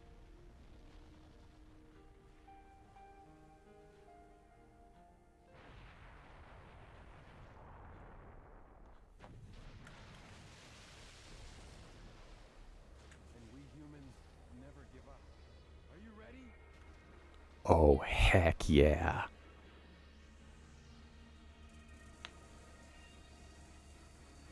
Call us Monkey D. Luffy. 'Cause we out this piece.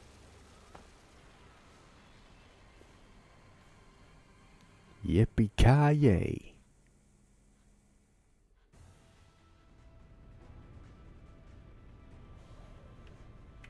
Okay, we're doing this.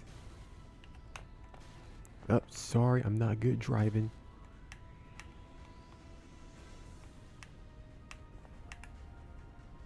You should not have given me the wheel. How was I supposed to see that? Come on. You make me play during the happy ending? Yippee-ki-yay! Told you I was a good driver.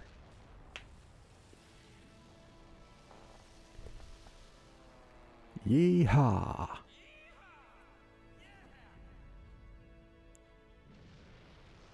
Yippee-ki-yay, compadres.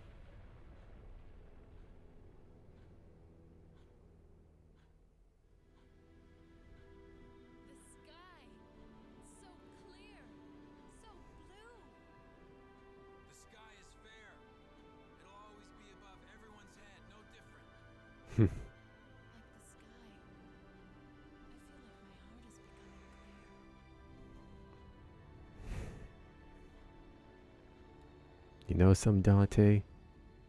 One day I'll find my Trish. Forget though, the underworld's evil is still alive. They will someday return. There's no need to worry, right? Because the world has the legendary Dark Knight Dante and his sidekick. One day I'll find my Trish.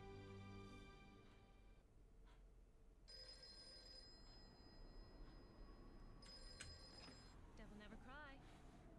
Devil never cry. Okay, great. Where's the place? Could use some work. This one has the password. Sounds heavy. Okay, let's get it over with in 10 minutes. Can't let a single one of those suckers live. 5 minutes. More than enough. Let's rock.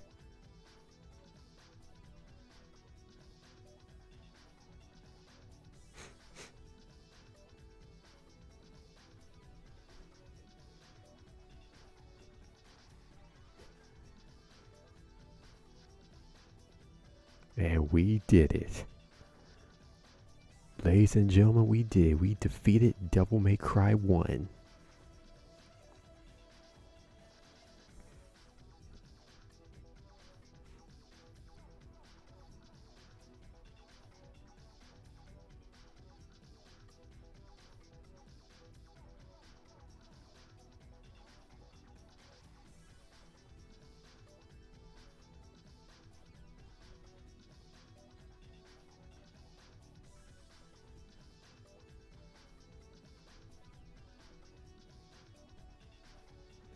Alright, let's just jam out to this.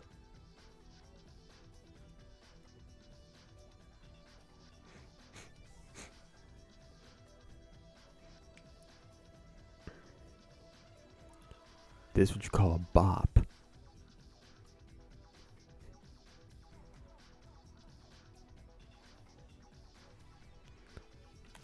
But ladies and gentlemen, we did. We successfully defeated Devil May Cry 1. And I'm telling you, this is a legendary GG that will go down in the history books. This has been truly legendary. I'm telling you, this is amazing.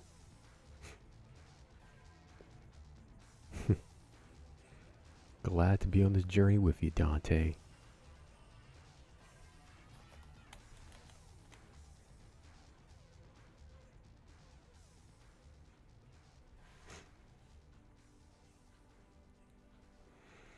Telling you, I'm just glad that everyone was here to witness this too, because this is just amazing.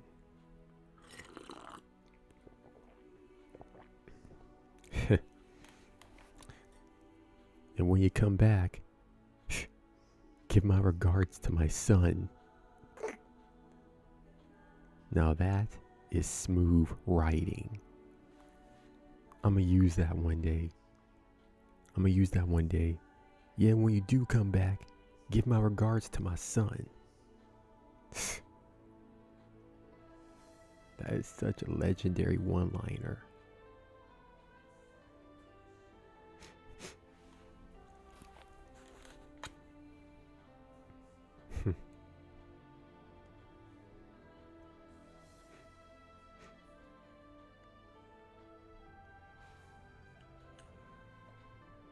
And there's the mother.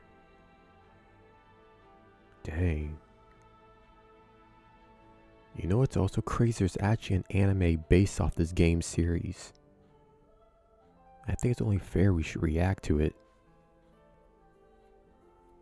Because as a matter of fact, it was one of my first anime. It was my very first anime that I watched.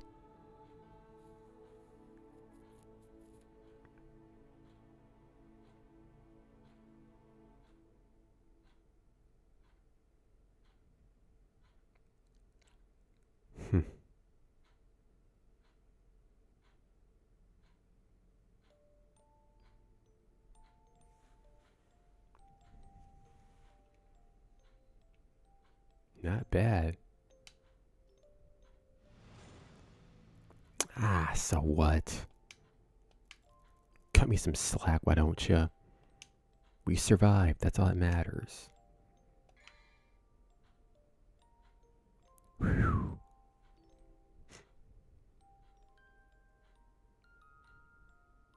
Total red orbs.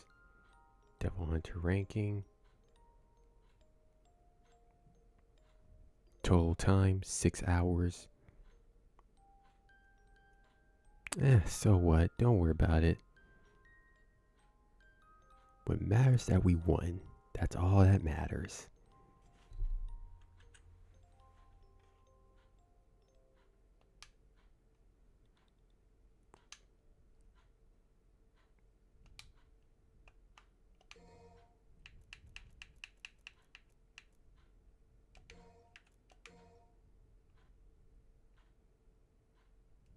There we go. 2 millenniums ago, there was a war. Devil May Cry.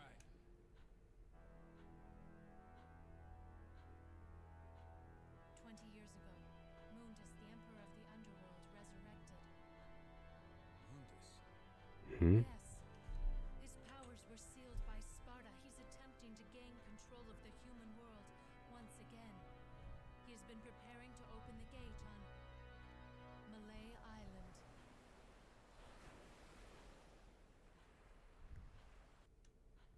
Oh, we already. This is pretty much the beginning.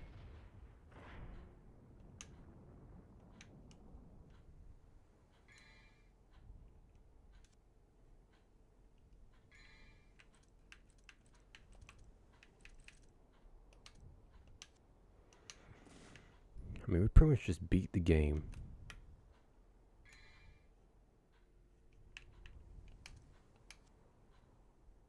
And we're like done.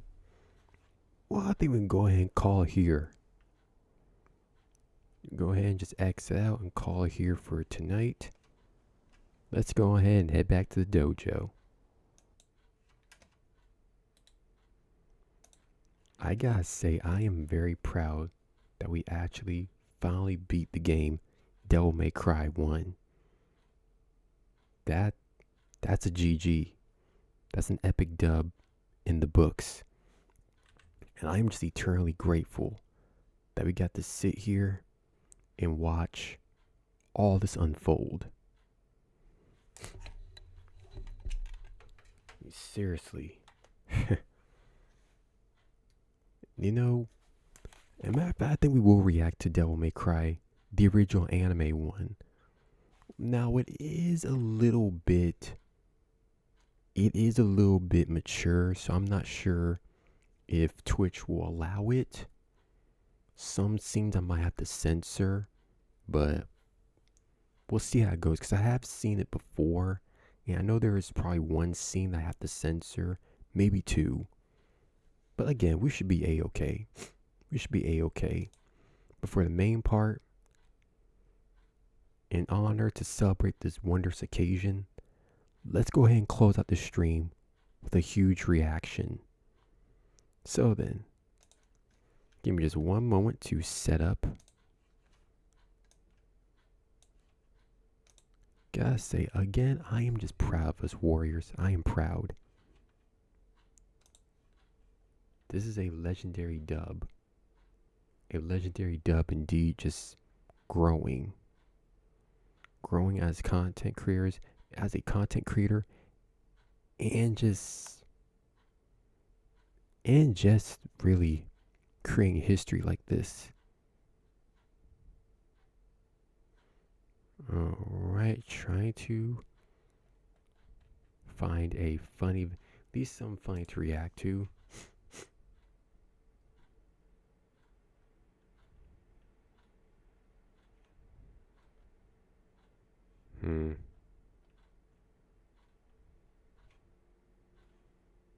I believe we could work with this. Okay. Terrifying mythical creatures from around the world. Go ahead and just bring up the video. There we go, perfect audio. Then go ahead and start our reaction video. Then let me just scooch myself over here. You're probably wondering, hey Zach, why does sudden color change during that final scene? Well, guys, I have a very special ordeal to present to you. I suppose since we're starting a new year, I can go ahead and show off my new abilities. So, according to some of my lore, my main power is I can control ki energy. For all my anime fans, you could probably already explain what ki energy is. My ki is transcendent, meaning I can do anything I want with ki. So, I create different forms. Well, originally I did. These are just stable modes because I can turn to my forms too easily. So, I have to wear this jacket to keep myself stable or in the norm. Otherwise, if I just sneeze, I could easily transform. Yeah, I'm that overpowered. So then, if you would, I could turn to various other forms. This is probably my second most powerful. So far, I've mastered 6 different forms of ki, being superior, pure, dark. Excuse me. Let me put it in chronological order. Superior, dark, pure, draconic, absolute, and my true ki when all combined. I have to have different versions to keep myself stable. That was how I learned to control my power. So that's why I can now change my colors. So, alright, a little bit of my lore just for 2025 already. So without further delay, let's go ahead and end the stream by hitting play. Again. If you're from my neck of the woods or are fans of a certain hockey team, you might be familiar with the Jersey Devil. Let me set the mood. It's a dark, stormy, cliche spooky night where we find this withering old broad. This is Mother Leeds, a presumed witch on the verge of slopping out her 13th crotch goblin. Problem is, she didn't actually want this child because, while 12 children is doable, 13 is just absurd. So during this pregnancy, she had wished that the devil himself would take this child from her, and that's apparently enough to make a binding contract. The baby was born and looked as cute as a button, but as it aged, it began to evolve into a twisted monstrosity, transforming into the Jersey Devil. It is described as having a horse-like body, a goat head, a forked tail, and large menacing wings that allow it to soar through the pine trees of southern New Jersey in the United States. But is he real? Well, back in 1909, there was a moment of panic as several reports across the states of Pennsylvania, Delaware, and New Jersey stated sightings of the winged beast. Some claims involved the killing of livestock, an attack on a trolley car, and even an attack on a social club. The reported attacks caused mayhem on local businesses and schools closed out of fear. The Philadelphia Zoo even put up a $10,000 reward for the capture of the creature, which still remains unclaimed to this day. So if you ever find yourself unlucky enough to actually be in New Jersey itself and are traveling down the empty county roads in the dense pine barrens, keep an eye to the night sky as he hunts for prey. If you don't catch a glimpse, your hairs may stand on end when you hear his blood-curdling screeches, but also his fresh rhymes.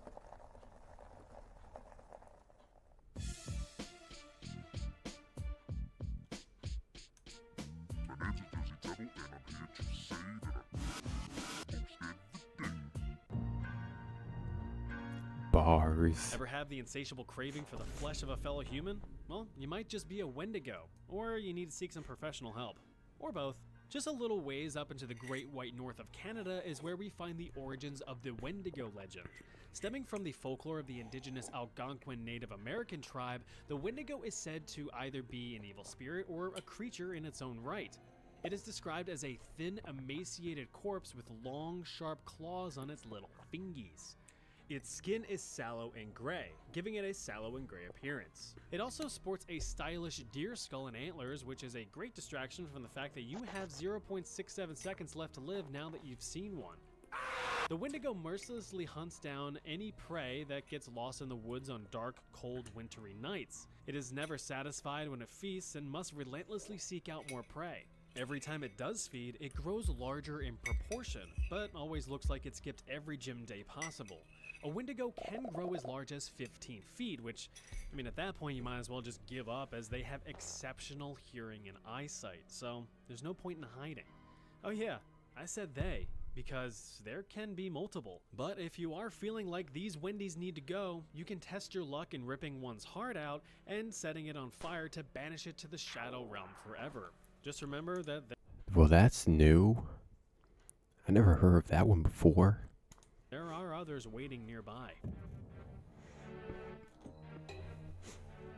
Let's take a skip across the pond to Ireland, the home of rain, redheads, beer, and the Doulahan.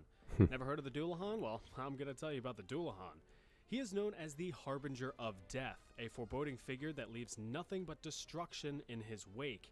The Doulahan is described as a headless horseman with clothes and a horse blacker than black, giving him the appearance of a character you have yet to unlock. He carries his head in one hand and a human spine whip in another, which he uses to whip out the eyes of anyone who dares to look upon him. Oh look, the Doulahan.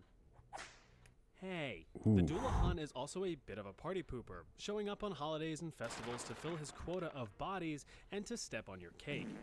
Oh, my cake. So if you want to avoid this guy, there's two possibilities. One is that you're his target and there's absolutely nothing you can do, so...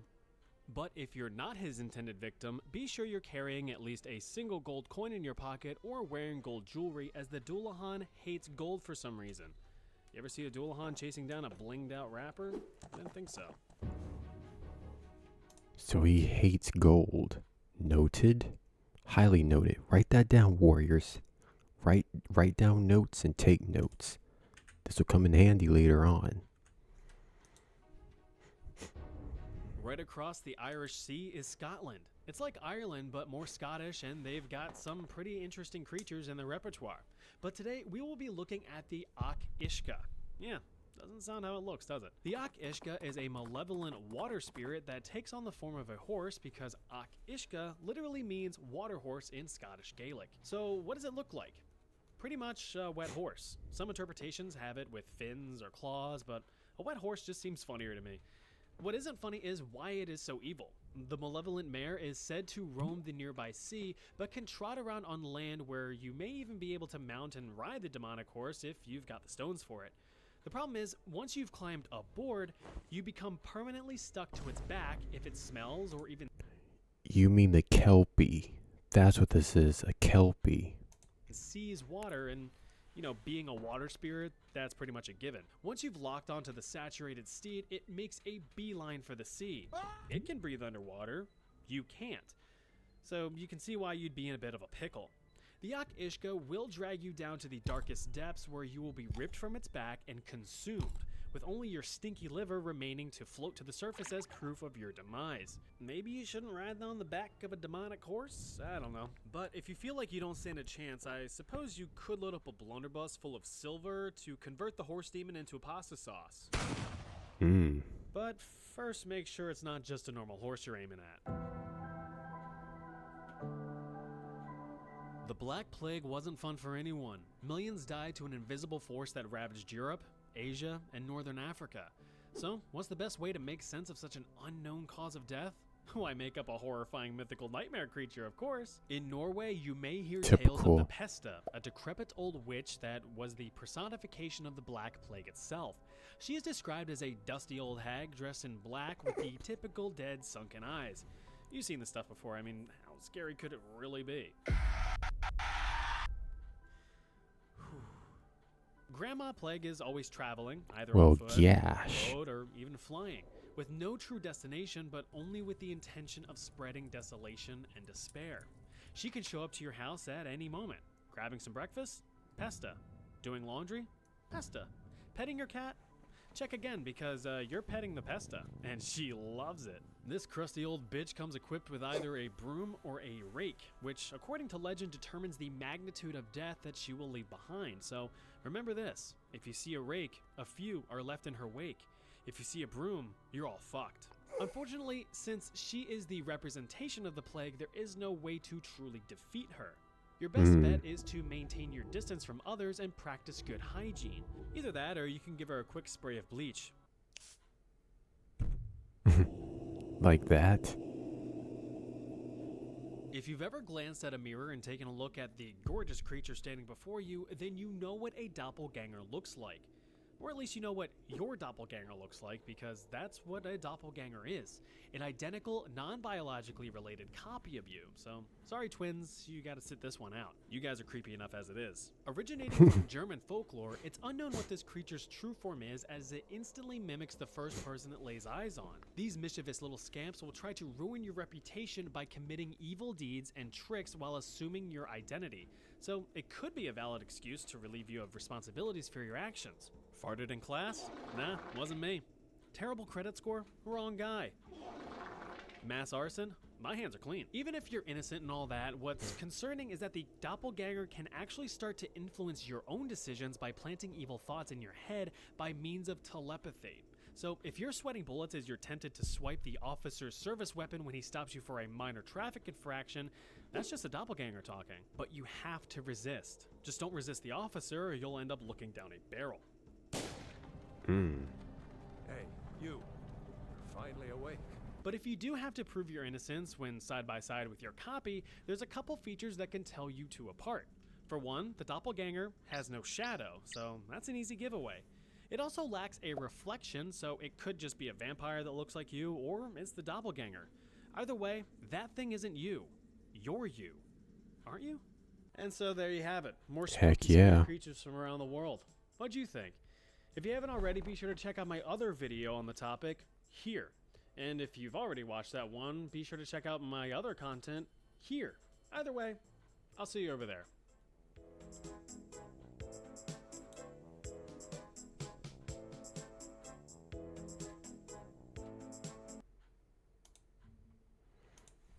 And I believe that will conclude it for tonight, everyone. Yes, sirs, and yes, ma'ams, that will conclude it definitely for tonight. I've got to say, I am very glad that we finally beat Devil May Cry, the original. I am very much proud of how far we've came and how much we've grown. This has been surely a tremendous adventure. And I'm glad to even reveal and show my new abilities. Well, not really new for me, but showing off my abilities to y'all. At least a little sneak peek of what's to come. Believe me, this is only just the beginning. This ain't the only thing that I can do. But, as always, stick around, stay tuned. I'll return tomorrow with another stream. I'll see what we'll do tomorrow. I will see what we can definitely do tomorrow. Because I'm telling you, this has been a tremendous night.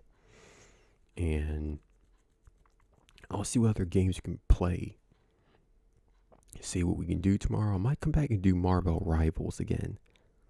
That's what I look forward to playing again, Marvel Rivals. I'll keep y'all updated on Twitter as always.